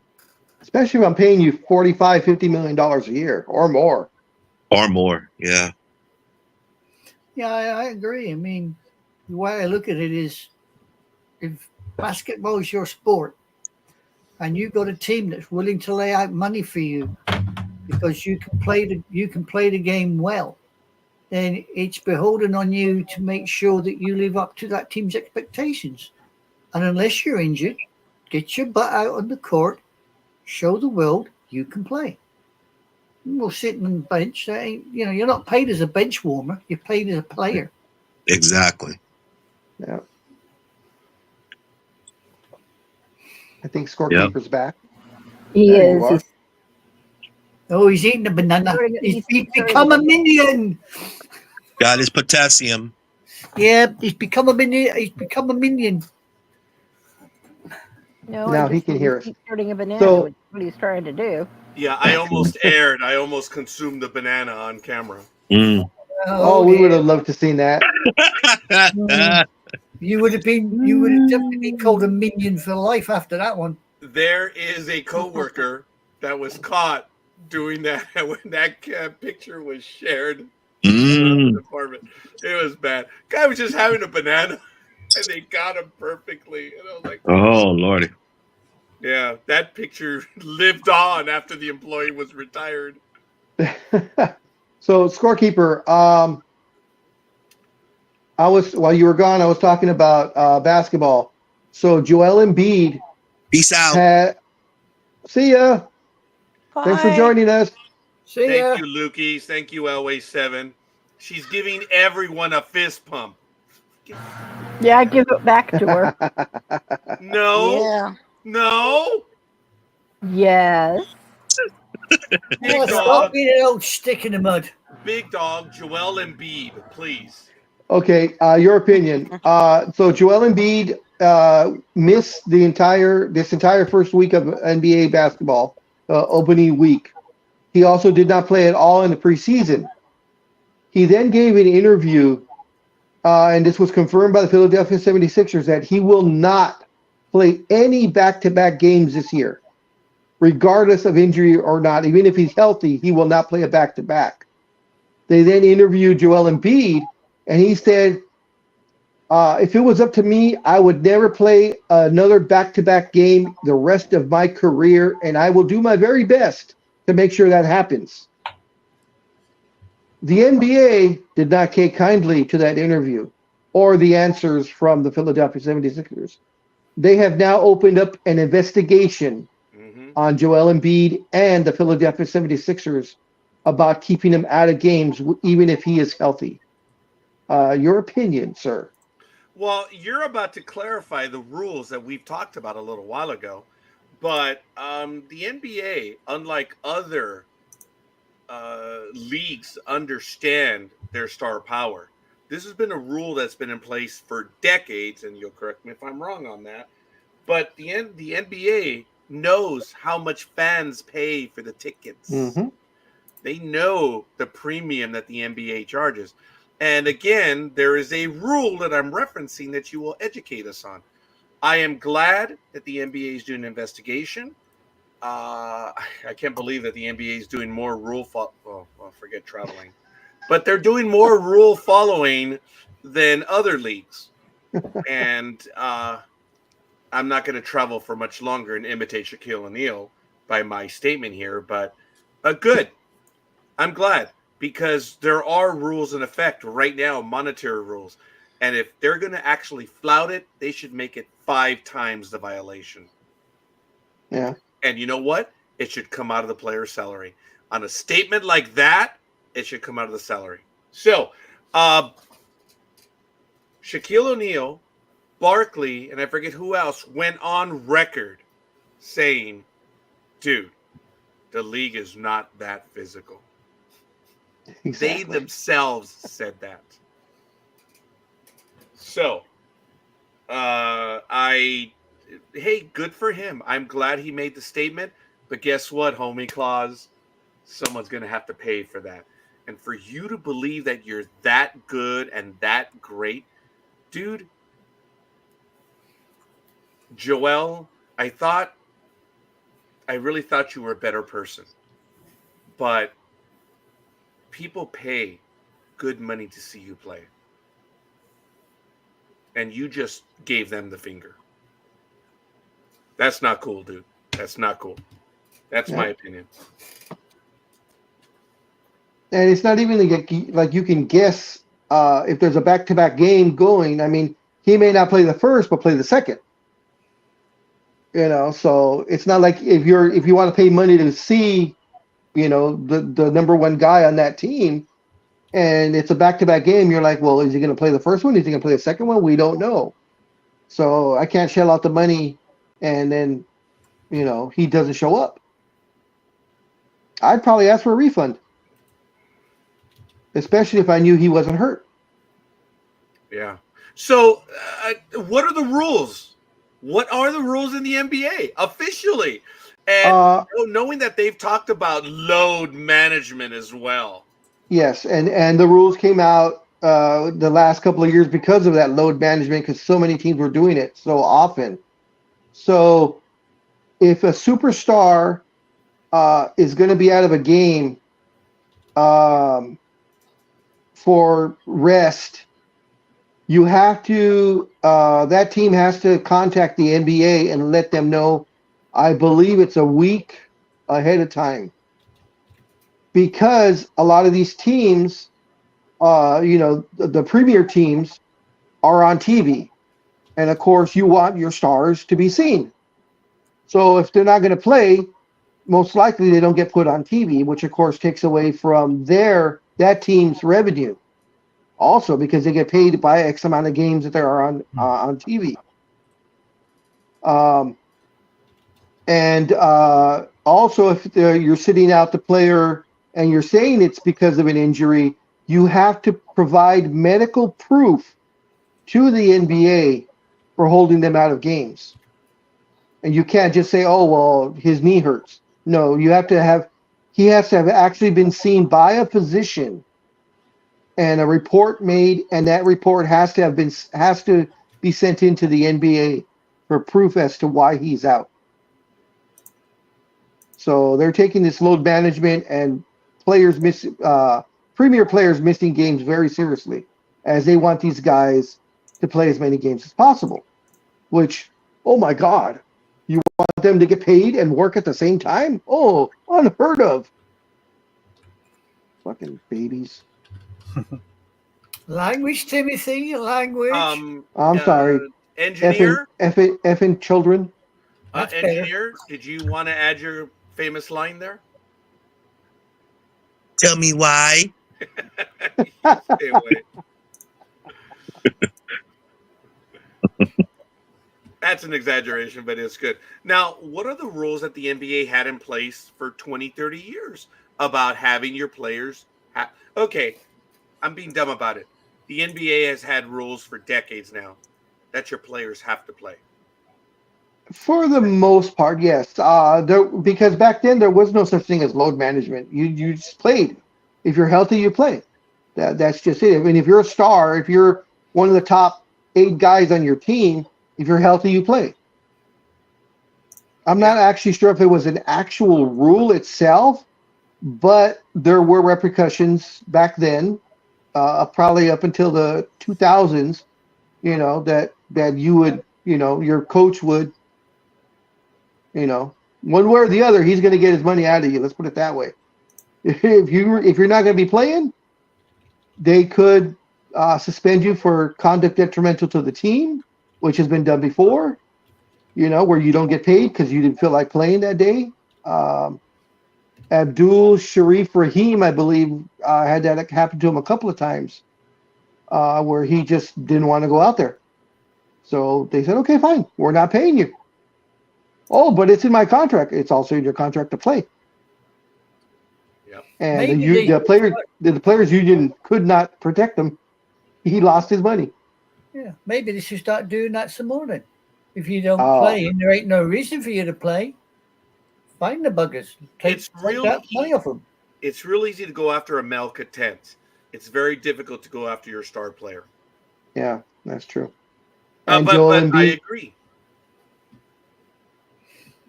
I cut you off, Big Dog. No, that's right.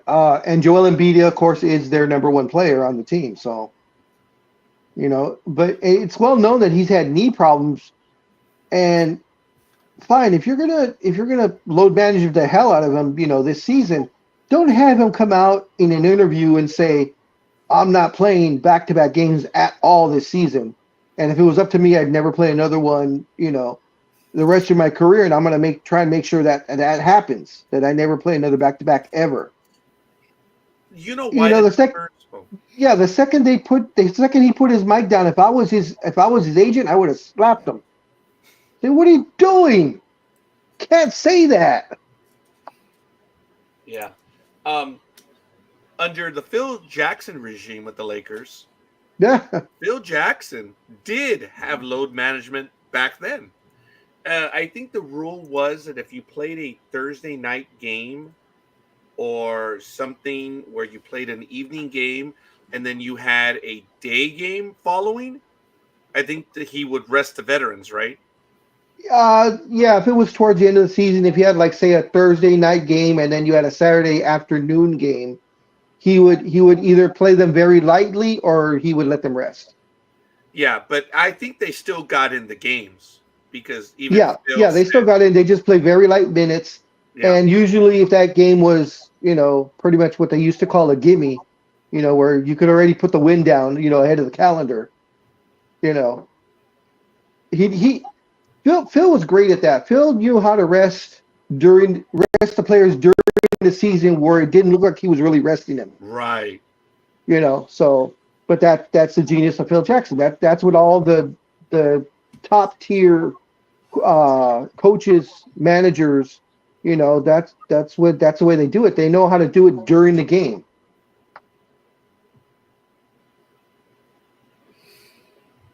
Well, you see, if the coach or a manager does it, then there isn't a problem. But if a player just decides, I don't want to play, to me, no, that player should be fined because it's not up to him. He's contracted to get out there on the field and play. So get out there. I mean, he basically told his team and the league, I'm playing when I want to. Yeah. That's not going to fly.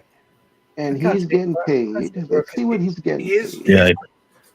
Actually, do you know what I would do? Is look, how much you being paid? I'm pulling that up right now. Hold on. So we'll call it 50 million. No. Cool. Joel Embiid is being paid. Very good, Raj.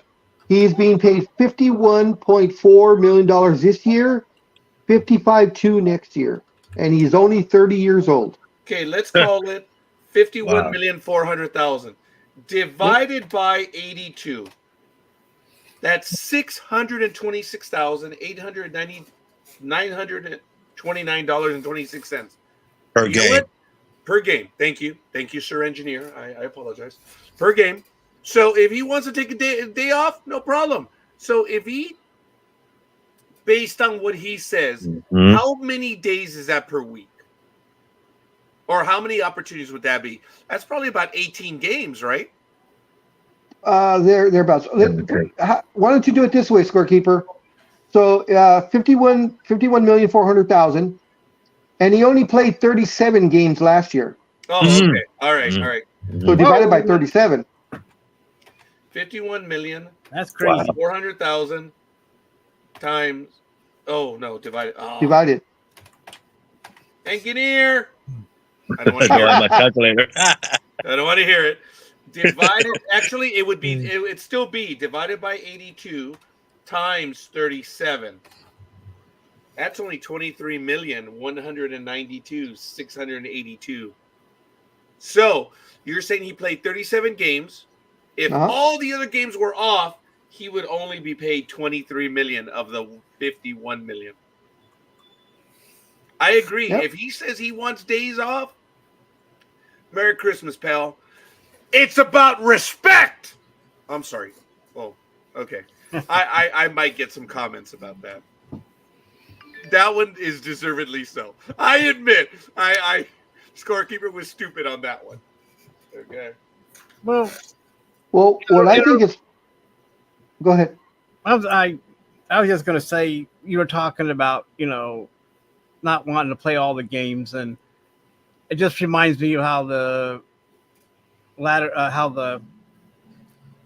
late millennials and Gen Zeros complain about doing, actors complain about doing a 10-season series, whereas if you go to a network, you're going to be doing 20 episodes a year, and how they're going to that would tear them apart. But 10, most actors, 10, that's great, and get paid a lot of money just to do 10 episodes. But it's the same thing. It's not the same thing, but that's what it reminds me of.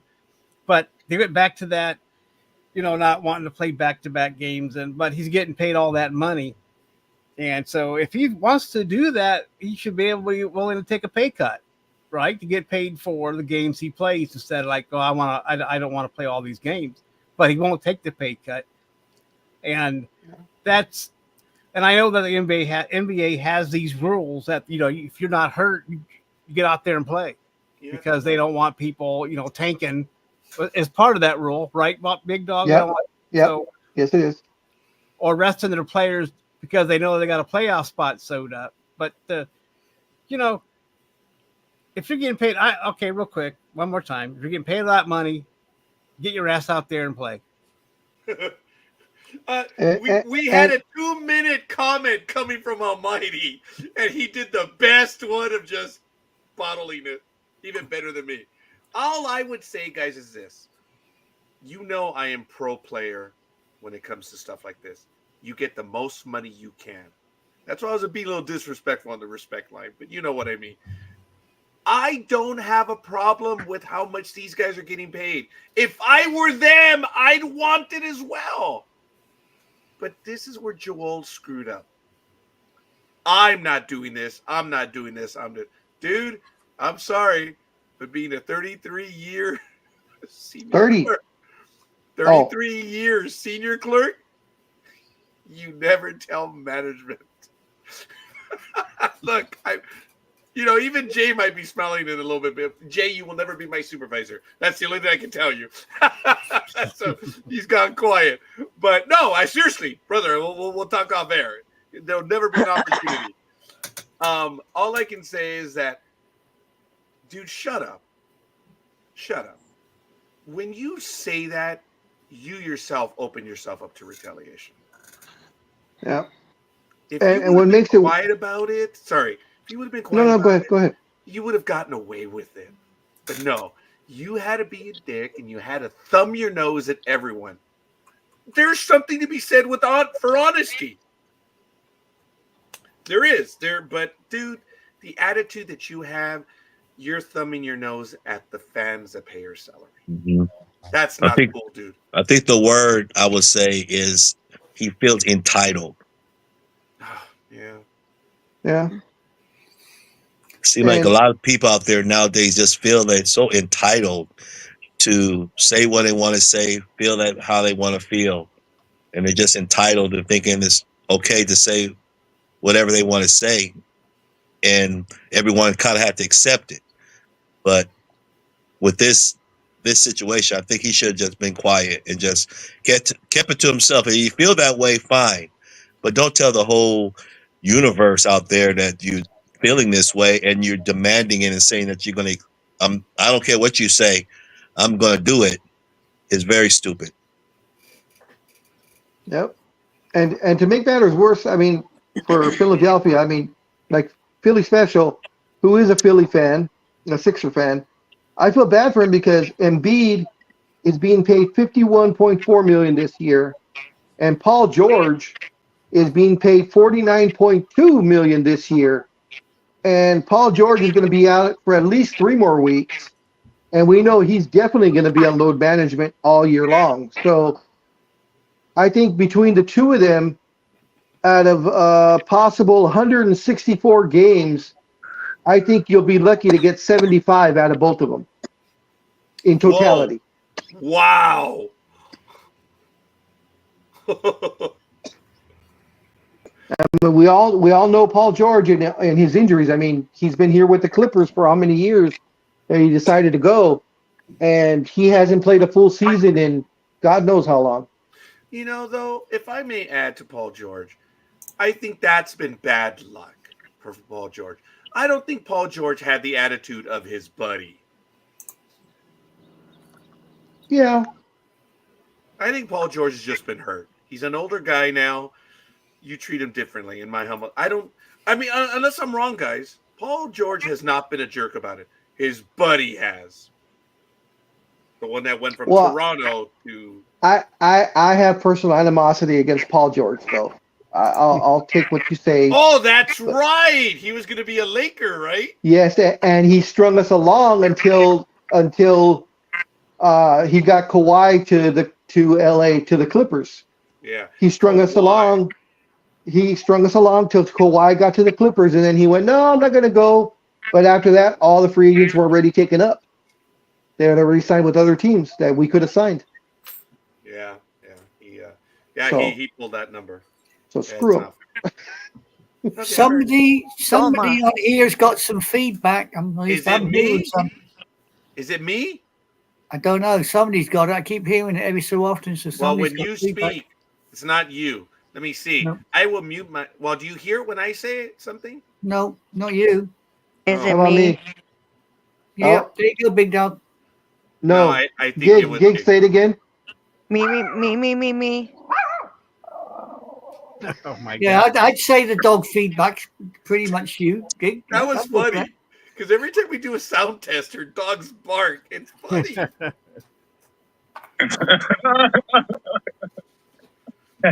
Oh, you know what? I have to check the calendar real quick because we've got a lot of stuff going on today, and I was like, "Ooh, do we have to finish by 10 today?"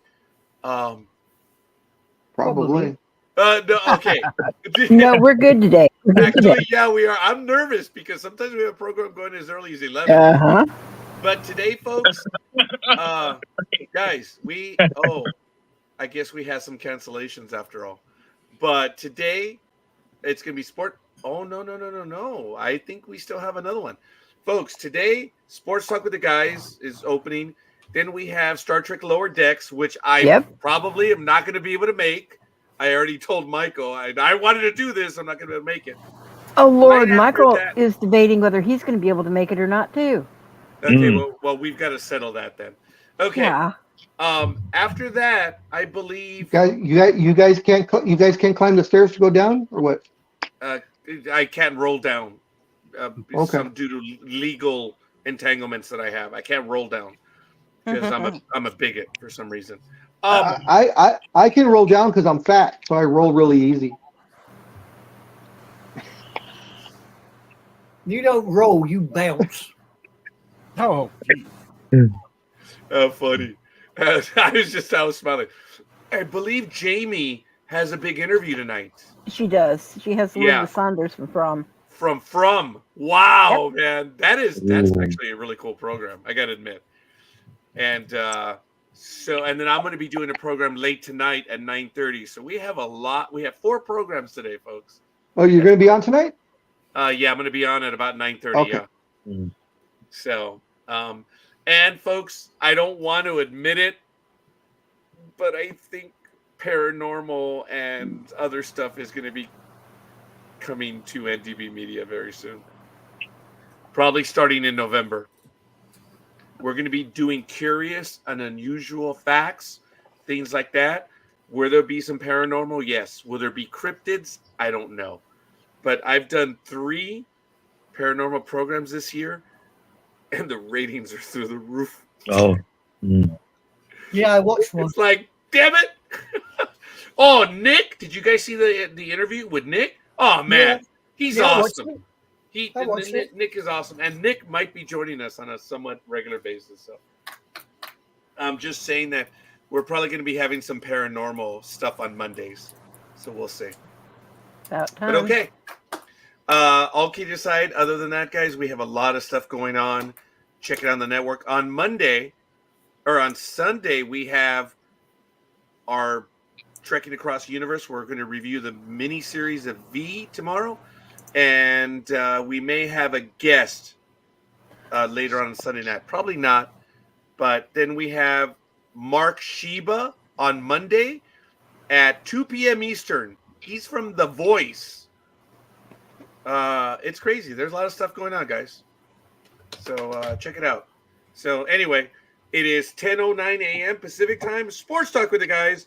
Home of the Monday Morning Quarterbacks on Saturday. What a glorious morning. We're still going to go for a little while longer. I am so happy that everyone is here with us. This has been a lot of fun today. So I know there's a lot more to talk about. Let me shut up. Big Dog, is there anything you want to go to? Or Norca? Oh, what? Hey, Jay, what's that? What? Is that engineer porn? What is that? It's a dot. It's a red dot. Is that a math? Oh, wait. I can't read what it says. 14 and he calls this. Oh, Lord. Oh, here we go. God. Mute yourself, stupid. No. That's an almighty rule, which is appropriate. When I go away, I have to mute myself. Jay. Last week, brother. Yes. Yeah. Ladies and Awesome. gentlemen, 14-0. We actually did have someone some years ago that went, I think it was a shortened something or other. They were like 13-1. We've had that a few times. Or Yep. no. It was 15-1 because of the 16 games. But no one has been perfect. Not until Jay. Yes. Jay. From We can call him Pete. We can call him PJ from now on. Perfect J. Yeah, I don't know if I'm I prepared. don't know. Yeah. And you know what? You know what the bad part? Well, for me, of course, I was right behind him because I was 13-1, and it's because I picked the damn Raiders to win, and I knew they were going to lose, but I took them anyways, and that was my only loss. Yes. Gridiron Yeah. Girl, what do we say to that? What do we say to that? Woulda, Tough shoulda, shit? coulda. Yeah, woulda, shoulda, coulda, baby. Jay, it's all you, brother. That's right. Yeah. I don't know how it happened, but it was just I was sweating on that Monday night game. I was sweating Oh like yeah. I Yeah, was I was. sweating off that game because it was supposed to be a pretty sure game, but the Bills was very nervous. I was very nervous. I was like, oh my God, I'm gonna lose by one game also. So And you needed it. You needed that 14-0 because yeah, unfortunately you weren't having a yeah, too good of a season so far. correct. I didn't say anything, Jay. Yeah. I mean, if I go like the whole season after this, like all these rest of them, I'm okay with that. But I'm just happy that I at least got 14-0. I mean, I've always been wanting to have that. Everyone, of course, wants that. At least I got one. I'm gonna give a scorekeeper like this one. So engineer now at 14-0 is the Shohei Ohtani Oh God. of Sports Talk with the guys, as the only one. Shohei, of course, is in the 40 or the 50-50 club. We have engineer as the only person ever to be undefeated. Okay, all right. Well, hold on a minute. He's the only 14-0. We are now looking for the first 15-0. Okay. And we are now looking for the first 16. This is great. This is cool. We have had people that have been close. So, Jay, you are the only 14-0 member. God bless you. It's all that damn grass he goes walking on. Yeah. Grounding, the key. Yeah. All Yeah, kidding yeah. aside, Jay. All Well- kidding aside. That was phenomenal, dude. That was, man. And it's cool. Good for you, buddy. Since Yeah, he went I 14-0, that think- makes him the 72 Dolphins. That's just what I was gonna say. That's just what I was gonna say. Mhm. If someone goes 16-0, we're gonna call them the 72s. Yeah. Yeah, I think the best I've done is 13-1 or something. Isn't it? Well, Mhm. no, actually, no, wait a minute. Wasn't it 14 games? It would be the 72 Dolphins, right? They only played 14 games. I thought. Well, in totality, including the playoffs and stuff in the Super Bowl, I think they were. I think they went 16-0 or 17-0. Okay.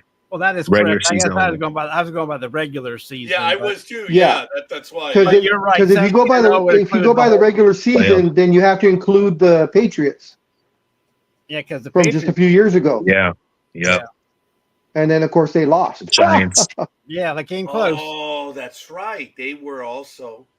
Yep. That's why they still consider the Dolphins the only true undefeated team, Yeah, because they went the entire season in playoffs. Mhm. And playoffs. But they And are. of course, every year after a team loses, finally. So right now the Chiefs are 5-0. As soon as the Chiefs lose a game, everybody will have a loss. The living members of the 72 team get together and pop a bottle of champagne. They do that every year when the final team finally loses a game. Wow. That's pretty cool. They must have sweated during that New England run. Yeah, they did. They popped the cork on Super Bowl On Sunday. Super Bowl. That was Unfortunately, the year though, that that group is getting right? smaller and smaller. Yeah, that was a year Well, Eli, wasn't it? See I'm you sorry? later, no car girl. Bye, Bye. Norca girl. Where'd you See go? you later. Oh man, I was hoping she was going to be able to do her story. You had to feed the Hey, cows, I guess. You're doing it. well, she does have to feed the cows. Look, hey guys, sorry, I need to run. Family at the door. Yeah, the cows are knocking. Good for her. Wow. It's milking time. Yeah. All right. Well, okay. Did I tell you what I did to NorCal girl about her cows? Because look, everyone knows she doesn't have cows, but it's just part of the fun because of where she lives. She's like a mile or two out of. She's out in the country. Okay, so she sent me a picture of her house. from Oh, the that's right. I studio. remember that picture. Yeah. And she's in a suburban tract. So I told her, no. You have cows. Don't play the part. You have cows. She goes, no, I don't. I said, I can prove it to you. Yeah. She says, how? Do you have a dollar bill? I was like, yes. I said, okay. Turn the dollar bill over. Find the camel on the dollar bill. And she looked and looked and looked. And after about 2 hours, she came back. She goes, I can't find the camel.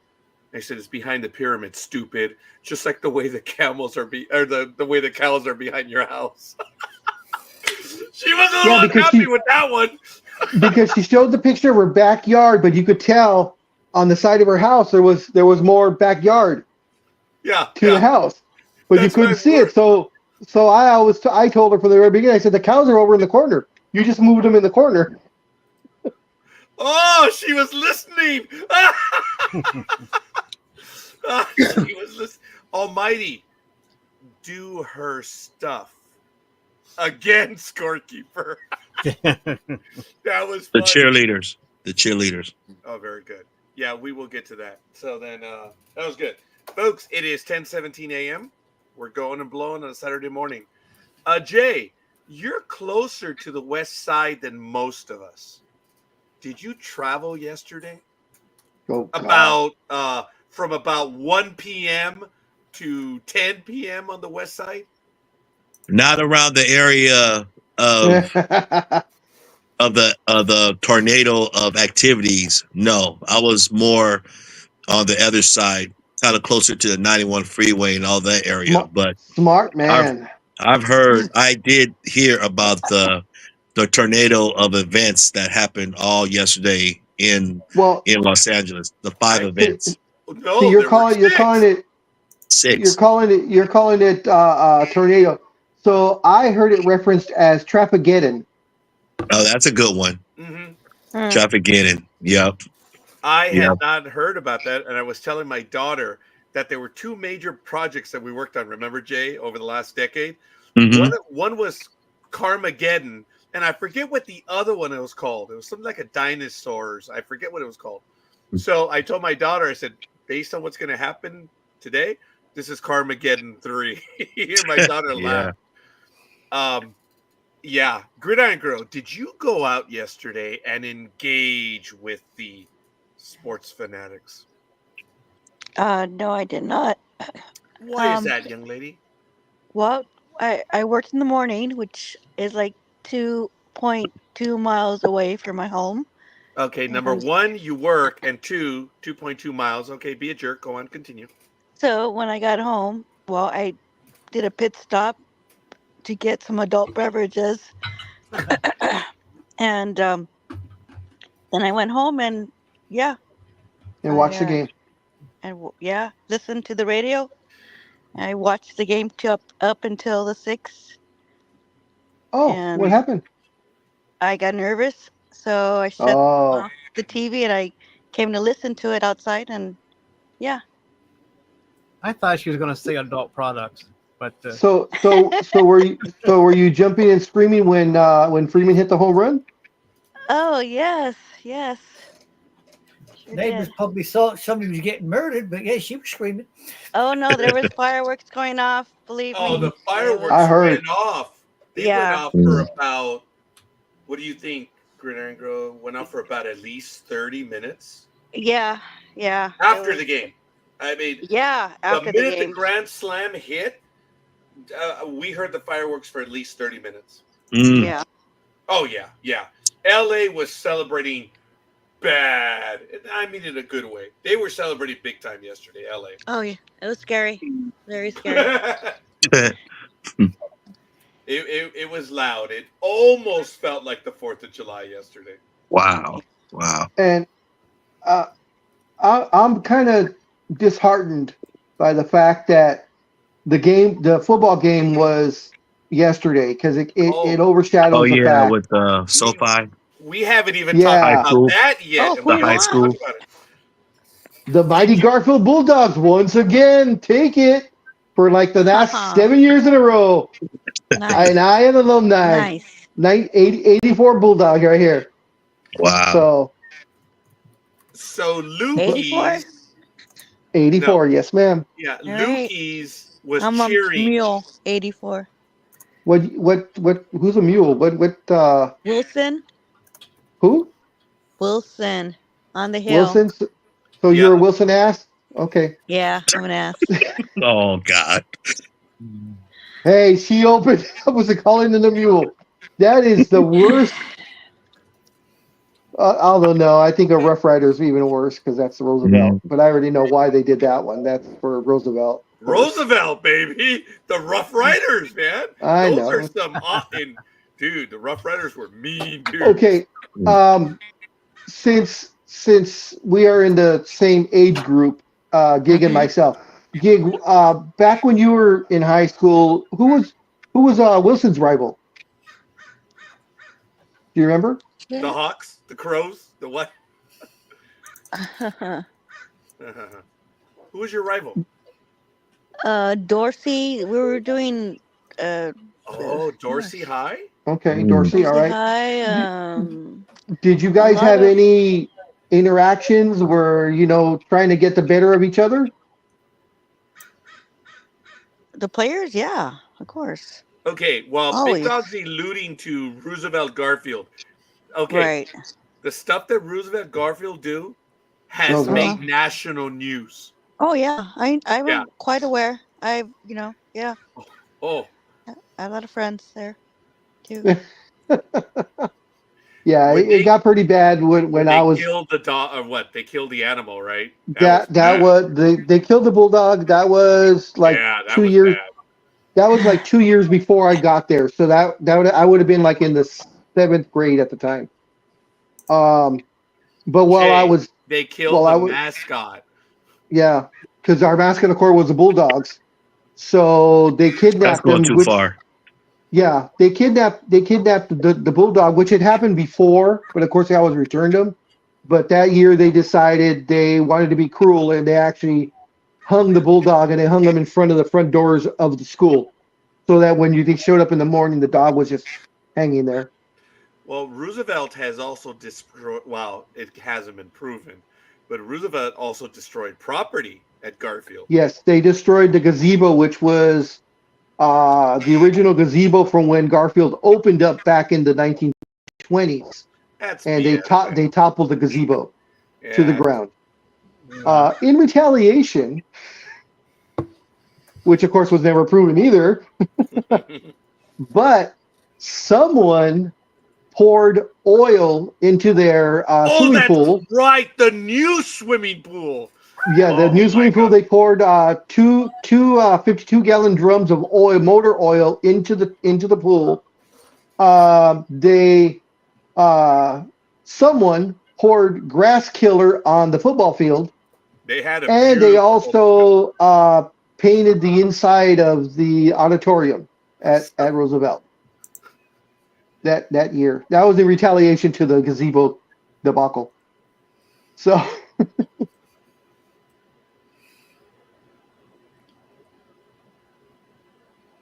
But that was when they was really a rivalry where they were on the same level.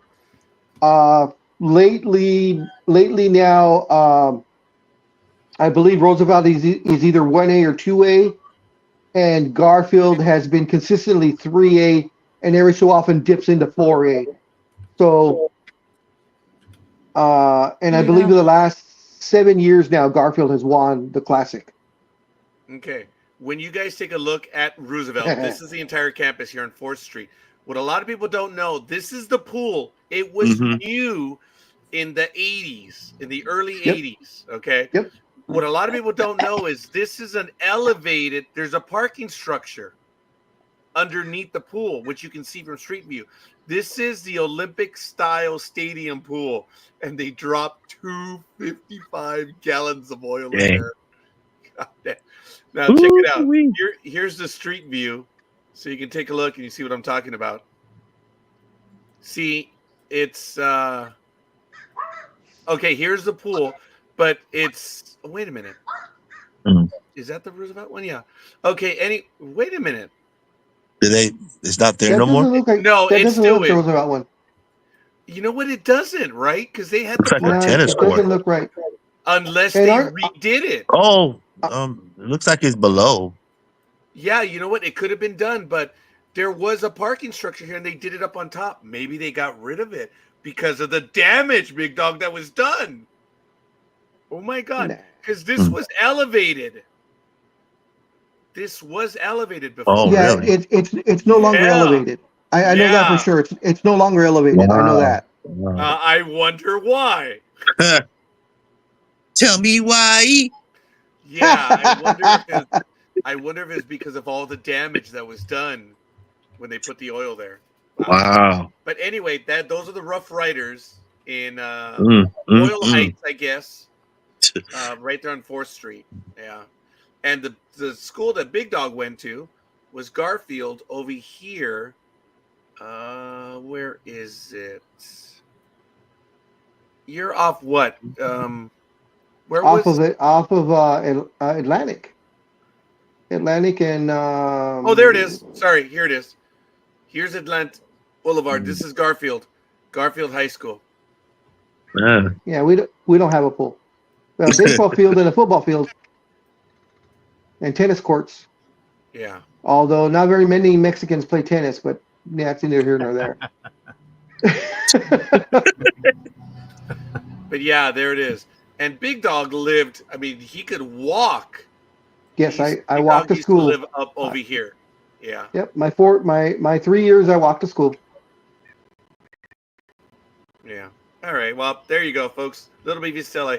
Anyways, when these two teams play, Roosevelt and Garfield, it has been the rivalry of Los Angeles for at least the last 40 years. At least.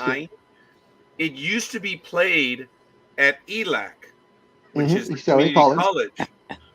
And it was such a big deal that it was played there at the stadium. Taco Tech.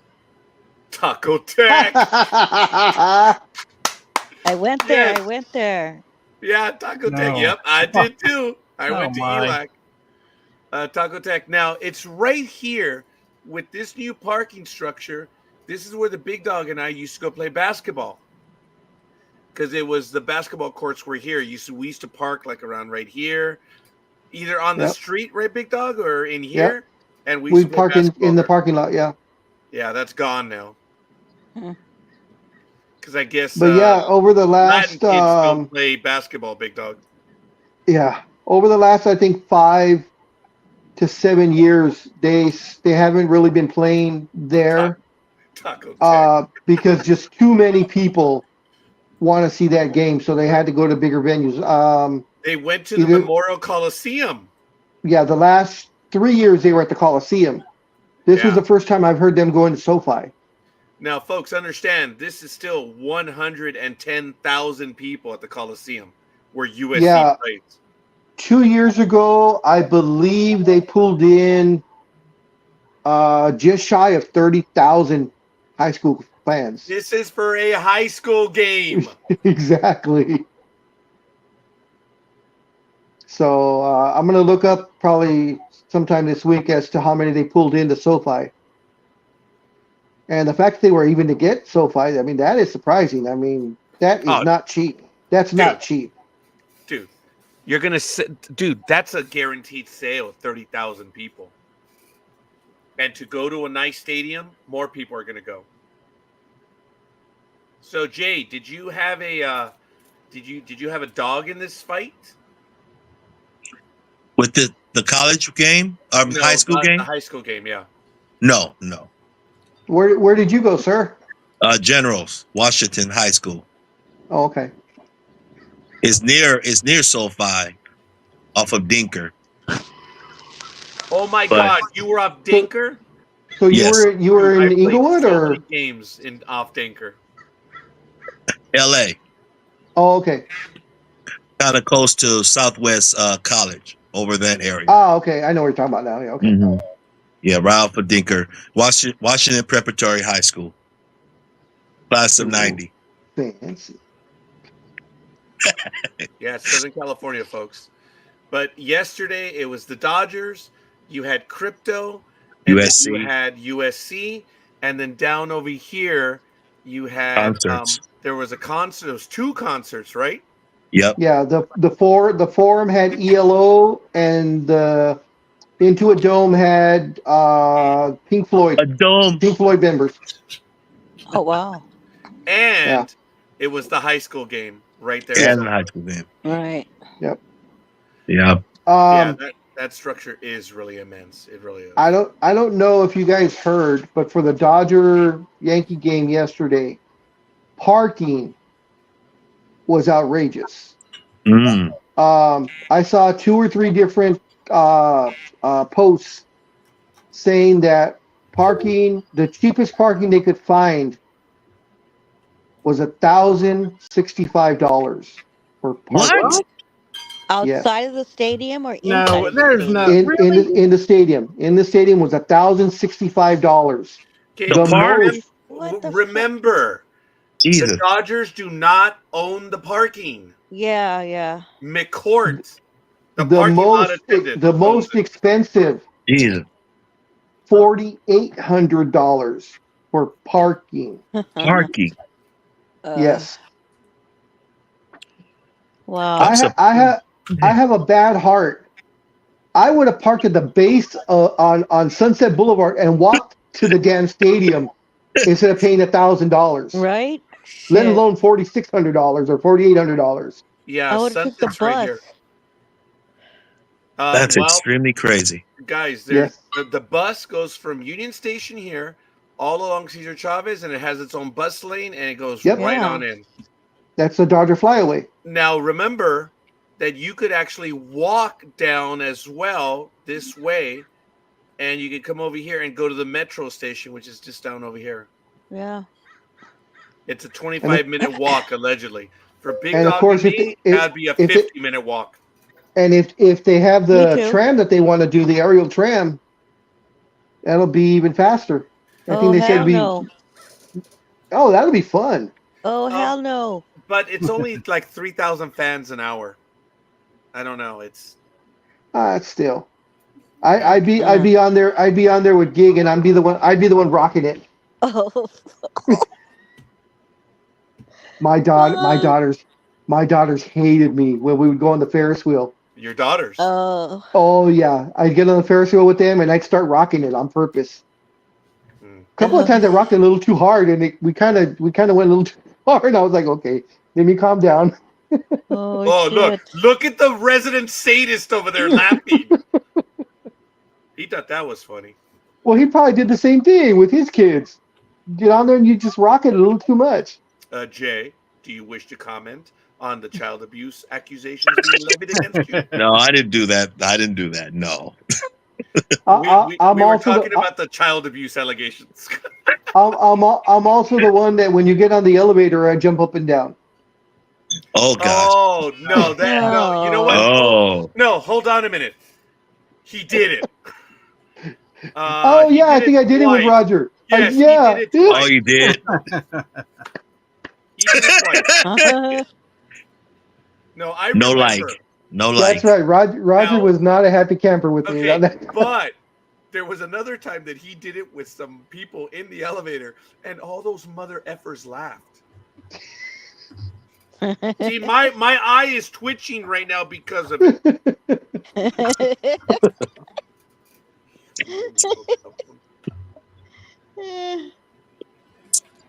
Big dog, big dog, big dog. I'm the guy that'll go to that what is it, the glass thing over at Grand Canyon, Oh hell no! and Oh, I'll jump on that. I'll jump on it. Oh, You'd make me freeze, man. There's Dude. no, Oh. I mean, I'd be trying to crawl out of that place, man. Dude, Jeez. my You do that eyes. to me, if I I'd see you, I would go the I wait for opposite you to way. come out of there and throw you off. I don't care how heavy you are. Okay, have you guys seen that bridge, that glass bridge in China? yes. The one that cracks. They showed Yeah. it looks like The a one where crack. Yeah. Yeah. my. Oh, that's crack? terrifying. I've seen that. That is sadism on steroids. So, Yeah. so this bridge, how badly did this bridge crack? No, dude, Oh. it's It's all a digital Hold on, camera. guys. effects. I'll be It's all- back right now. Okay. Okay. It's all digital effects, Jay. Or Oh. you hadn't seen it? No, I haven't. No. Dude, it looks real. It looks Okay, real. I It see- makes everyone look I so see what you're nervous. saying. It's an AI thing. Yeah, if you want to have a quick glance at it, Almighty, it's actually on YouTube, and there is one on YouTube where this guy's coming towards the camera, his face on, and he's smiling because he's walking on this glass bridge, and all you hear is the cracking, and he looks Oh, down. that And I'll would- tell you that'd be- what, on Woo. his, I think it's on his right hand side, there is a sheer cliff face. That guy tries to go straight up that cliff. He ain't coming any further on that glass bridge. He's trying to go straight up. That Okay, sounds check it out. creepy, man. That sounds creepy. Chinese bridge There he is. glass crack. This one, right? Or this I think one? that's the one. Well, Wow. okay, look. Can you hear the sound? Yeah. Oh, gee.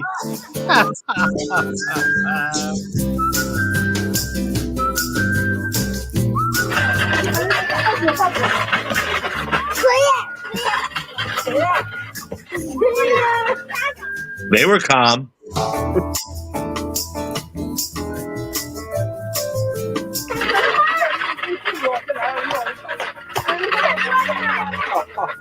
They were head. They didn't even move. It sounds. It looks like a. You know, when you guys, well, you don't, but here in the where it snows, it's like when you walk on the snow or the ice a little bit. We have a little bit of ice covering, and you walk on it, and it kind of cracks. And you listen to it. I mean, I guess there's nobody here lives. No one here is the north, but if you live here, and you hear that, you see, but you walk on the ice, like on a sidewalk or something, and you just go crack, crack, crack. Okay. And it's always now- fun to crack it, but you're not going to fall anywhere. But that's freaky, even though it's fake. Okay, now the other video had music. This video has all hands on deck. There we go. Ladies and gentlemen, hi. Oh yeah, I was talking about. Well, Hi, you know, you're- Mason. Hello. Say hi. Hello. This is Mason. He's saying hi. So Is this the world debut? yes, it's the world debut of Mason, Your Wow. grandson. talking to everybody in the world. He's the new co-host on Sports Talk with the guys. And he's got a prehensile tongue. Wow. See, look. See, that's Jason. That's Richard. That's Roger. And that's Aisha. And then this one, her name is Gridiron Girl. Her name is Sonia. She's real. Hi, These Mason. are- Mason, That's real. you're All too right. cute. I'll be back again right now, guys. I just got to say bye. Okay, fair enough. Okay. Okay, now Richard, the thing about that is the video I showed you, it had music. This bridge has the sound, dude, and this one caught it. Check it out. This is why it's real, man. And people are losing their minds. Check it out, dude. Oh wow. Yeah. Oh shit.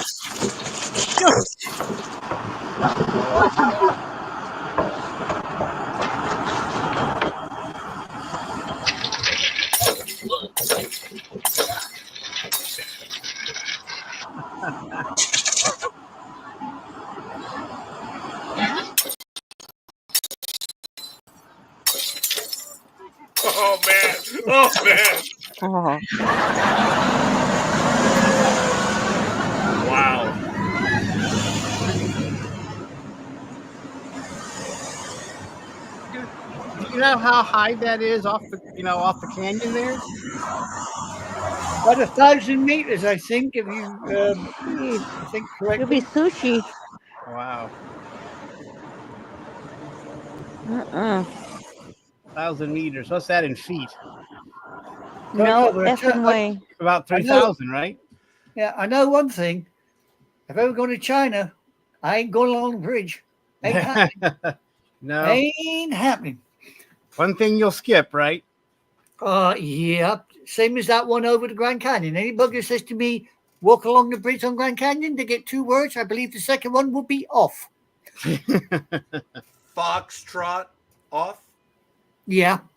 Yep. Foxtrot Oscar. Damn right on that one. Yeah, but you see, I went Jay- on that one. Yeah. Oh, the one in Grand Canyon. Yeah. And how was it, young lady? Oh, yeah.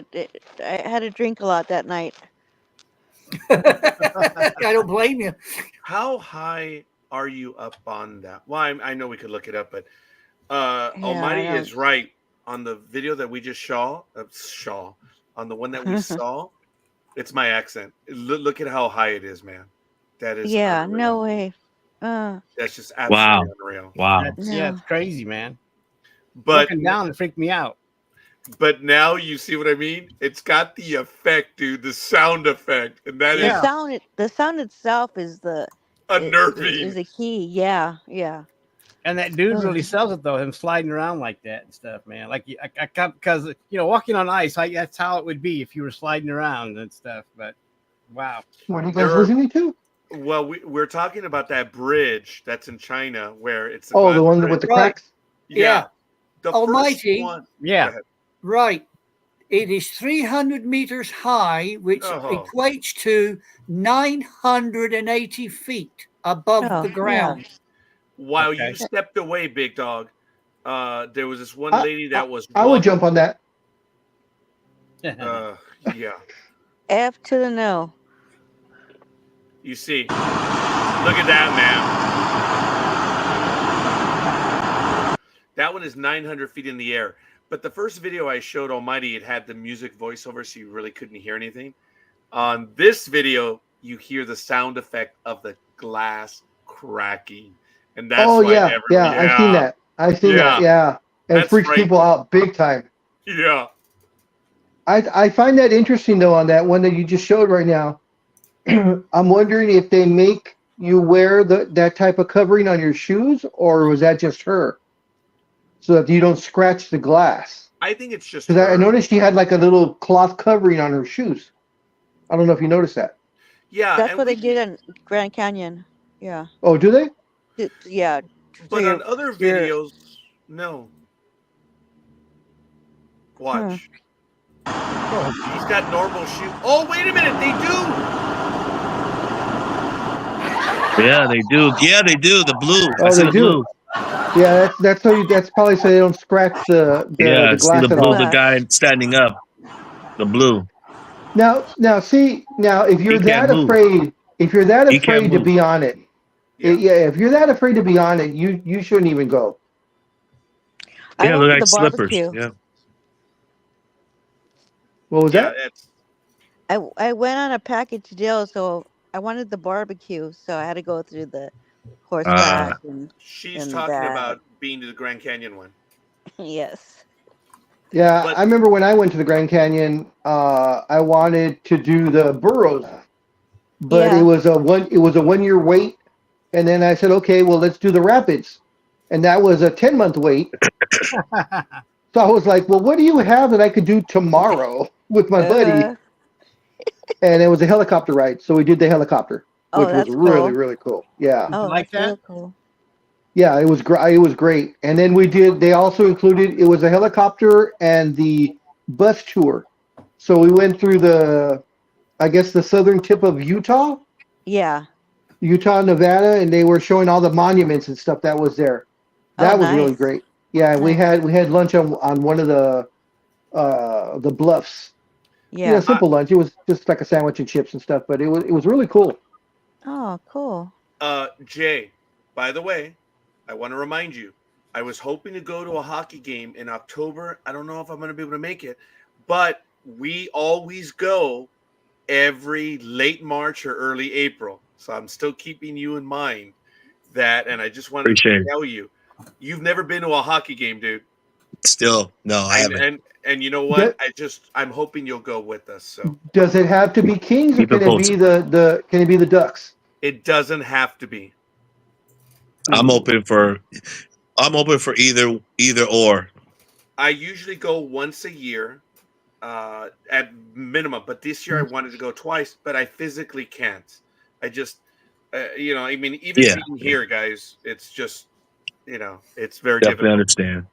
I was lucky when I went to the minor league games. The thing about the minor league games is you're really not really that jammed in, right, Big Dog? Mm-hmm. Yeah, There's you can stand up, get around, and you can walk around. I can do that stuff, but if I go to other events, it's just impossible to keep getting. So if someone were to call you right now and say, "I have tickets for Tuesday's New York game, and I'll fly you out there," would you? Ooh, that's a good question. With your physical disabilities or limitations? I cannot fly right now unless I was in a Learjet.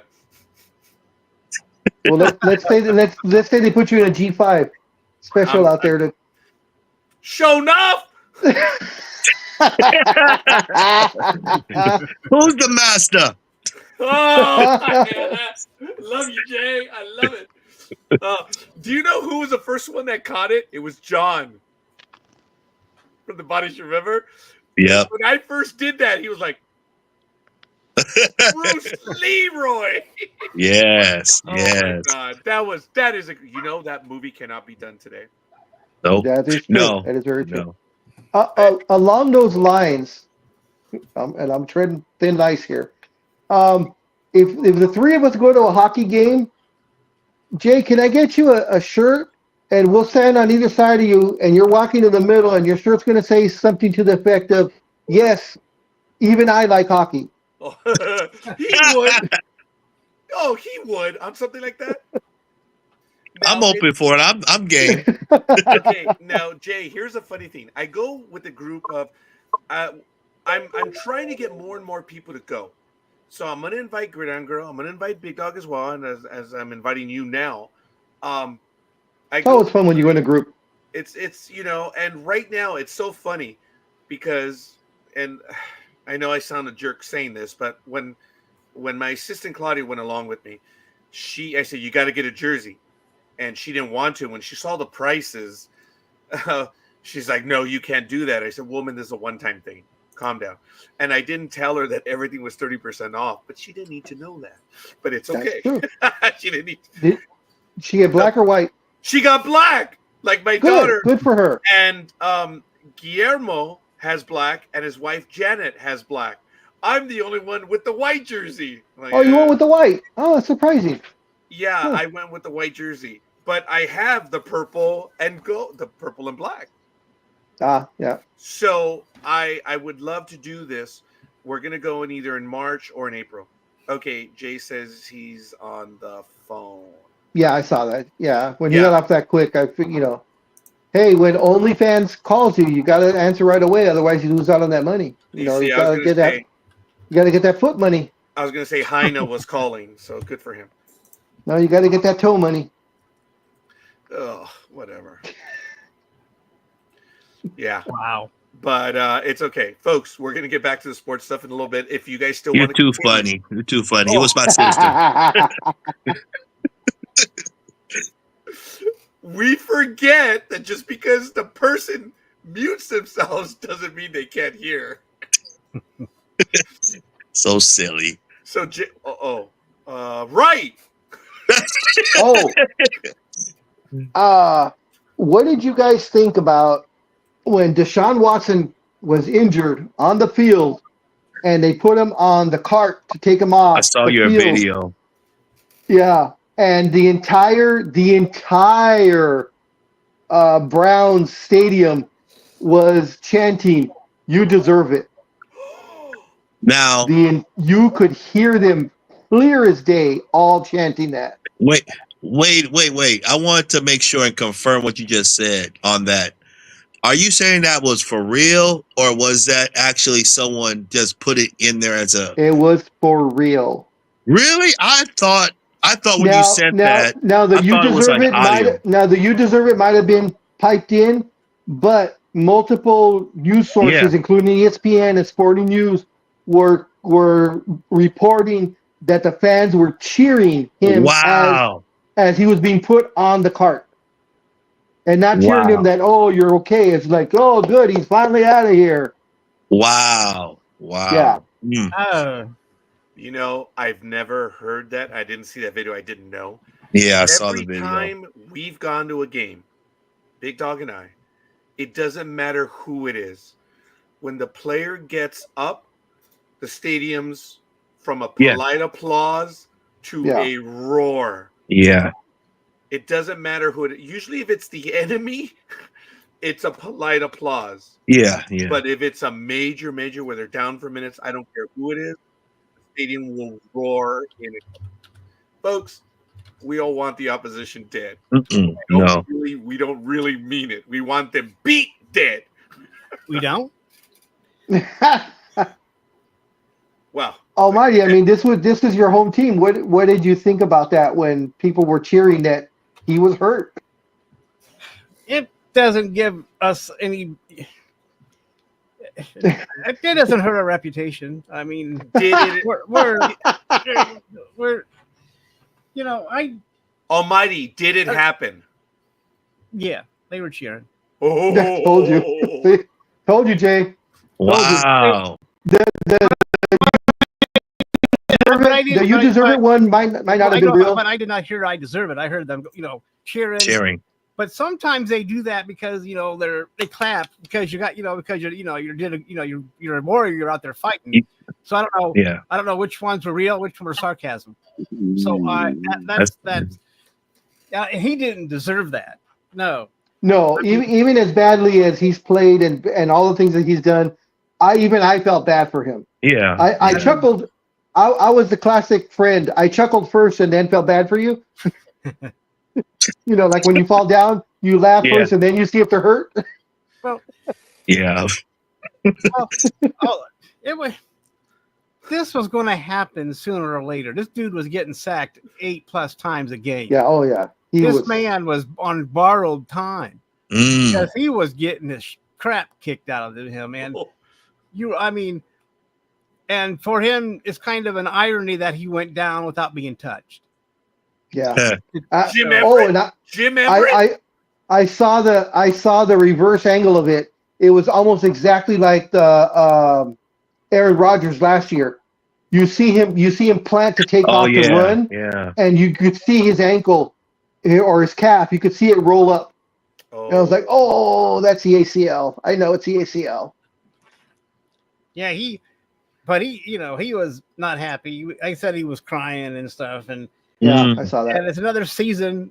I mean, this is another season he did not finish, and he will get paid for this because of his guarantee. A lot of money. Hey. If a player's hurt, they're hurt, man.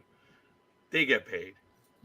No, I'm just saying that he's going to get paid. I'm not saying that being sarcastic. I'm just saying he's still going to get his paycheck. And so now we have to wait for him to recover and see what he does next year. I mean, this is costing the Browns a lot and money and picks, and we have not gotten anything in a return out of this man. And he's getting paid, and that's the Browns' fault. They should pay this money just as punishment. I mean, they are calling this the worst trade ever in NFL history. Oh, whoa, wait a minute. There is no whoa, wait a minute. Not even no. I know what you're going to say. I know what you're going to say, and it's Minnesota, Dallas. There's no. I knew you were going to say that. Fuck no, that. I mean, fudge that. No, Wow, really? No, because that. Oh, no. I mean, I know that trade, but it didn't cost anybody $92 or $142 million.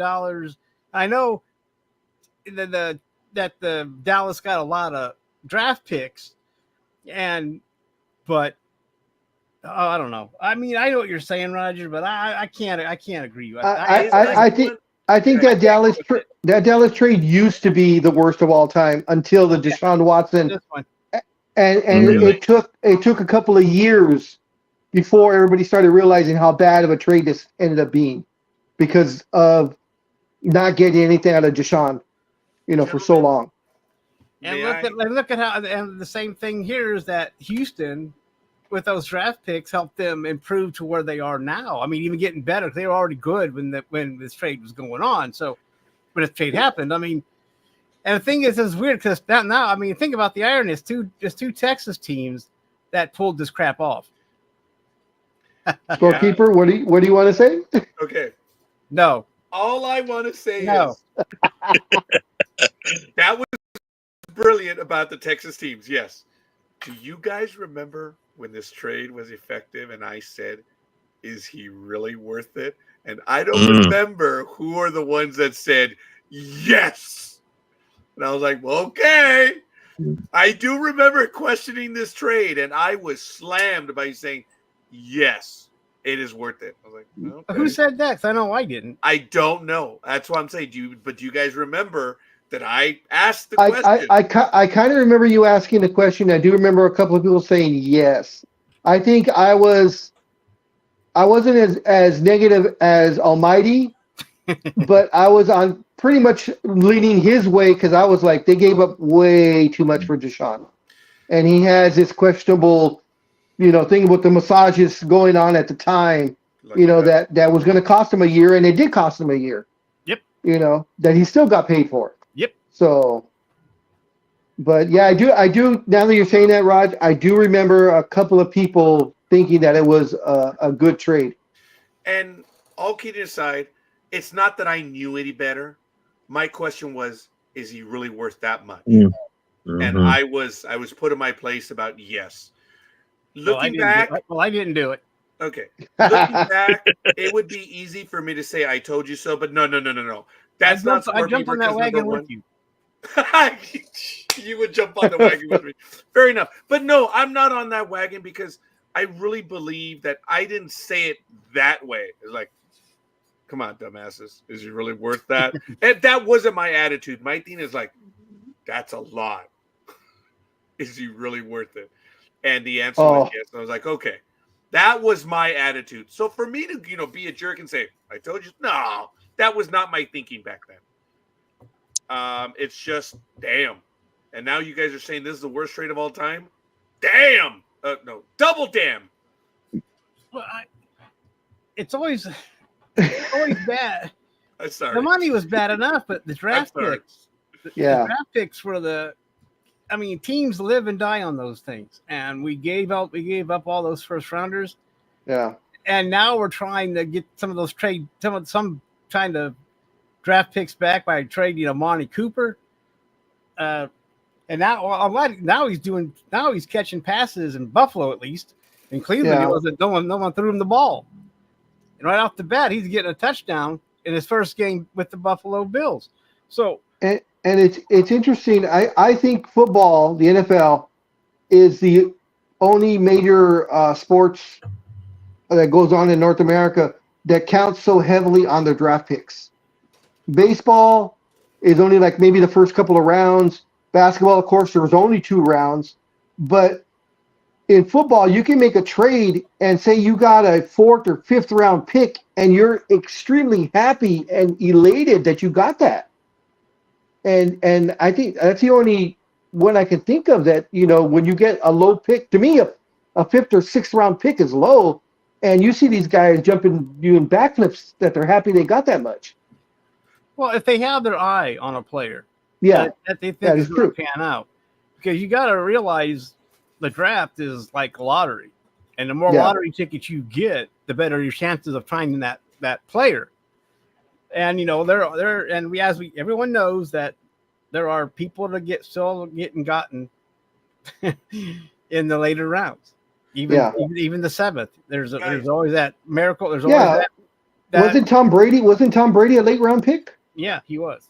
Guys, everything you're saying adds to what we've been talking about the last 2 years. This will be the third year now.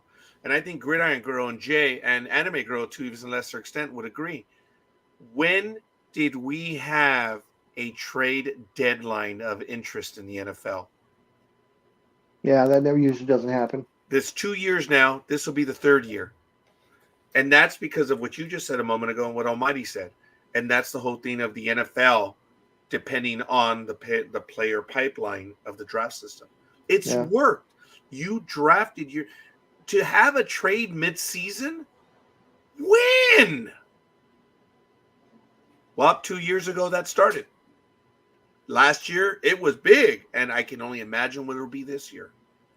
Because teams that are out of the race will be trading players for draft picks. And when did that happen? 2 years ago.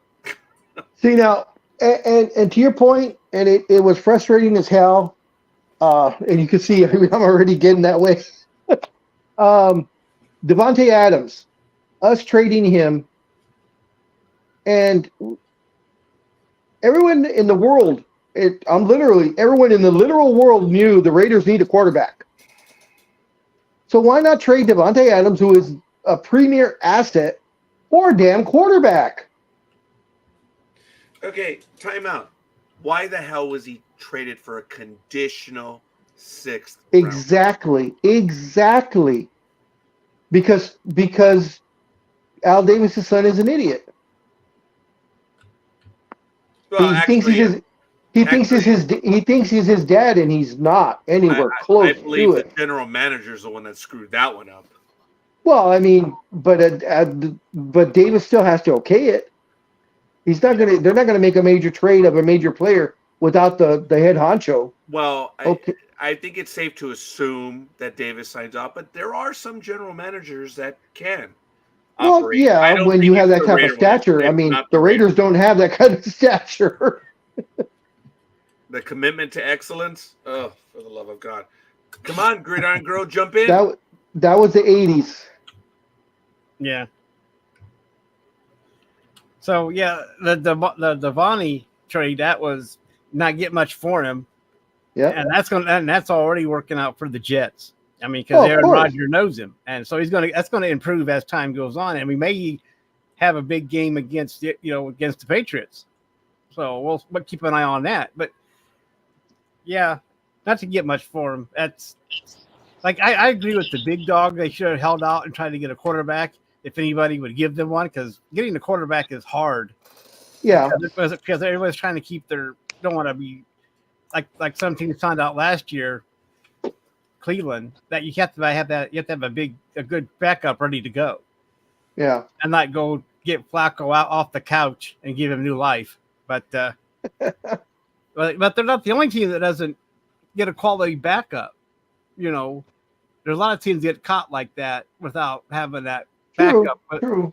Like Miami, that's current. I mean, look Tua goes down, and who do they have? And they trade for Huntley, and that offense they have is very complicated. Yeah. That the coach has, the head coach, I can't remember his name, McBowell, I don't know, but they have a lot of movement. So, and you can see because they lost those games. And I think the fact with Tua, the fact was that he's so young and was so good that the management looked past that, thinking, hey, we got the Dan Marino of the 2020s, playing for us. We'll be fine. And then Tua falls on his head a couple of times, and he's loopy. Yeah. Well, wasn't it Big Dog that he didn't have any problems last year, right? Big Dog, he went through healthy, and he kept saying he took some kind of martial arts, so he knows how to fall. Yeah. Yeah, right. I don't think it worked out. Gridiron Girl, jump in. You unmuted yourself. I'm sorry. But anyway, so but what they still knew, he had a concussion. Yeah. Problem, right? Well, I think they thought he had a concussion problem, but after that last one, that he needed to wear one of those Smurf hats. Yeah. Oh, did you see it on Thursday night's game? Yes, they look so stupid. Even my Well, daughter Big was. Dog, Yes. Anime girl. you reckon the Raiders need a quarterback? If, and I'm saying this politely, if they had the means to get hold of one, who would you suggest? Oh, for the love of God. It's a fair question, And isn't it's it? a fair question. This is where I bail. This one may shock you. Oh, I'm standing at attention. No, you're not. If he was to be made available at a reasonable, Oh, no. Exchange. Hell no. You better not mention Tinfoil Man. I would take Dak Prescott. Are you Put kidding him me? in a new situation. He has the arm, and he is actually a very capable quarterback. He is an elite quarterback. He's in the wrong. Grandma, He is now in the. Where are you He is going? now in. Goalkeeper, come back. It's not that bad. If I Don't had the go, chance, scorekeeper, I mean, don't you know, go. Come back, school creeper. But any, But I go mean, ahead, Big Dog. I'm sorry. I mean, Go ahead, why do you Amigo. think, to be serious, why do you think Prescott isn't cutting it at the Cowboys? Isn't he I not? think Is he not I getting think the backup from the team, or is it management that's interfering too much, which is screwing up his game yes. in general? I think management is messing with him a little too much, and I also think his everybody, you know, sometimes you get lucky like Magic Johnson or Dan Marino, Joe Montana, where you can stay in one team for 10, 12, 14 years and you're fine. But there's a lot of players that not wear out their welcome, but you get too comfortable in your team and you can't really grow. And I think that's what's happened with Dak Prescott is it's the same thing every single year. Nothing really changes. There's a couple of people that, you subtract this person, but you add that person. But essentially everything is still the same. And I think Prescott has gone as far as he can go in that type of scheme that he's been in for his entire career. So I think he needs, whether it's the Raiders or whoever, I think Prescott just needs a fresh outlook. As much as much as I hate the Cowboys, as much as the Celtics, when the teams play good, I give them their due. I'm not that jaded. Yeah. So the Cowboys do play very, very well, and Prescott is a very, very good quarterback. So what about Trevor Lawrence then? Yeah, that's. No. Oh, I mean, come on. I watched him at that game at Wembley. Uh-huh. that's true. Right, You had access to that. Yeah, but I mean, let's be honest. I think the guy can put it together. I mean, if Raiders could get hold of Lawrence, do you think Lawrence would help them? No. I'm sorry. No. Well, Anime Girl, I mean, I see what you're saying. But the thing is, everyone thought this would be his breakout year and the Jaguars, and nothing's happening. So right now, so is Lawrence so is Lawrence what you're saying? Maybe not. He's a different situation, or is he a legit bust? I think personally with Lawrence, I think it's not so much. It's like Prescott at the Cowboys. I think Lawrence has got problems with the offense, not really supporting him and doing what he needs them to do. A bit like Prescott at the Cowboys. Well, Prescott needs an offense that's going to listen to him and do what he needs them to do. They need to work together. And I don't think Prescott's getting it at the Cowboys, and Lawrence certainly isn't getting it down at the Jags. and Lawrence has had that problem with several different coaches through his career, and so he's learning a lot. Had to learn like a different system every year almost. Yeah, and I don't think that the former Ohio State coach helped him out that got lap dances in Columbus from college students. I can't remember what was his name, Big Dog? Do you remember his name? I know who you're talking about. I can't remember his name off the top of my head. I'm sorry. But remember, he got caught doing lap dances. Yeah. After the Cincinnati game, I think they played Cincinnati, and he went up to Columbus and he got busted doing lap dances for that college student. And then she got shit for it a long time. I mean, they were, God, what was it? What's his name? Oh, anyway, he started with an M, I think. But I see what you're saying, Anime Girl, and I may have to agree with you that maybe a different place. But with these quarterbacks, how long would it take them to turn around? Well, I guess if they're like Baker, they would be able to catch up on that system pretty fast in one day. I mean, yeah, but I mean, those type of quarterbacks are far and few in between. And as far as the Raiders are concerned, they're an absolute mess. I would probably keep Antonio Pierce as a head coach because I like his style and I like his attitude. And I think I would revamp the entire coaching staff after this season is over and start fresh. Just complete overhaul. Did he inherit his coaching staff? I believe so, yes. Okay, because I thought he had hired him, and if that was the case, because I was thinking to myself, okay, yeah, I'll stick with Pierce and the coaching staff. And at that moment, you said get rid of the entire coaching staff. Oh. Anime Girl, were you able to catch both of those London games then? I watched all three.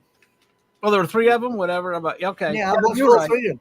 Okay, I watched all three of them. I think the Wembley game was the best of the three. Which one? I think the Wembley game was the best of the three. Okay. Who played in that the last game? That was the Jags. The Jags and the Bears? Oh, then no, I don't. Well, I forgot who they played. But it was. But I can't remember who the last game was, but that last game with the Jags, I mean, they were down what, 10-0. They hadn't responded in any way, shape, or form. And then I think it was Lawrence just sat at the sidelines and he just put it straight to them that you either pull your finger out or we're down. And they played the socks off and they literally came back and blew the other team away. Okay. I got to be honest and say, when I watched it, I was quite surprised because I just sat there and thought, "Oh, here we go again," Yeah, you're right. I remember that. I believe it was the Patriots, but I could be wrong about that. Maybe it was the Bears. It might have been the Patriots. I can go check on that. Actually. So, are you going to be watching the next European game? The precursor to a Super Bowl, the Panthers and the Giants. If I can find it on TV, I shall probably have a good look at it. I made scorekeeper drop his Dorito when I said the two teams. You saw it? Where's that game being played at, Big Dog? I don't know which one it is, dude. That will be in Germany. That's a Germany game? Yeah, that's the one where they're joking about saying because of what Germany did in World War II, that's why they're giving them the Panthers Giants. Oh, okay. Yeah. Well, that's a game you could go to, Anime Girl. You can go to Germany. I would, but I don't think I will be. Oh, okay. but really, that game's probably been sold out for a long time. Well, put it this way: when they announced the London games, I think it was within 2 or 3 weeks, all 3 games were sold out. Wow! I mean, they just as soon as they were announced, you have got, I would call them diehard fans. They are in there and they are just block buying tickets, and they just go there. That's it. You will, That's incredible. But that last year, that Germany game was sold out in 5 minutes, something like that. So I don't know what this one did, but so Germany's a good sell, and so I don't know if they're ever going to make a league. Put teams over there or not in Europe. I don't know. But as long as they're all making money, I guess we're going to keep doing it. So. Yeah, it was the New England Patriots they beat at Wembley. It was the Patriots. Okay, because I remember I took the Jaguars and the Patriots went up and I'm going, oh crap. Yeah, I think I took the Jags as well. And when the Jags were down 10-0, I thought, yeah, here we go. Yes, we had the same thoughts there, Anime Girl. Same thoughts. Yeah, I thought, here we go. Another shit show hitting the fan. You're right. And then they just, the Jags suddenly changed gear in the second quarter, and boom, they were gone. And I thought, glory, hallelujah. Yeah. You guys are stronger than I am, man. Eh? You guys are stronger than I am because I cannot during the season. I cannot watch because my stomach just goes up and down, and I can't watch the games unless it's a specific thing. How did the gig go? We just lost her Your last radio. gig. Yeah. I got to be walking her dog.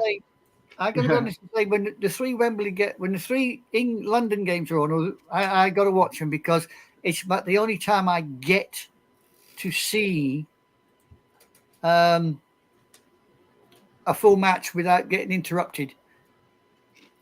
And also, it's on at the right time for me. If I try and watch any of the other games, it's weird and wonderful hours, so I never get to see it. I mean, even the Super Bowl, if I want to see the Super Bowl, I got to take the following day off because it runs too late. Wow. Well, you're acting like an American. Did you know that the worst day for productivity in the United States of America is Monday after Super Bowl? That wouldn't surprise me. They've talked about making it a national holiday. I said, well, it pretty much is already. That would be our Boxing Day.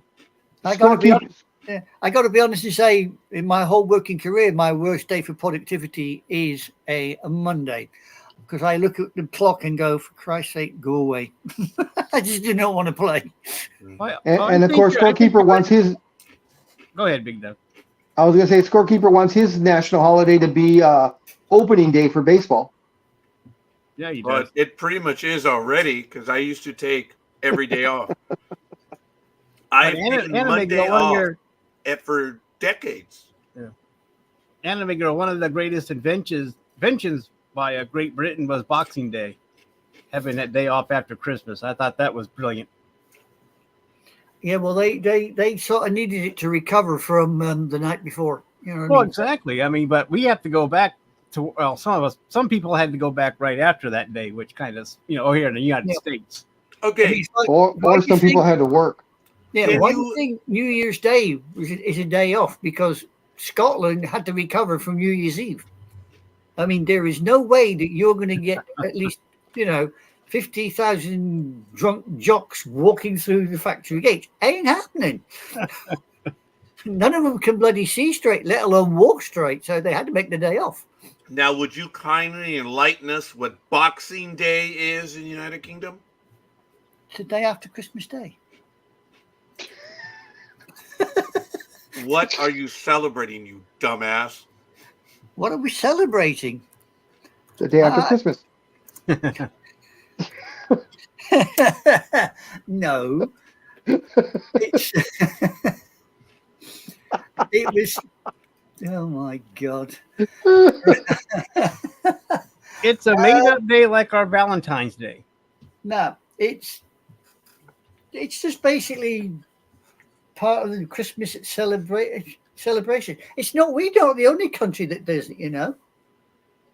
It's many countries, yes, but what do you Yeah, I mean Spain, Germany, Austria, Netherlands, Italy, Poland, Ireland. They all join in.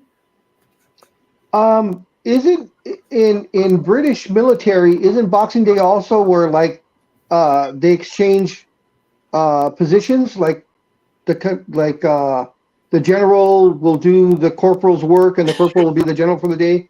Isn't that something?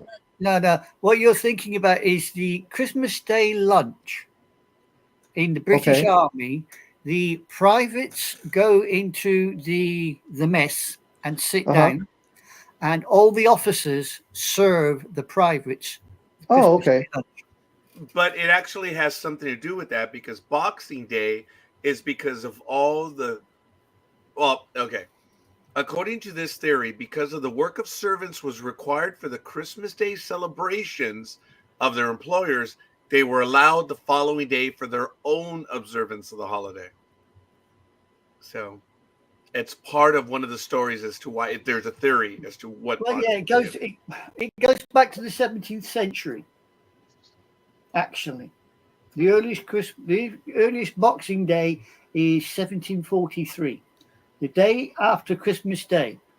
Traditionally, this day, tradespeople and employees would receive presents or gratitude, i.e., a Christmas box, from their customers or employers.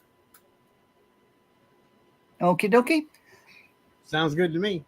Yeah. So, if, for instance, I was working for Roger, I don't know, as a chauffeur or something on Boxing Day, back in the day, he would give me a Christmas box the day after Christmas. Oh, Hence Boxing Day. sorry, I was envisioning a swift kick in the ass.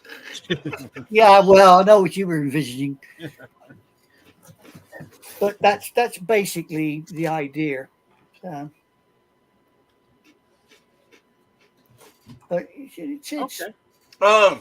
There's the Dorito that fell out. Thank you. I just found it. It had an Well, odd All taste. right, But well, I'm gonna get going because Yeah, it's almost I 11:30, think we're and I done. need to get breakfast. I think we're done. Yes, I mean, it's what, almost 2:30 I had to here go on get. the- I had to go get breakfast as well.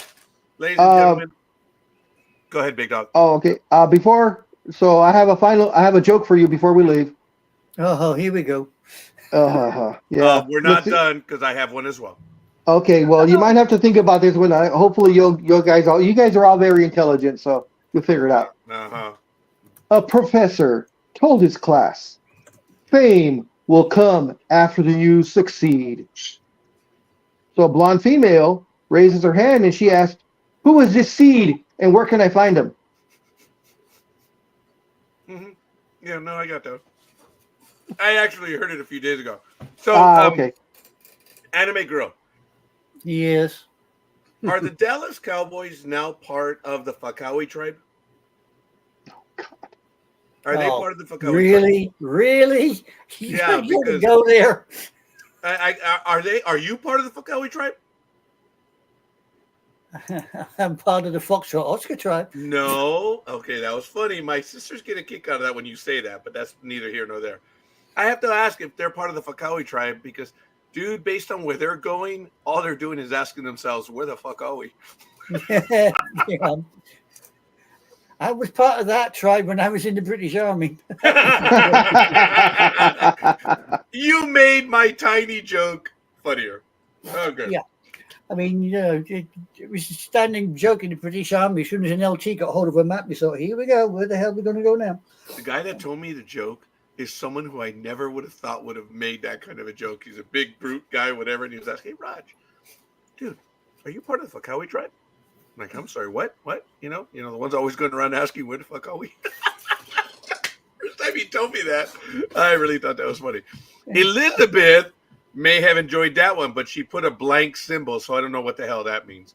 Yeah. Folks, I mean, one of the really daft army jokes that we always get, or still get now, is the two words that you never put together when you're in the British Army: military intelligence, because it doesn't exist.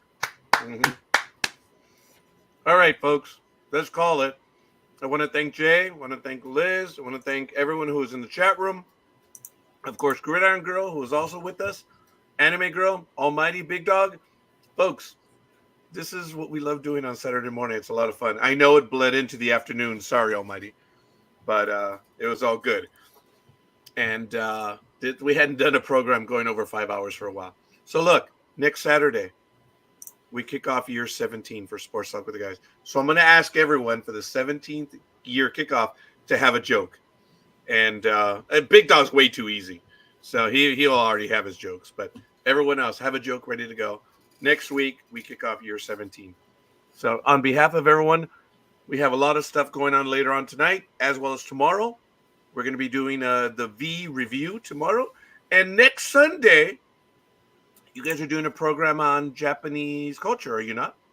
We're doing a review of the film Spirited Away, and intermixed with that will be probably a few maybe a Japanese recipe or two, and possibly a little nod to Japanese culture and Japanese traditional clothing.